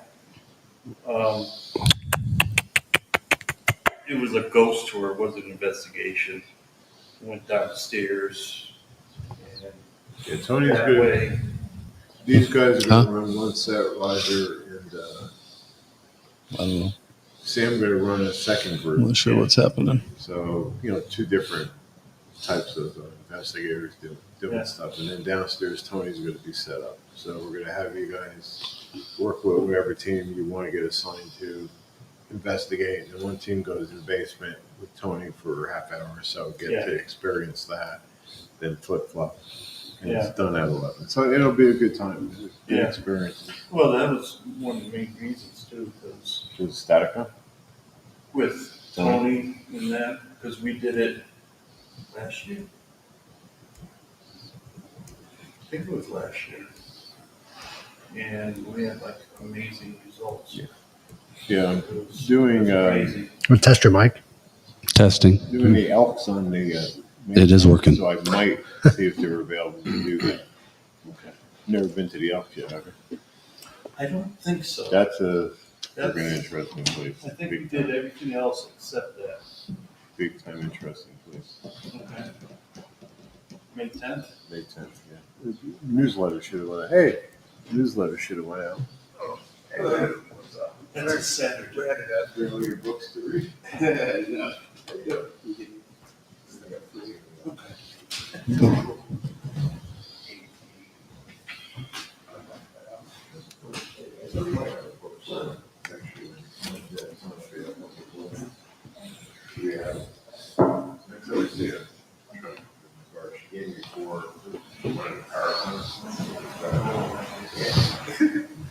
Hey, what's up, buddy? How you doing? How you been?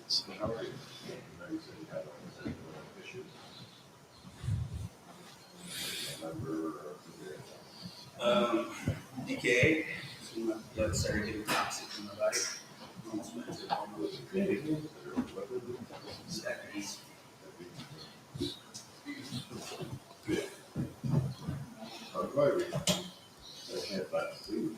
We're here for a while. Yeah, we've been here for a while.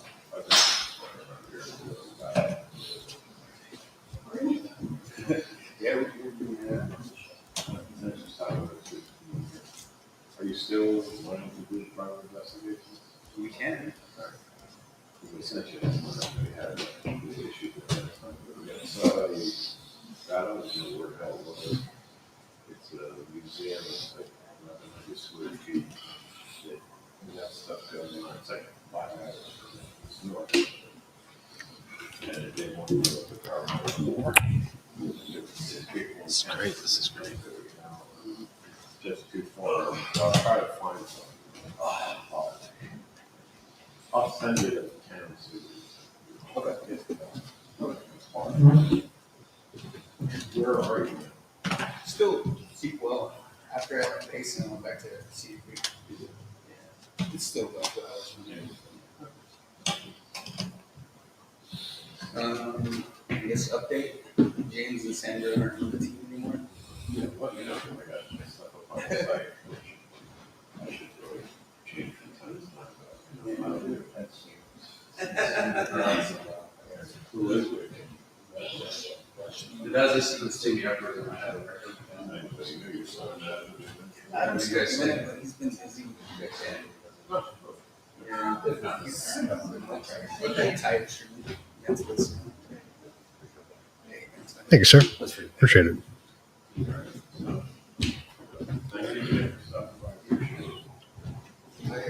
See ya.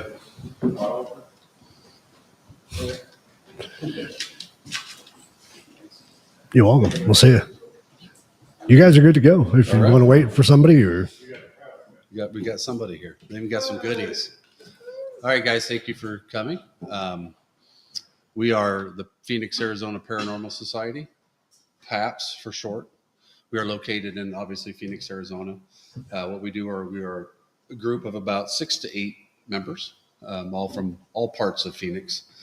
We primarily focus on investigating private residences, so people's homes. We'll get anywhere from 5 to 10 emails, messages a month about wanting us to come into their homes. Obviously, we don't do them all. We do vet them fairly carefully. A lot of people just like having ghost hunters come in their house and they think it's really cool. So we're really careful where we go. Several factors dictate whether we go into a home or not. The location of it, obviously, and we'll do a history on the house. If we don't think it's a lot's going on in the house, then we might just pass it up, or see if another group wants to take it. But there's several different reasons. But we usually go around probably 2 to 3 weekends a month. We're out investigating, pretty much all local. Now, every once in a while, Laura and I might go on vacation out of town, out of state, and we'll throw some investigations in there too, because we like to stay in haunted locations. So we also do tours every once in a while. In the past, we've done the Gilbert Museum, we've done the Mesa Museum, we've done the Buckhorn Baths in Mesa, as well as the Phoenix, the Pioneer Living History Museum in North Phoenix before it changed owners. We really did that a lot. So we like to do fundraisers like Vinny does with his group. So we haven't done any this year yet, but we might start up on the Gilbert Museum pretty quick. What's your radius for investigation? All over Phoenix. It doesn't matter. I mean, we've done Tucson, Tubac. We've gone up to Munns Park, Happy Jack, Prescott, Cottonwood area. So if we all have, day jobs. So it just depends if everybody's available, if we have a team enough that's available to go a certain night. We do really like to focus on homes with children. They seem to need our help the most. So what we do is what you see on TV with Ghost Adventures, Ghost Hunters, all those. We have all the same equipment that they use, and basically with the knowledge between the team, everybody, we think we do a pretty good job handling situations. We'll tell them, we'll be brutally honest with them. If we don't think it's paranormal, then we'll tell them. If we do, we just try to keep helping the family move on after the investigation. Several times we've been out 2 or 3 times to locations.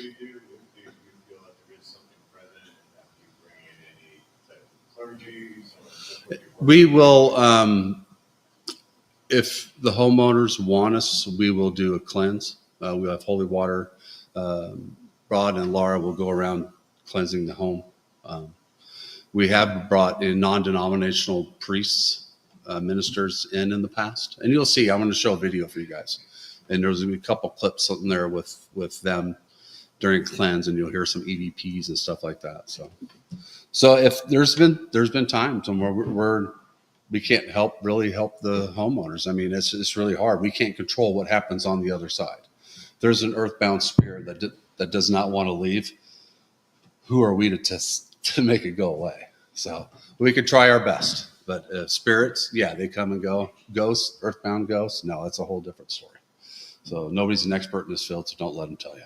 We just try the best we can and provide peace to the homes, the homeowners. PAPS has been around since about 2000, 1999, 2000. We're an LLC. It's a nonprofit. Obviously, we don't make money. We don't charge anybody anything, and like most groups. So that's about it. My name's Jamie. I don't know if I introduced you. This is Laura. Thank you, Vinny, for having us out again, as always. What we're going to do today is show 3 short videos. The first one's going to be about 20 minutes. It's going to be basically EVPs. And every video is basically stuff that we've captured over the years. So an EVP, does anybody not know what an EVP is? Roger does, I know that. So on the first video, it's going to be basically mostly EVPs. The first half of the video is going to be just what we've captured on recorders. Second half will be with our video night vision cameras. Second video will be probably, I think, the spirit box stuff. So we've captured on the spirit box, and I think there might be physical manipulation videos too, where things have moved, for no apparent reason. And the last one's going to be, I think, FLIR images with the thermal camera. So I think we're ready with that. If you guys have any questions, we've got an hour, right, Vinny? Probably about 50 minutes. So we've probably got 30, 40 minutes. So we'll kind of rush through the videos. If you have any questions on anything, just if you can hold them for afterwards, we'll be more than happy to answer any questions for you. And if there's something really cool I need to tell you, I'll have Laura stop the video and we'll just kind of comment on where it was at or something like that. Some cool stuff. But we'll try not to just talk over everything. So we'll start with the first video. Ready? All right, let's go.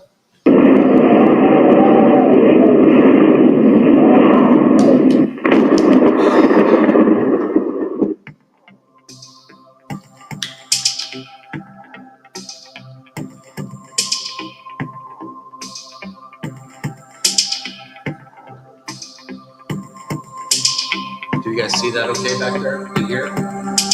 Some of these EVPs might be a little soft, but most of them I think you should be able to hear.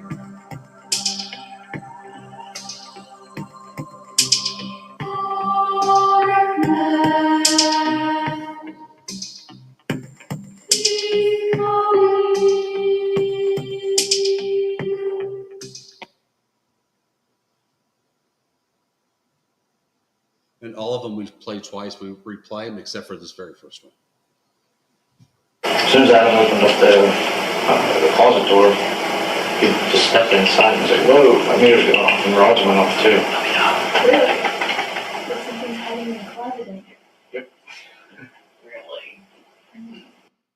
If you're sitting on the couch all wrapped up in a blanket, I'm not getting up. Sorry. Yeah. What was that? What the hell was that?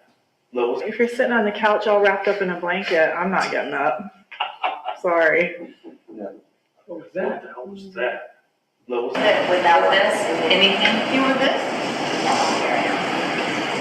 What about the wine room? Without this, anything? You were this?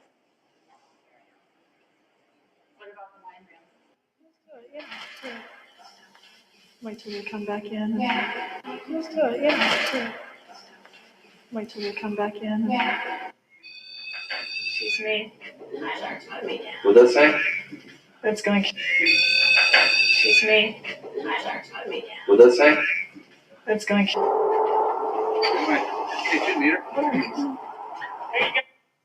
that one here was at the Phoenix Pioneer History Museum. We were outside, coming outside of the Opera House, and you can hear in the background of those like semis on I-17. And then you just hear a voice saying, "Come here, watch me," or whatever.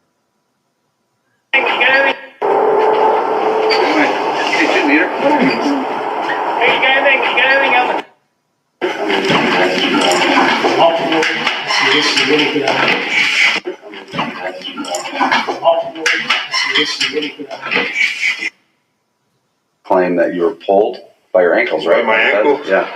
That's the night? Claim that you were pulled by your ankles, right? By my ankles? Yeah. That's the night? Anybody know what that is? The Queen Mary. Yeah. So the CVP paid a room check when we were staying on the Queen Mary. What? That was right in Nancy was talking about a long time ago was the room 12. Nancy was talking about a long time ago was the room 12. Oh, I got you.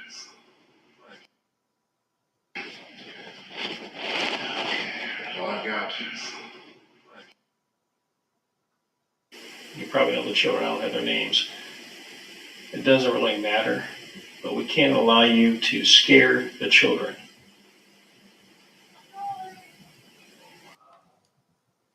You probably know the children, I don't have their names. It doesn't really matter, but we can't allow you to scare the children.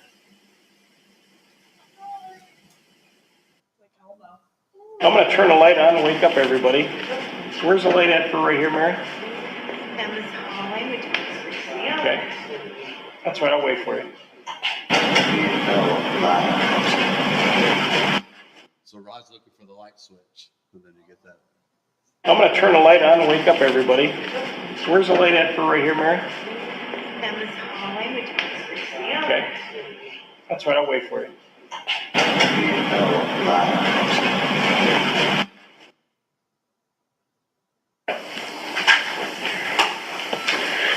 I'm gonna grab the hot cake for you.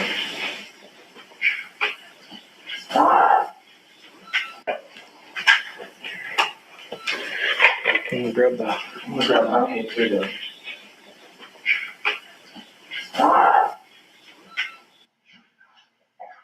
Is anybody here? Have a lot of folks that came to visit tonight. We need to kind of let them know that we really are for real. Would you know the masseuse's name? It's crazy. Is anybody here? Have a lot of folks that came to visit tonight. We need to kind of let them know that we really are for real. Would you know the masseuse's name? Thank you.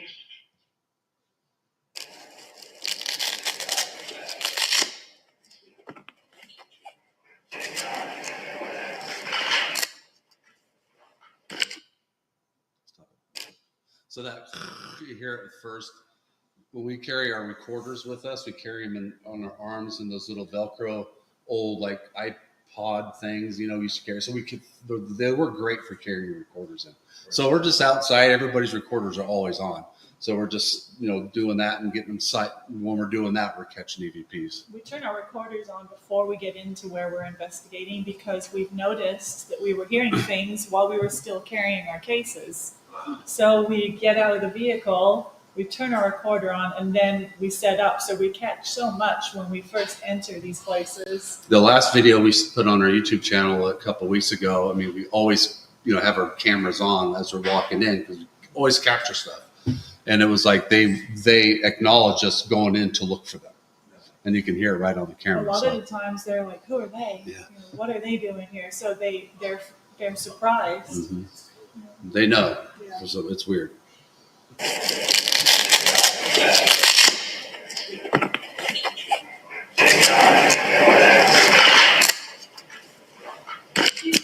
That's not very nice of you to do that.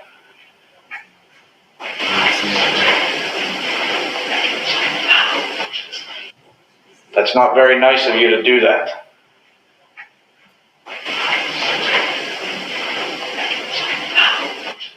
Okay, just taking some IR shots right now. A lot of dogs. Okay, just taking some IR shots right now.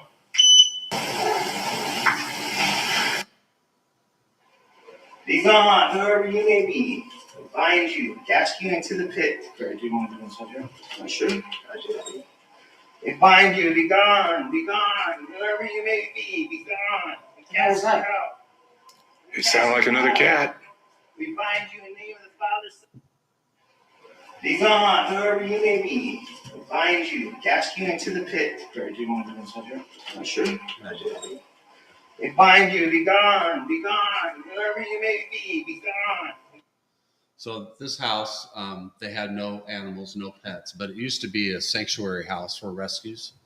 And they would capture so much stuff in their house. Well, that home, the rescue turned out to be not much of a rescue. Yeah. There's some nefarious stuff that went on in that house. Yeah. So they had activity. That's why they called us out. But they know that they have a, you know, ghost pets there. So now they think they have one cat and one dog. So they have toys and a food dish, and they call one Spook and one Casper. You sound like another cat. We bind you in the name of the Father, Son. You can see us. It's object. Yeah. And this is just down in the hallway. This here, if you guys, it's down in the room right down at the end. Yeah. On the other side. Yeah. Let's see us. It's object. Yeah, but let's. Did God become flesh and wood amongst us?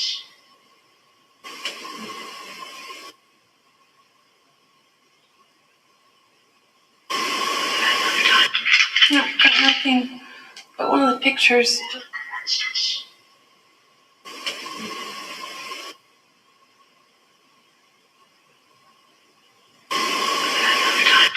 No, got nothing.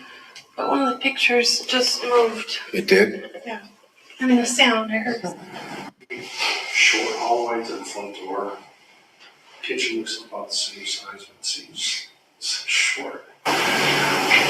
That was the last people. Mark, I just heard a man say get out clear as day. No way. I did, From which direction? over by you guys, between Mike and Jamie, between you two. So much smaller than this time. Like it's a very short hallway to the front door. Kitchen looks about the same size, but it seems short. So that was Laura. She can hear things way more. She's more clairaudient than the rest of the team. So Laura hears things quite a bit. And so they're not all EVPs. We could all hear stuff, but Laura's like eagle ears. It's crazy. So. Okay. Hey, little boy, can you look through the window? Knock, knock. Show yourself. Right now, Laura, you can see real clear now. I would see if somebody was inside, yeah. Come look out the window. Come look at us. So the previous one where Laura heard the get out, and then this one are both at that's you can see the sign, if you can read it, says Victorian House. That's at the Pioneer Living History Museum in North Phoenix. This place is crazy. There's so much. There's going to be several more clips that you'll see. This stuff has so much activity.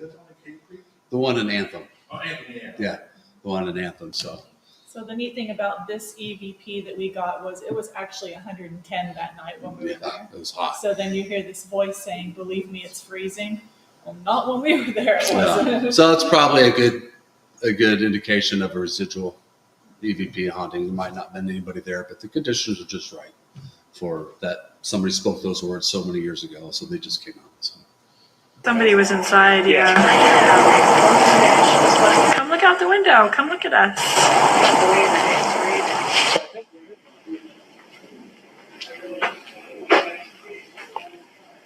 It's at the Sheraton Hotel, Crown Plaza, downtown.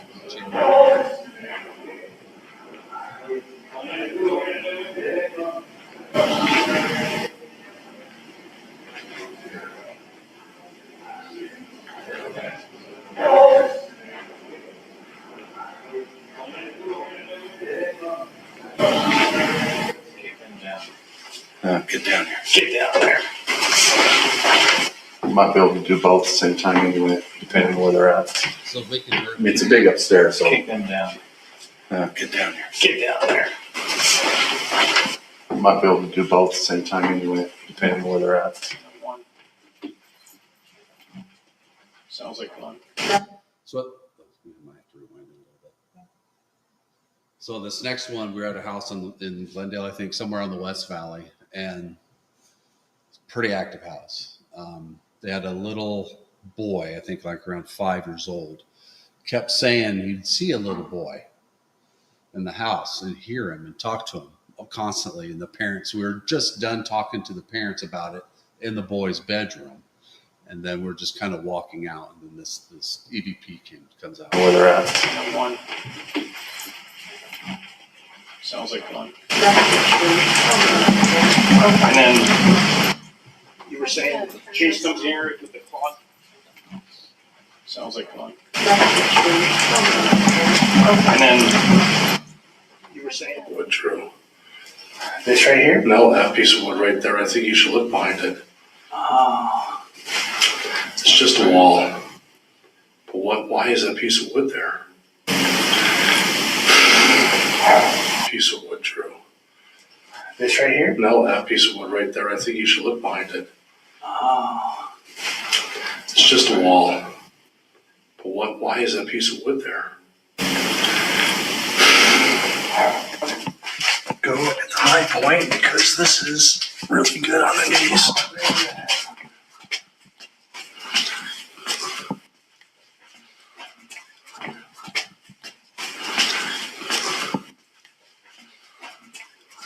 Issues with this house at all, but then they sold it years before they bought it, like years. And then it was owned by somebody else. And then, I mean, it's just been, every single time somebody had bought it, they would remodel it. And Yeah. just every single time, something new changed, so. Yeah, so. what was that? Did you just take a big breath? It was on the right side. So we all heard that. Years before they bought it, like years. And then it was owned by somebody else. And then, I mean, it's just been, every single time somebody had bought it, they would remodel it. And Yeah. just every single time, something new changed, so. Yeah, so. What was that?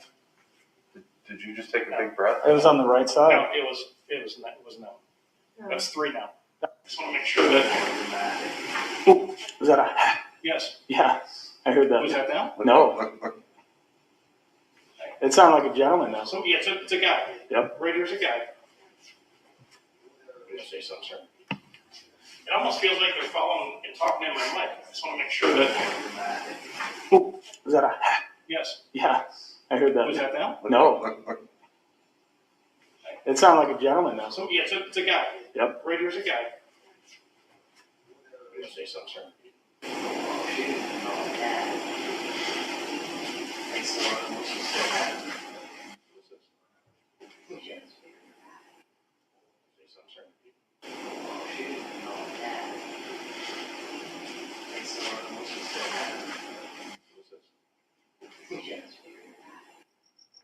Crazy.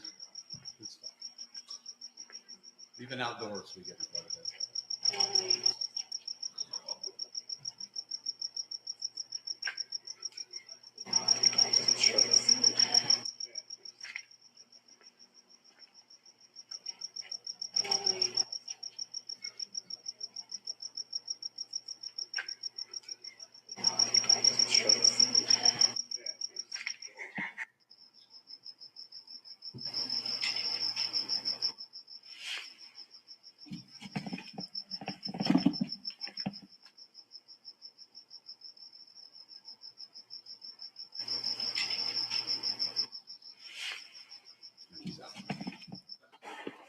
The problem is we're not hearing these. Yeah.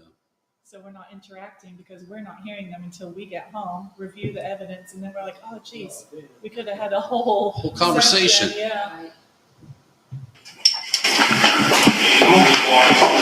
This is a Gilbert Museum. So I'm gonna turn this on the little girl.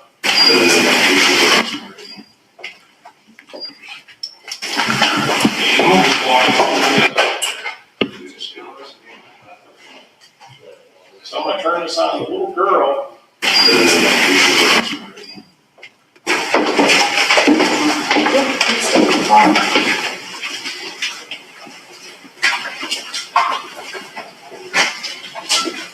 I'm gonna turn this little mini cam onto the stairway, Jamie, real quick, and I'll be right over.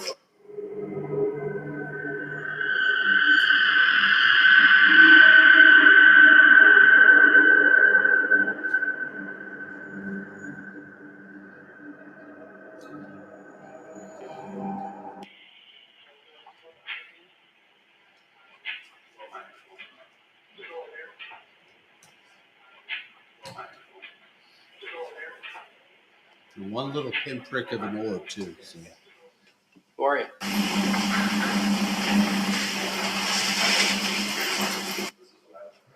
Yeah.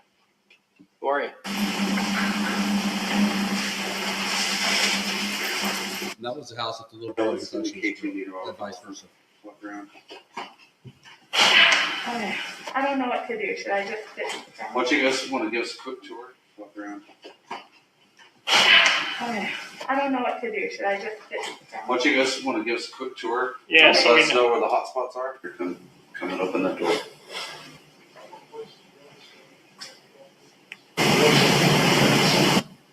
Mark that. Did you hear something?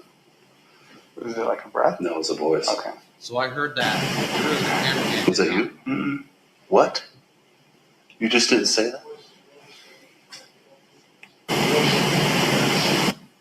Mark that. Did you hear something? Was it like a breath? No, it's a voice. Okay. Was that you? Mm-mm. What? You just didn't say that? Say what? Oh my God. I might get chills. I just right said now. mm-mm. No, before that. There was a really loud voice. No. Oh, I swear to God, I thought it was you. I don't think I Because said that's anything. why I said it. I said, did you guys say no? Great video. I don't know if you still have it. I have it on my old phone, but she sends me this video. This guy here, his name is Todd Spitzer. His house was on Ghost Adventures several years ago. And we investigated his house probably 50 times, all after Ghost Adventures. I think first time was a week after it aired for the first time. There is stuff going up on there. And then probably 2 years after his on Ghost Adventures, he remodeled it, and even more stuff happened. So there's always crazy stuff when I'm telling the story. He has an outside balcony, and I was underneath that balcony on his front driveway going to the car to get equipment, and spit came down from above onto my face. We were all downstairs. We were all down. There was nobody up on the balcony It or was inside. nighttime. There was nobody up there, and something spit. There was like spit on my face. And then later on that evening, we saw something looking over the balcony like a shadow figure. And Laura gets spit on like twice, 2 different times she's been spit I on. was spit on in Virginia City. Virginia City as well, yeah. So this is Todd's house. And the video has what sounds like, I still have it, I have it on my old phone, but she sends me this video, and the video has what sounds like. Who just said that? I heard that. Excuse me, I didn't mean to interrupt you. Who just said that? Wasn't one of you guys? No. To the left, right? Over there? It was very clear on this thing, it was loud. Very loud. What Yeah. they said, I don't know, I couldn't understand it. It was multiple, no, No, I looked at Ryan. it was multiple words. Yeah. But I don't know if this to my left, I picked up on this really I heard quick. my left. You guys all heard? I heard the Oh, left. That's why I looked Did you at say you. anything? That'll be on that then. Both sides of the window seals, as we go out, we'll seal it. We do the insides of the closets because that's where they stand and they look out. So by marking on both sides of the inside of the closet, they see that symbol and they understand. We can't see it, but they can.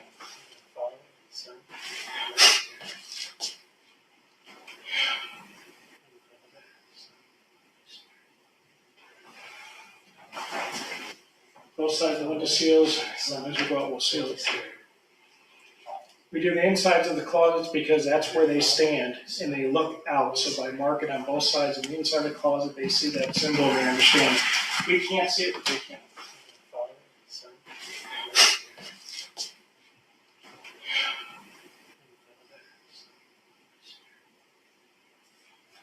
I don't have my ear. That's where you can hear sound. I'm big to store energy to be in this house, to bother these children, to bother this family. I want the authority to investigate them. Just right here, we got. We'll claim. Oh. Did you guys have it right now? It's red. Good. I just got chills. I was walking out there. Right here, Ryan. My legs are chilly. Yeah, I'm chilled right now. Yep. Yep, get them both on top. Oh boy.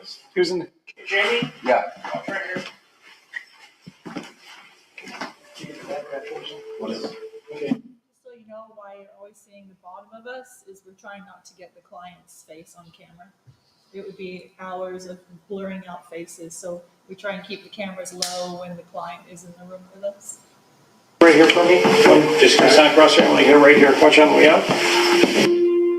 And our cameraman is that good. I'm teasing.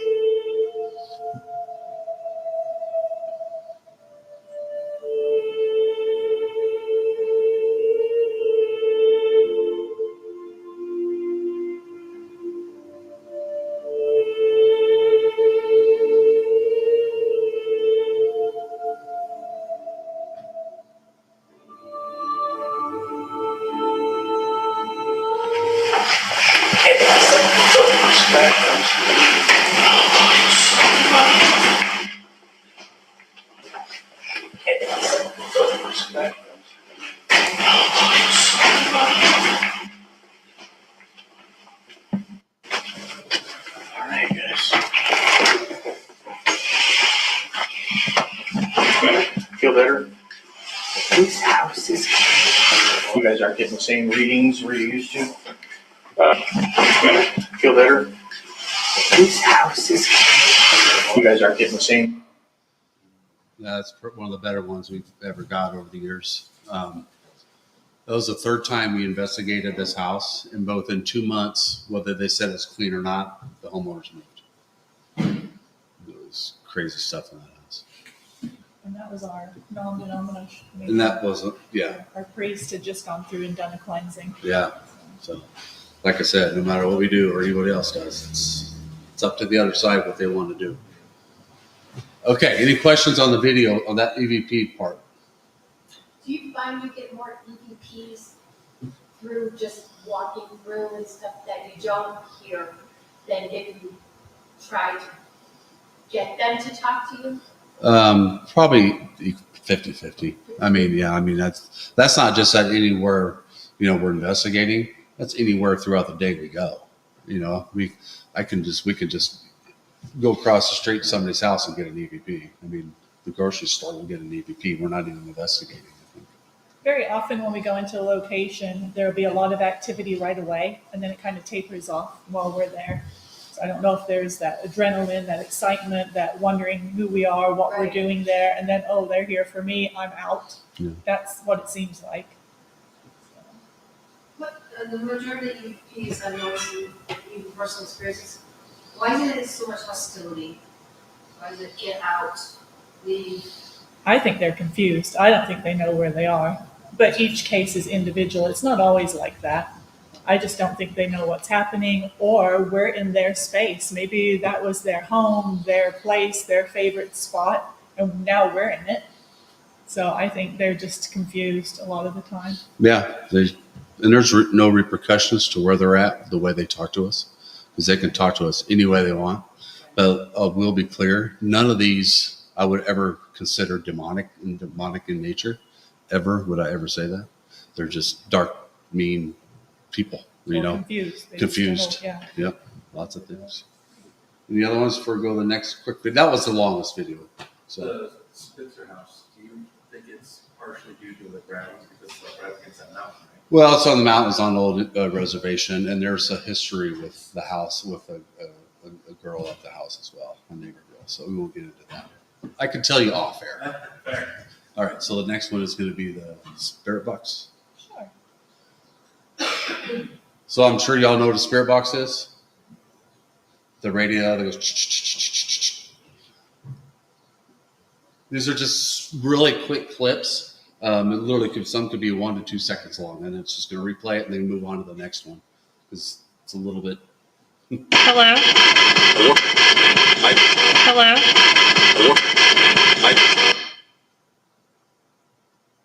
Hi. Hi. Hi. Hi. Do you know that you're not alive anymore? Do you know that you're not alive anymore?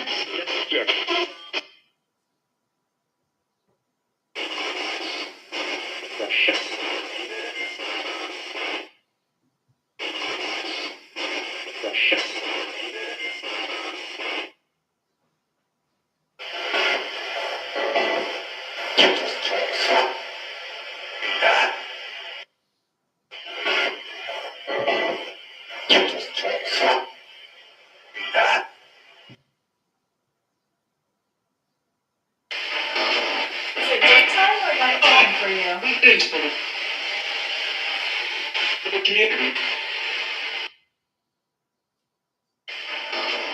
it daytime or nighttime for you?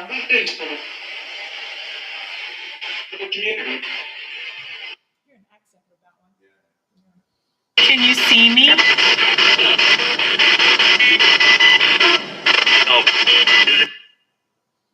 Can you see me?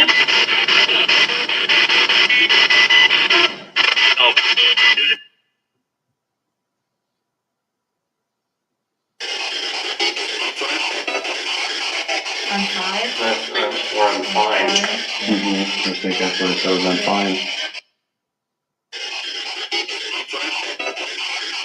I'm fine. That's where I'm fine. I think that's what it says. I'm fine.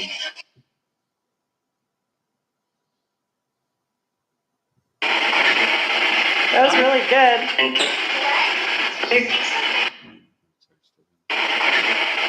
That was really good.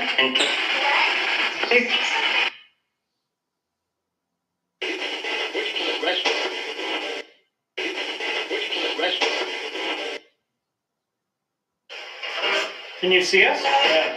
Sounds like it. Get out. Get out. Oh. Can you see us? Yeah. Sounds like it. Get out. Get out. Oh. Did you slam the door when Amanda lived here?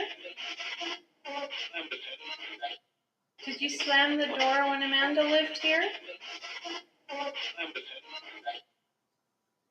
Where are you hiding in the building? Where should we go? What was that? Outside. Where are you hiding in the building? Where should we go? What was that? Outside.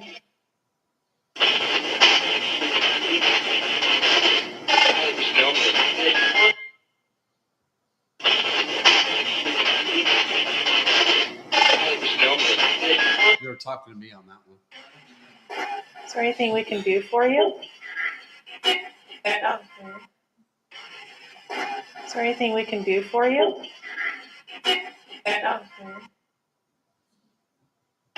Why are you here? Were you summoned? More reasons. Why are you here? Were you summoned? More reasons.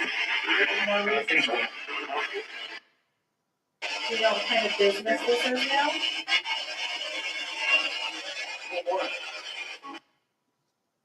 Do you know what kind of business this is now?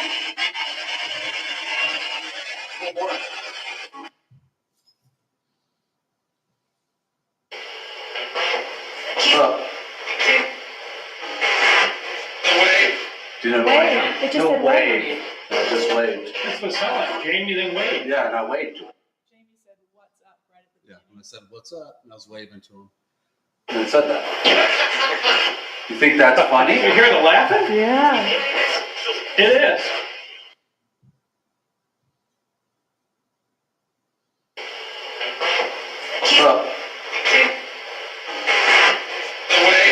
Do you know Wave. It just no, said wave. I just waved. That's what it sounded like. Jamie then waved. Yeah, and I waved to him. And I said that.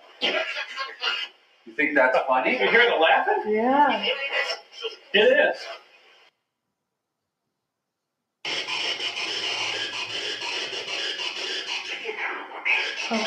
What was that? What was that? I have no idea.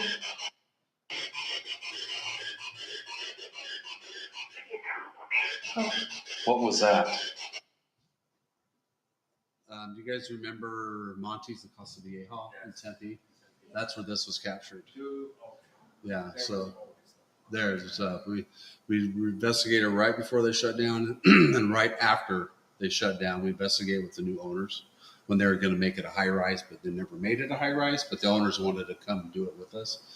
But this was in one of the fireplace room, where just Laura and I were in there, and it had been quiet in that room all night with this spirit box, and I was getting mad. I kind of raised my voice before that because nobody was answering Laura's questions. So I said, "You need to answer," and then she kind of yelled at me, "Keep it down, okay?" That was pretty cool. That's one of my favorite ones. What was that? I have no idea. So the one with the creepy doll where it says outside, there's one before that where it says lower. Okay, Yeah. really? Okay. Yeah. Probably is. Yeah.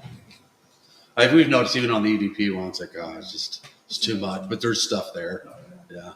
We hear extra stuff when we've edited our videos and posted them. And we're Yeah, it's like, oh. how did we miss that? Even when we're watching like Ghost Hunters or Ghost Adventures, we hear them all the time. I swear they put them on there for us to Yeah. catch. I swear We'll see if they do. anybody There's captures no them. way they missed those. There's no way. Yeah. All right, one more quick little one. I think we have time. What was the flare? The FLIR. This one's just a FLIR video, thermal images that we captured. I won't stop and talk because we're short on time. And then after that, some physical manipulation stuff.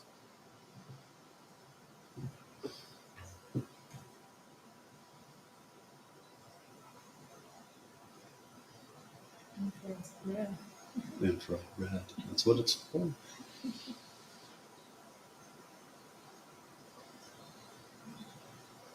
right, come on. So we'll put them in boxes, what we think we capture. We're not saying it's paranormal, but they're kind of interesting little images and figures, and we attach names to most of them. Like that one, if you look close, they had googly eyes, and Just looks like something is there leaning because there's a counter on there. And here next to Rod, looks like just a big face with a white nose and black eyes. If you see it, you can see it. We know a lot of stuff's pareidolia. So things just whatever your brain's familiar with. But that does look like Chewbacca. Yeah, Sasquatch. So yeah, like I said, we're not saying it's paranormal, but just interesting. Just like to show the people. And this is not really paranormal at all. It's just in a house that shouldn't be. It looks like it's on fire, like it's on the surface of the sun, and it shouldn't be. So that was really, really weird. This is a Victorian house. It looks like the little boy, literally, if you can use your eyes and imagination, looks like he's wearing overalls, like back in 1922.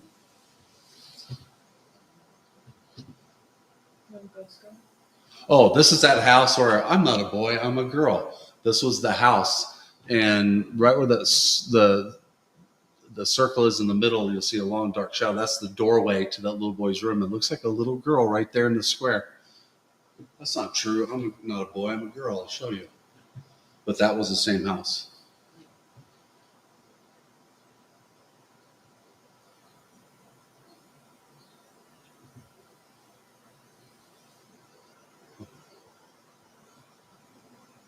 This client had been a pilot for many years, and he had UFO experiences.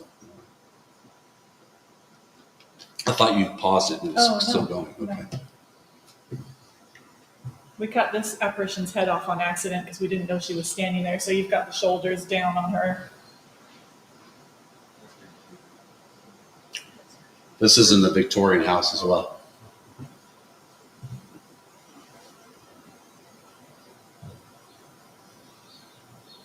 You see a little shadow like somebody sitting on the porch? Nobody there. We can try to debunk that thing. There's one light source. That's the Victorian house. Oh, here's some. Yeah, there's one box that's just moving by itself. I mean, there's nothing else moving. If it was windy, you would see the flaps moving back and forth, or orbs of dirt and stuff moving around in front of their camera they have in the backyard and stuff like that. Yeah. It twists. Yeah. Yeah. It'll replay it over and over again. Yeah, so but nothing else is moving. You can tell it's not windy. At the bottom where that little squares are, that's a lattice. Then it goes away.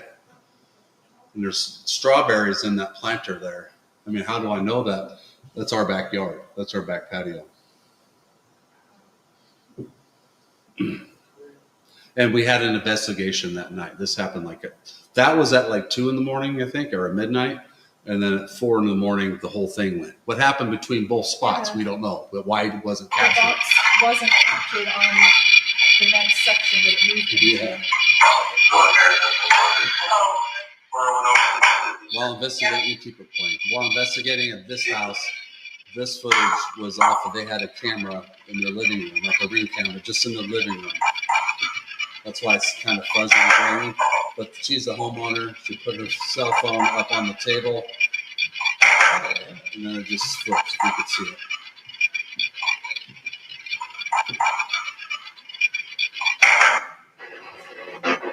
This is going to be a little harder to see. This is at the same house. I'm not a boy, I'm a girl. So we're the master. This is a GoPro video. Laura and Angela watch the white cord on the bed. You see it? Okay, it hasn't moved yet, but Laura noticed it in the complete darkness, the little light, that it did move. Yes or no?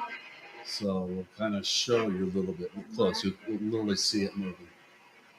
Are you Ed? A white cord. If you can see it, you can tell from this angle. Are you Ed? This one here is in the buckle back. It turns and then it stops and spins. While it's fading like red. Look how grainy our old cameras used Yeah, to this be. is like 12 years ago, 13 years ago.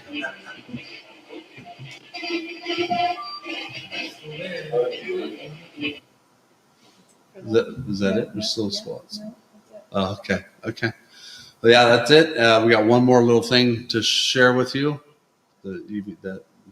We're going to share a piece of a clip off of a spirit box, and we're going to see if you can tell what it's saying before we reveal it to you. Was it an EVP? Okay, over the spirit box. Okay. So you're going to hear our team. They're going to be able to read. It's okay. Okay. We're packing up for the night. We're done. We're at Monty's, La Casa Vieja. We're packing up, but we still have the recorders going. So you're going to hear our team chattering in the background. Rod says to Angela her name or something, and I want you to listen and see if you can hear what this female EVP is saying. And we're going to play it a couple times. We'll let you try and guess, and then we'll tell you what it says. It's one of our favorites.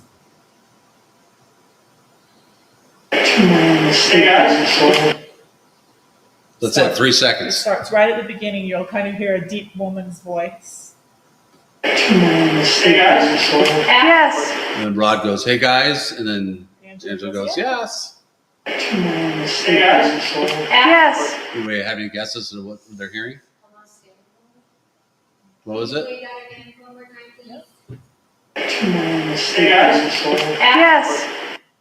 If it's a low voice that starts it out, it's 2 men are sleeping. Yeah, that's what I, 2 men something. 2 men are One sleeping. more time. Okay, one more time. Yes. We think it's saying, "Tonight we're going to sleep with your soul." Yes. Tonight I'm going to sleep with your soul. I hear the soul now. Tonight I'm going to sleep with your soul. Yes.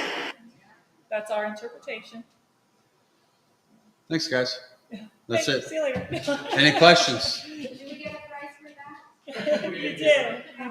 You get to sleep with her soul. Yeah. Yep.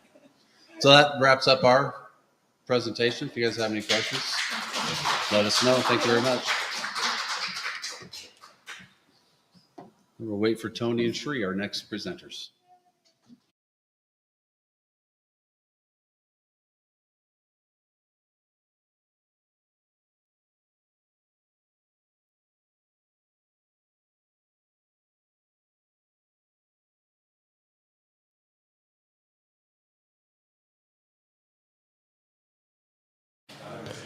All right, guys, we got Tony and Shree coming up next here, probably a little bit after 3. So appreciate you guys hanging out with us today. Don't forget, wherever you're watching from, please make sure to like, share, and subscribe. This will be on all the platforms after today, so you can go back and watch any of the speakers we had on today. We appreciate everybody hanging out with us. We're going to let Tony and Shree get a couple minutes to set up here, and then we'll be back on. So once again, thanks for hanging out with us. We appreciate it, and we'll be back here shortly. So.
They are, right?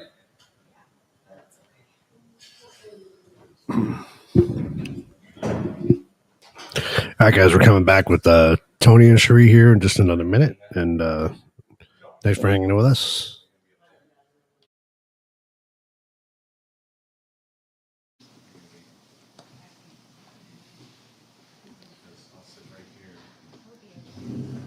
That'll work. Do you want me to-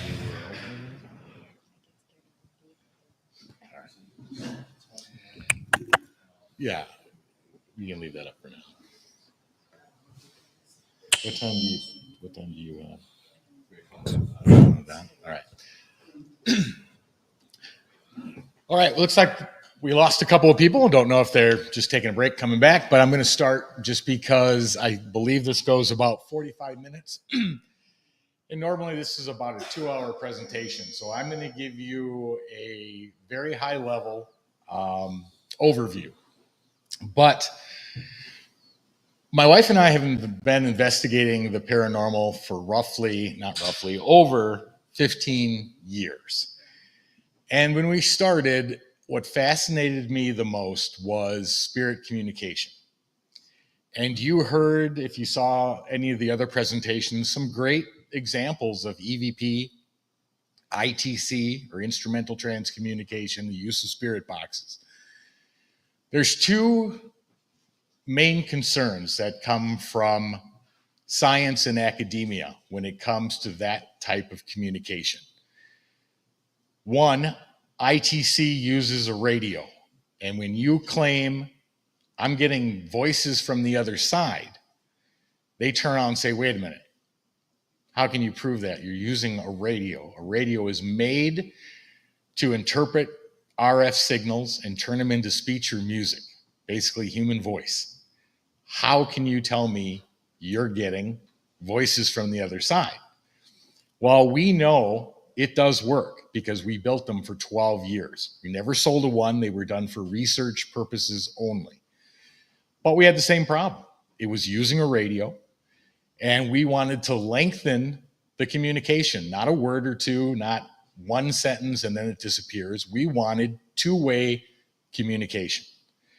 So over the years, as we developed from EVP to ITC, we then got into something called direct radio voice. Direct radio voice allowed for longer conversation, but it was still a radio, and science wouldn't even pay attention to it. It was developed by a bunch of Europeans back in the 40s, and they could get full sentence communication, but nobody took it seriously, again, because it was a radio. So Cherie and I said, okay, if you can get EVPs, and people have heard them. Now, again, science dismisses that, saying they're warbles and artifacts of sound, because normally in an EVP, you hear crackles and pops and all sorts of other things. Or they'll say that not only is it warbles and artifacts of sound, but that your brain is trying to interpret random sounds and you're interpreting as speech. So those were our two objectives. One, can we get clear speech? Can we get it to the point where anybody who hears it can understand what was being said? Not guessing, not thinking, I think I heard. Couple other factors we had to adjust. One was that, so we removed the radio. Direct radio voice, and I'm going to show a clip of direct radio voice here coming up, but that still uses the radio. Once we became Staticom 2.0, and today you're going to be some of the first to witness responses from Staticom 3.0, no radio is used whatsoever. We use a white noise generator, which generates frequencies at a spectral frequency of 1, meaning they're all at the same level, from 20 hertz to 20 kilohertz, which is every sound the human ear can hear, all played simultaneously at an exact same level, and it produces what's known as white noise. Or if anybody remembers the sound when your TV went off at 12 midnight and they played those colored bars with that beeping sound and then white noise. That is what Staticom uses. It is the only use. There are no mics. There are no ability to pick up any type of wave whatsoever. Not satellite, not radio, baby monitors, walkie-talkies, CBs, nothing. It is a closed circuit system. There is no outside pollution that can enter the system. White noise is put into the computer. The computer does nothing but use filtration mods to denoise, clear up, extract speech, and then out comes the speech, because then we know where the white noise level is at, because like I said, it's got a spectral frequency of 1. We cut it out. So all you hear then is the voice. So the first question that's going to come up is, where does that voice come from? Well, white noise is used in the physics principle called stochastic resonance. That principle says that a sound or a noise that is undetectable by human senses or by a sensor can be elevated with the use of white noise, which is exactly what we do. The white noise is used as a base level. When a spirit speaks, they cover a handful of those frequencies and their voice raises. Kind of like the difference between a single bee flying a foot from your head or the whole hive.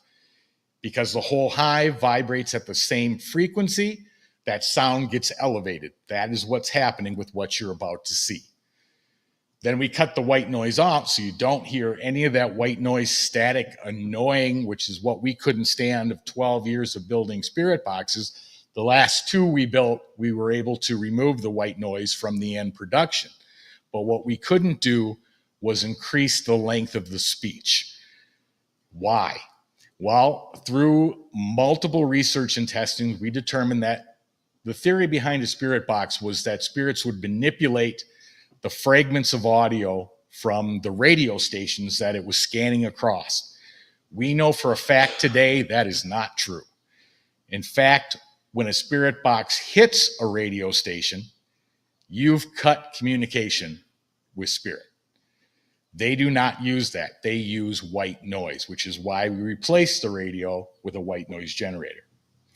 So if you want to pop to the next slide, I'm not going to go into all of this because, like I said, this is about a 2-hour presentation, but this literally lays out, everything from what do we try to accomplish when we do spirit communication, which is comfort from somebody who lost somebody,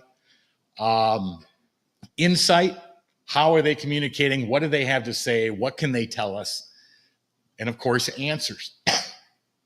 Now, I've covered some of the other ones already, just in the brief statement that I made. I talked about stochastic resonance.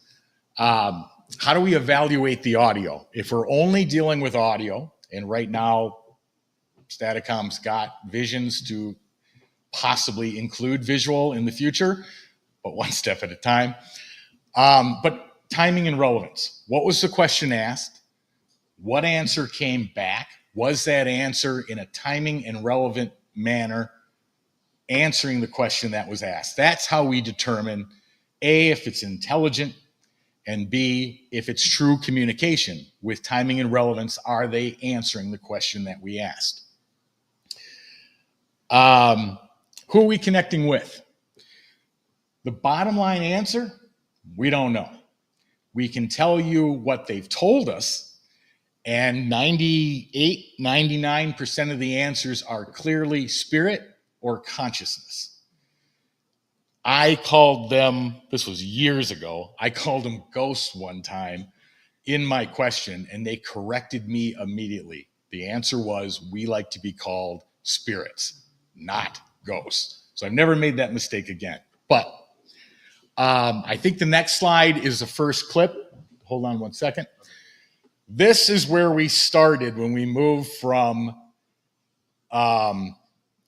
regular ITC. So we went from EVP, we did that for like 10 years, moved into ITC for another 3 or 4. Now we learned of direct radio voice, but again, the problem here was that it was still a radio. So I'm going to let him play this clip in just a second so you can hear the kind of communication we're talking about.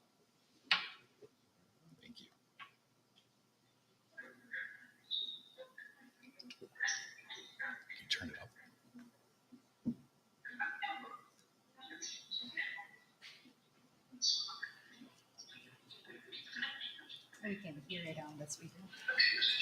I don't hear anything. Spirits, can you please try to communicate with us through this device? For some odd reason, it's still coming through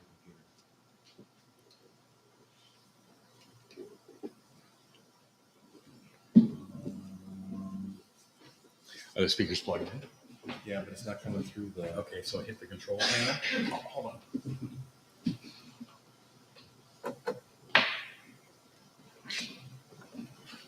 Oh yeah, that probably wasn't big sound. Is there a sound? I didn't put my glasses in.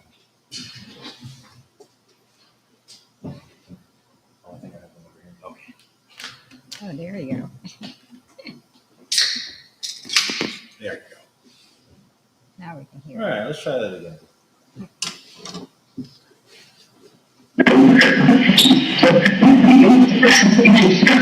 Too loud, too loud.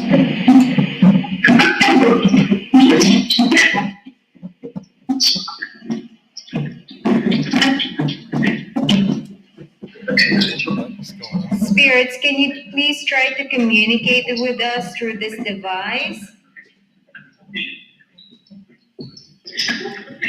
Who's watching?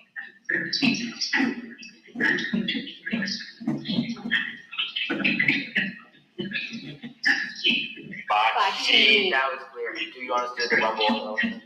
Bachi, are you keeping track of what we're doing?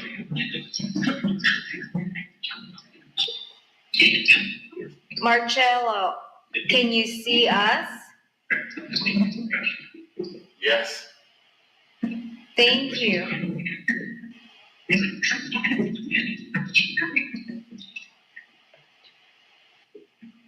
Marcello, you started this method. It's working. Can you please try to communicate with us?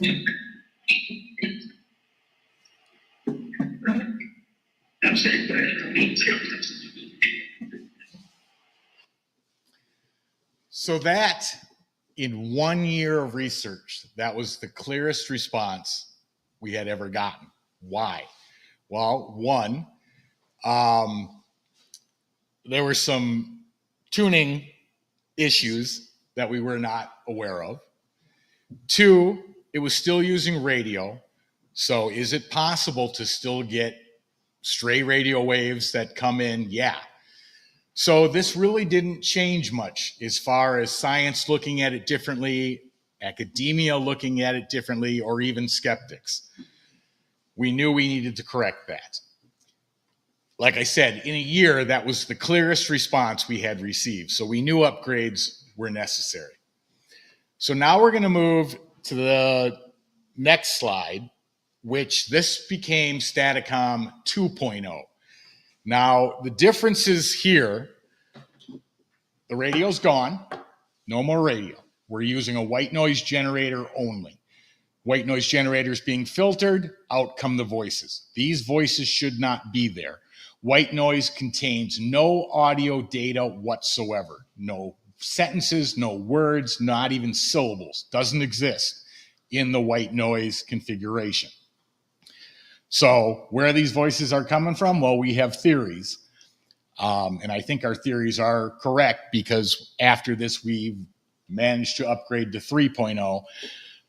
But now you're going to hear, we ran 3.0 for 2 years, 3 years, something along there. And we got into the research questions. So in this clip he's about to play, they identify who I am. I ask them to just say Tony, and you'll hear it. They say my full name. So then I said, you know who I am. Can I know who you are?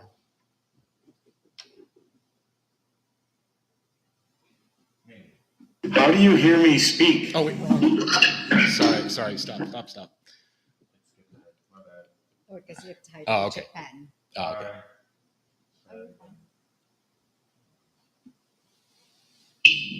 Can you say Tony? Did you just say Rathman? Yep. So you know who I am. Can I know who you are? Yes, sir. Thank you. Who am I speaking to?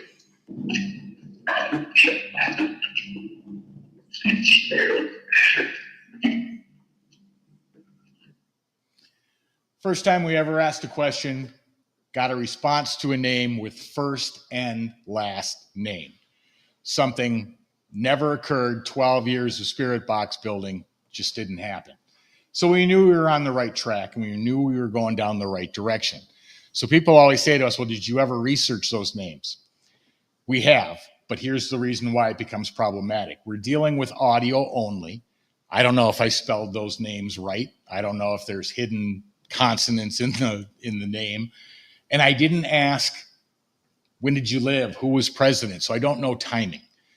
Those are relatively, well, Chip Patton maybe. I don't know, Harold Patter. I mean, Patter and Patton. I don't know how common those names are, but it makes the research difficult. What we were able to determine, like I said, we've been doing this now for 15 years. What we have been able to determine, though, is that they will not ever give us information about the future. So even a simple question like, I have 2 different jobs I can take. Should I take this one or should I take this one? They won't answer. We've asked for the winning Powerball numbers I don't know how many times. They don't answer. Why is that? Real simply, we believe that there is what we call universal laws, meaning that we are put here to live the life that we were meant to go through, to learn, to grow, and to evolve. We have adapted a philosophy called analytic idealism, which basically says that consciousness is the ontological primitive, meaning it is the one building block of life. It is there before you live your life on earth, and it is there after. And everything you learn here and now goes back to universal consciousness when you pass away from this life. They are not allowed to change, interrupt, or affect the life we're here to live. That is for us to figure out, us to grow, and lessons for us to learn. Now, again, that's theory based on our part, but it's theory based on years of research. So you can go to the next one.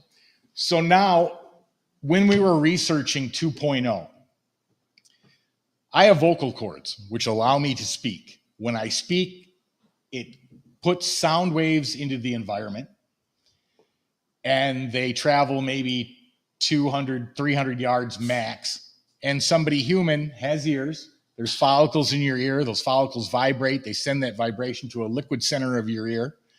That liquid center begins to vibrate, sends it to the brain. The brain interprets it as speech. If I'm using my vocals to ask questions, and their spirit, which we're going to assume is energy, frequency, and vibration, they have no ears. So one of the research questions I asked is, how do you hear me speak?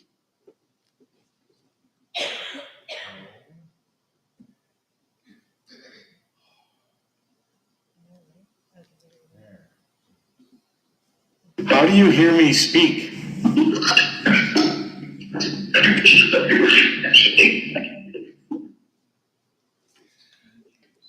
Now, that's a fascinating answer for a couple of reasons. 10 years of doing EVP research, we realized at certain times the answer would show up on the recorder before I even finished asking the question. This explains it. They don't need my vocalization of what I'm thinking. They are getting it directly from what I'm thinking. Does that mean that they're reading my mind? No. We believe that it's a passing of consciousness between our individual consciousness embodied in the human body being delivered back to universal consciousness.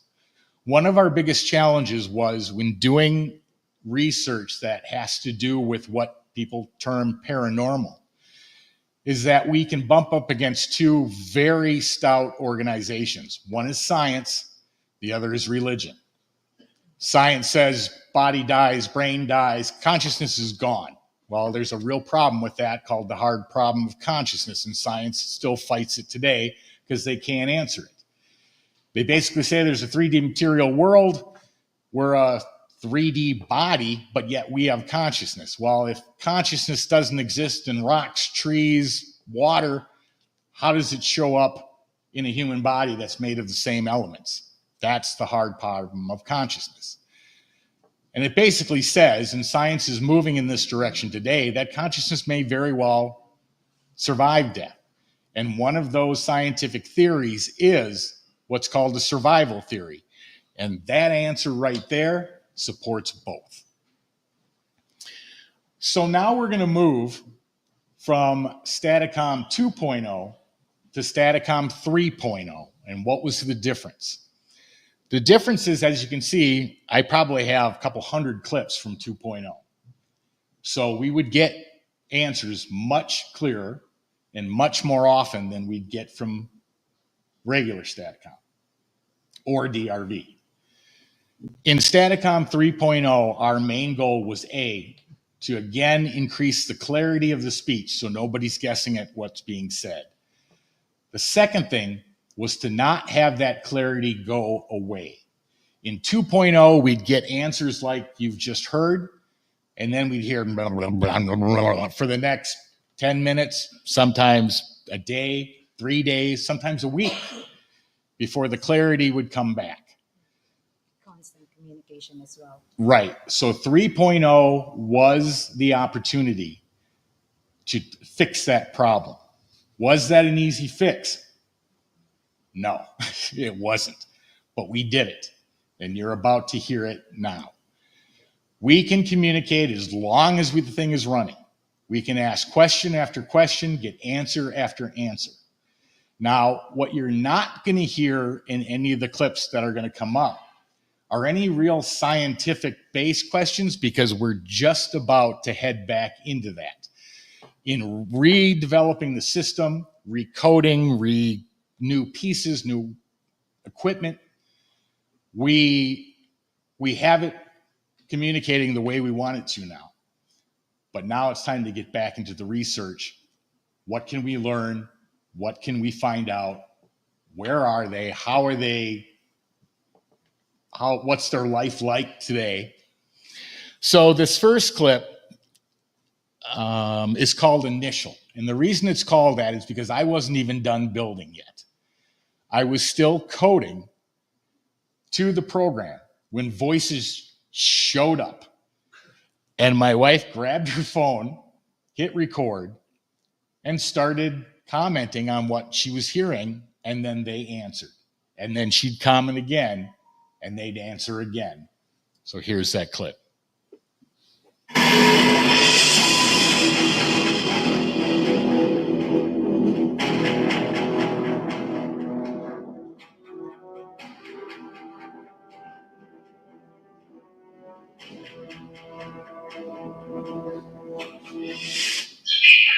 Speaker. Who are you trying to find?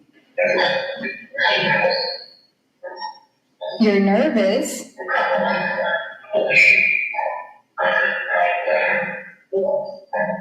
What? Yeah. Are you trying to send us a message? Roger. Roger meaning yes or Roger meaning Roger? Are you talking about Roger Martin?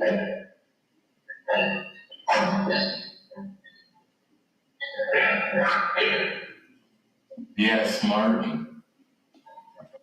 They actually corrected us. Yeah, because we said His last name is Martin, and I said it. this is Roger.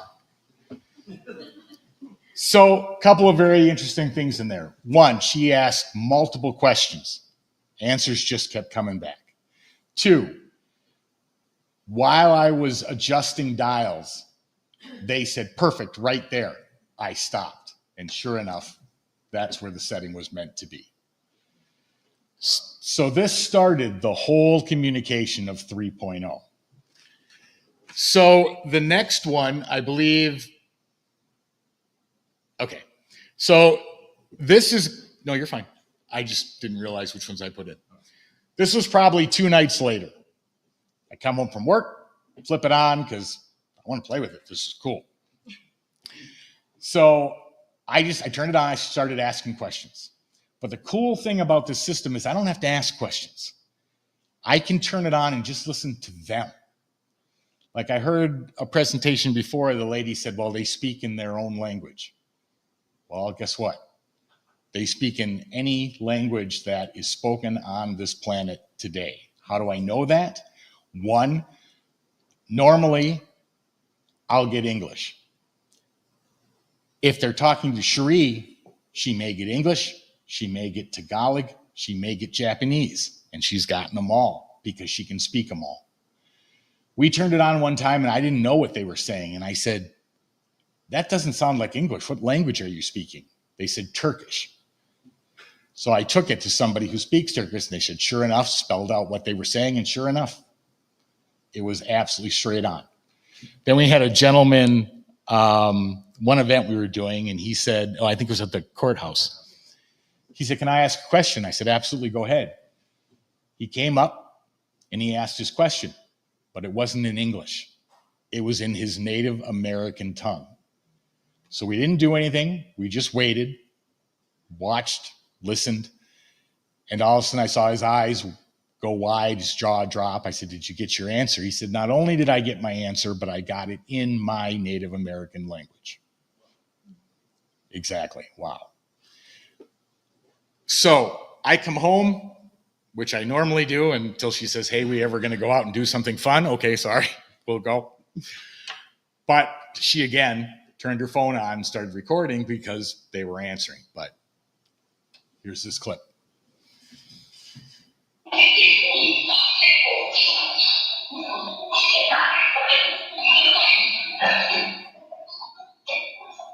Rathman, I heard you say Rathman.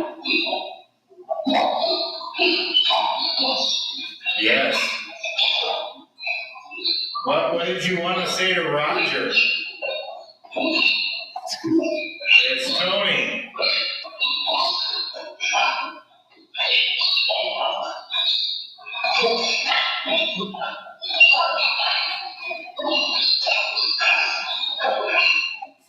Spirits, can you hear me?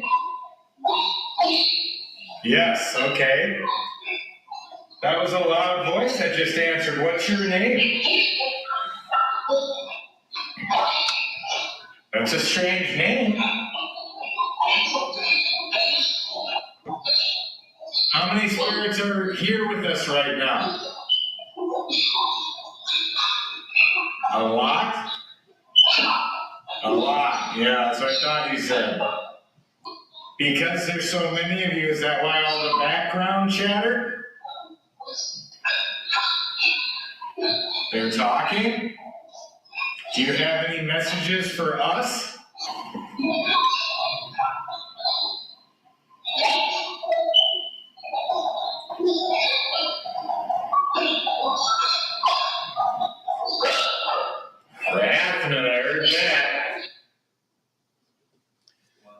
So clearly, two-way communication. Taken us 15 years to make this happen. But the answers they're giving, like when I said, do you have any messages for us? Impressed, thankful, you've done it. They are clearly aware that we can hear them, that two-way communication can be done. And to my knowledge, even people like Thomas Edison, Nikola Tesla, all tried to do this. Now, did they succeed? We don't know, but there's no record or no evidence that they produced anything. This is breaking the boundaries in that area, and we're very pleased with what it's doing so far, and there's a lot more left to be done. But like I said, that was day 3, 4 maybe. I mean, I come home, I flip on this method, and people, spirits, consciousness, whatever you want to call it, are answering questions with items that I may not even know. And one example was the first night it started talking, Cherie told me, I don't feel good. I'm in pain. And because it was running, I said, spirits, is my wife getting sick? They said, yes, it's possible. And I said, well, what should she take? And then this word came through, I didn't know the meaning of it, but the word was Percodan. I went to look it up. Percodan is a prescription strength pain reliever, mixture of oxycodone and aspirin. No, I'm not taking it. No, she didn't take it. She got better. But 94%, 95% of the information that they give us that we've been able to research has been 100% correct. Now, granted, that's why I stated prior that they don't give us future information, only past. But in order for that to occur is mind-blowing. I did not know what Percodan was. I had to look it up. I'll take questions at the end. All right, so this was getting down the road as the weeks went by, and more tests, more, and when I say tests just to make sure operations stayed, that the functionality remained the same. This was, I think I titled it 4th round of questions because that's basically what it was. 4th time I turned it on and continued to test it.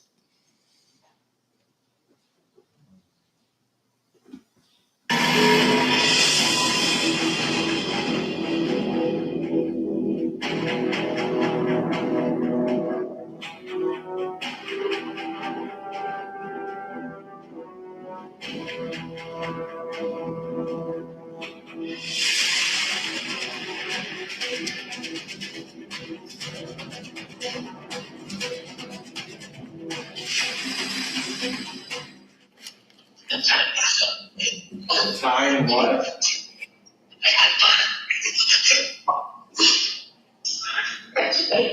Well, I can hear you when you whisper, you know that, right?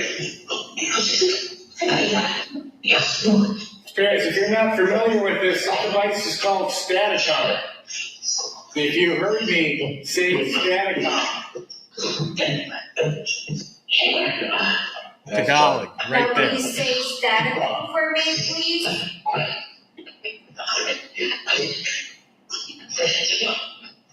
All right, Spirits, if you don't want to say Staticom, let's play another game.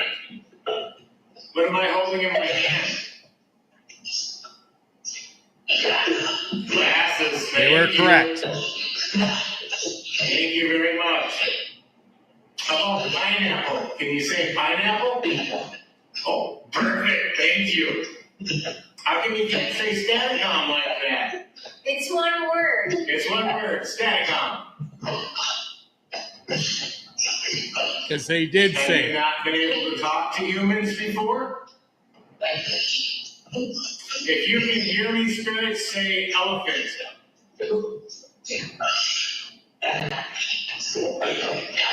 Do you know Tony?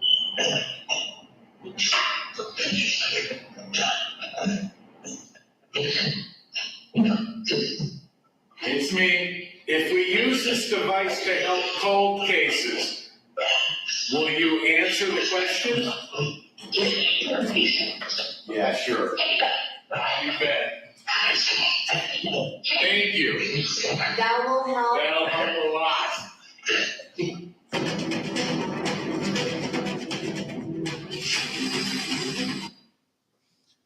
So we're pretty much blown away at this point because we were not able with prior methods to keep that communication going. So, and one of the other things was just the intelligence displayed in the conversation. We had the voices analyzed by audio engineers, and they said, we've never heard anything like this. The speech you're receiving is absolutely matched to human speech as far as consonant, vowel, diphthong usage, pauses, expressions of emotion within the communication. That can't come from anything random. And clearly this speech is audible. Hopefully you're hearing what the words are saying on the bottom. So it's you know, the future of it, we don't know yet where those boundaries lie. I don't know if there's another one. Is there? Oh, yes. So this was Roger, Cherie, myself, and Karen. We went to a 1898 home that used to be a train depot. And they were having just crazy experiences. So they asked us to come out. Can you run Staticom? Can we see what kind of answers we get? This is maybe a 2-minute clip of a 2 or 3 hour investigation. But this now is at a remote location. Everything else you saw prior was in my house. But when we take it to a location, those, if there are spirits at that location, they will come through. But spirits, we don't believe, are bound to time and space, and therefore we can get them anywhere. Voices coming through do not determine a location as being haunted. But anyway, here's that clip. Is Uncle Ronnie around? Yes. Are you always around, or just sometimes? I heard Sebastian. Discussion. I heard discussion.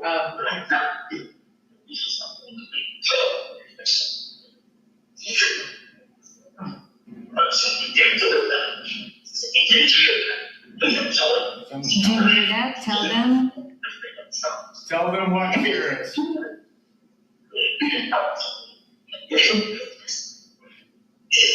Spirits, is there spiritual activity on this property?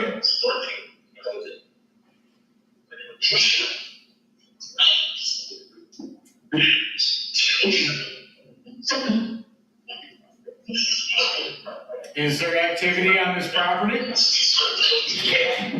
certainly is, and that's what he said, yeah. There certainly is. Is there a vortex on this property? You can answer, spirits. What are the lights in the sky?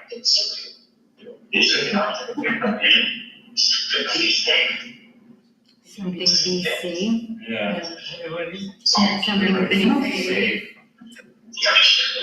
First. Spirits, you know we can hear you when you whisper, right?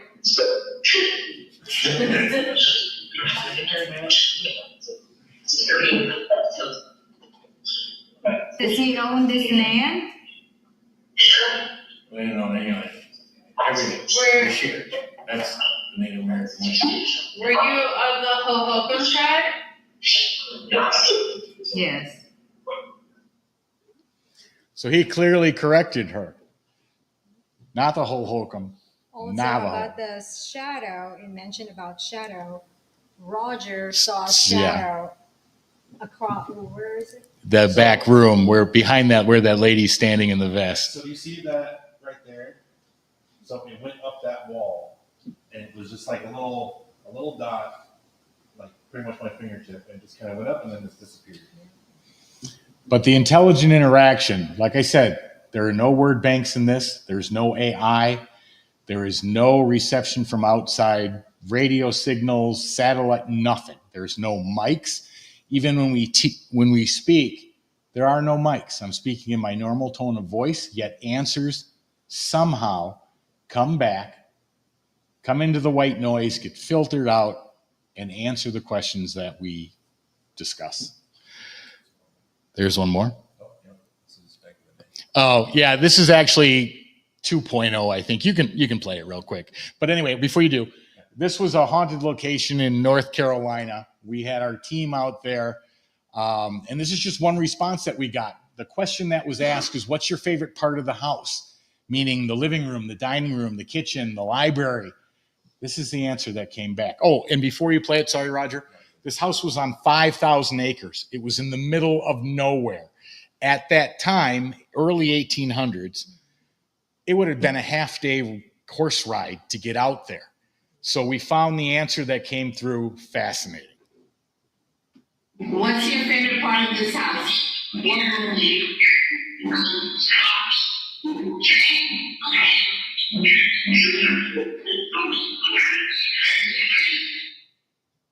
Now, this is not a Staticom 3.0.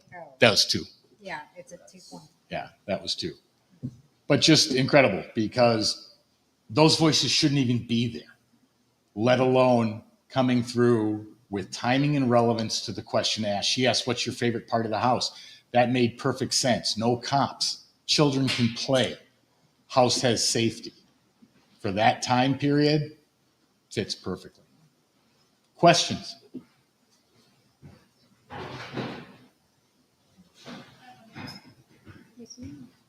Go ahead. In your experience, do you think that you have tapped into like the telephone system of communication for spirits? If it's a telephone system, they have a party line. Because as you can hear, there are more than one spirit communicating at once. How we explain how the voices are coming through, our definition is consciousness. Same way somebody who truly has psychic ability receives their information. It's consciousness, universal consciousness, still interacting with us as dissociated consciousness, meaning we're still part of it. That's where we came from. That information gets passed back. That's how psychics say, okay, I'm getting the impression or imagery of this or that. It just depends on how porous the individual is to accept it. Cherie and I have never claimed to have any abilities whatsoever. That's why we build equipment. But the principle to us works in the same fashion. Do you think there's a separation between that like party line that you've been able to connect to and say the spirits that are at the location? No. Can they communicate through that line as well, or do you think there is two separations? One of the things we had to do when we started realizing that we could literally communicate was take a step back and take a look at what we believed reality to be. Now, whether you look at religion, whether you look at science, we didn't want to conflict with any of those. Analytic idealism says that there's one mind, universal consciousness, and we're all part of it. That is the communication process. That allows, it's the same reason people say, well, you're speaking to a ghost from the 1800s. How are they going to know what a digital recorder is? Well, because everyone that's living now is passing that information back. And when they die, they return, which means they are never outdated on languages, on information, on technology, nothing. So it's a redeveloping of what we believe reality to be, both here in life and the afterlife. But no, that communication flows freely between consciousness. At least that's our reasoning for it. Yes? Do you do any analysis in the language, like the beginning is like yes, sir, which is a very proper way of saying it, and then the other one said cops. Like when did people start saying the police were cops instead of saying investigators? We actually looked that up on that clip about the cops, and it was about 6 years prior to it being said in this clip. But again, with the information that I'm saying is being passed, common current terminology, they'd know. It's part of universal consciousness that gets sent back. They are never outdated. And if you think about somebody getting left out and outdated into the time that they lived, how would universal consciousness grow if it's growing through the experience of everybody who's been here and lived? I have one more question. Sure. One of the clips said, "Be careful."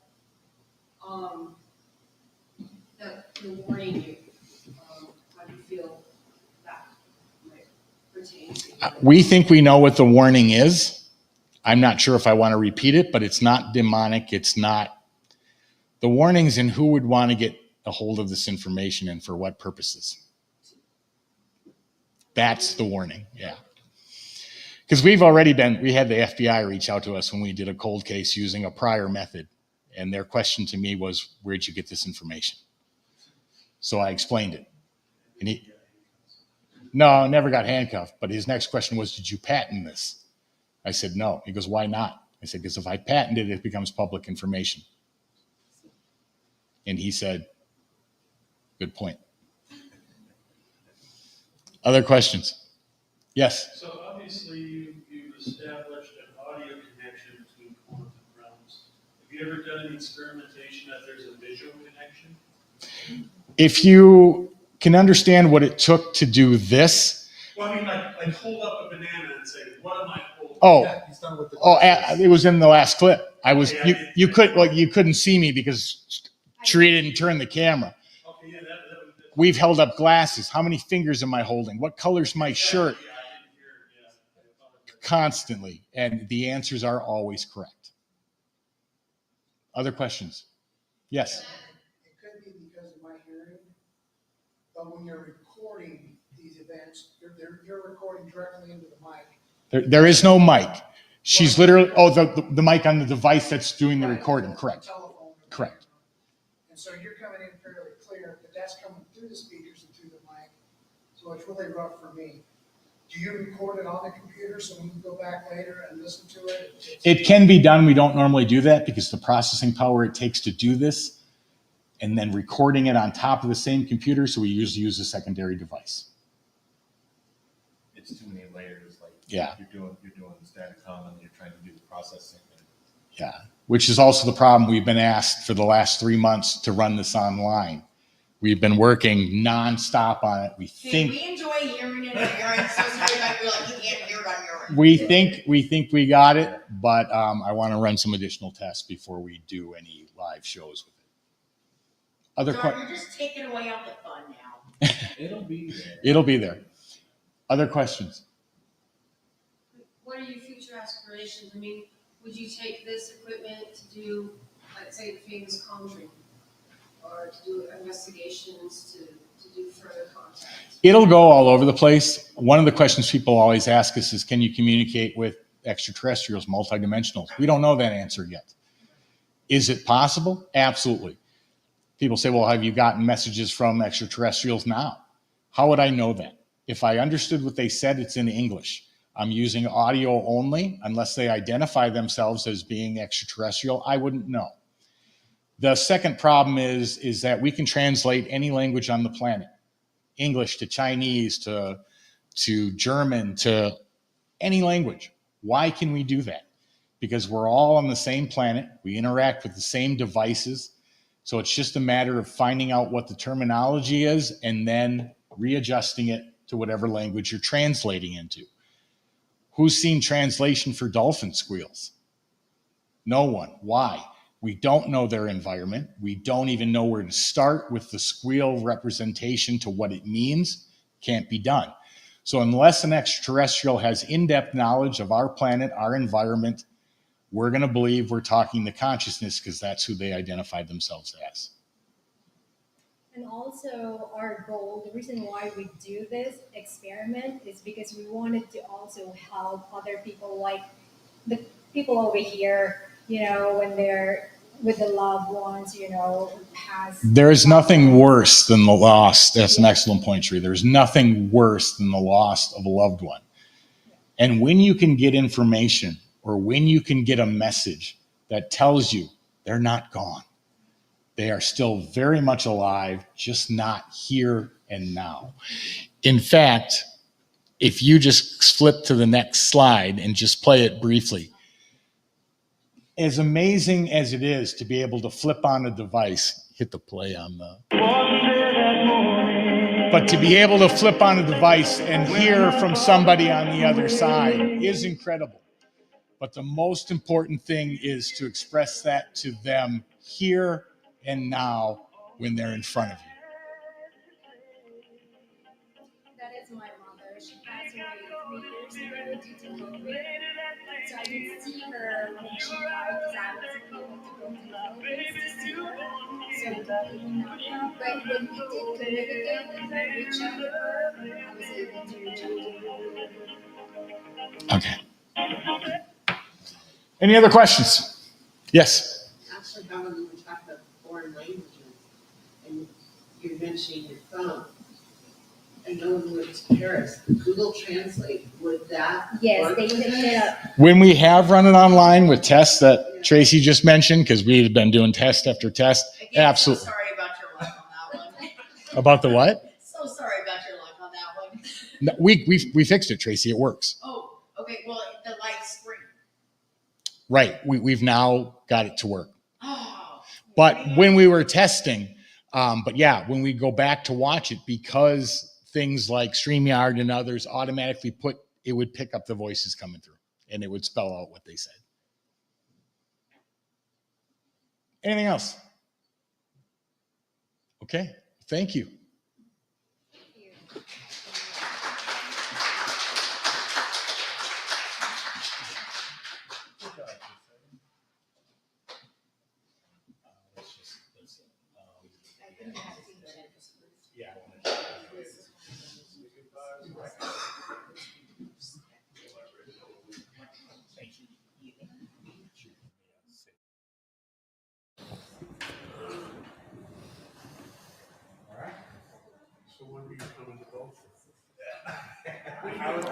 All right, everybody, that's going to do for us today here at the Paranormal Day. I want to thank everybody for jumping on with us from whatever platform you're streaming from.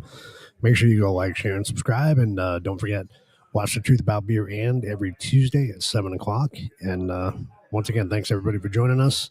And we'll see you on Tuesday. Hope everybody had a great time. Make sure, like I said, make sure you go like, share, and subscribe. And we'll see you soon. Thank you.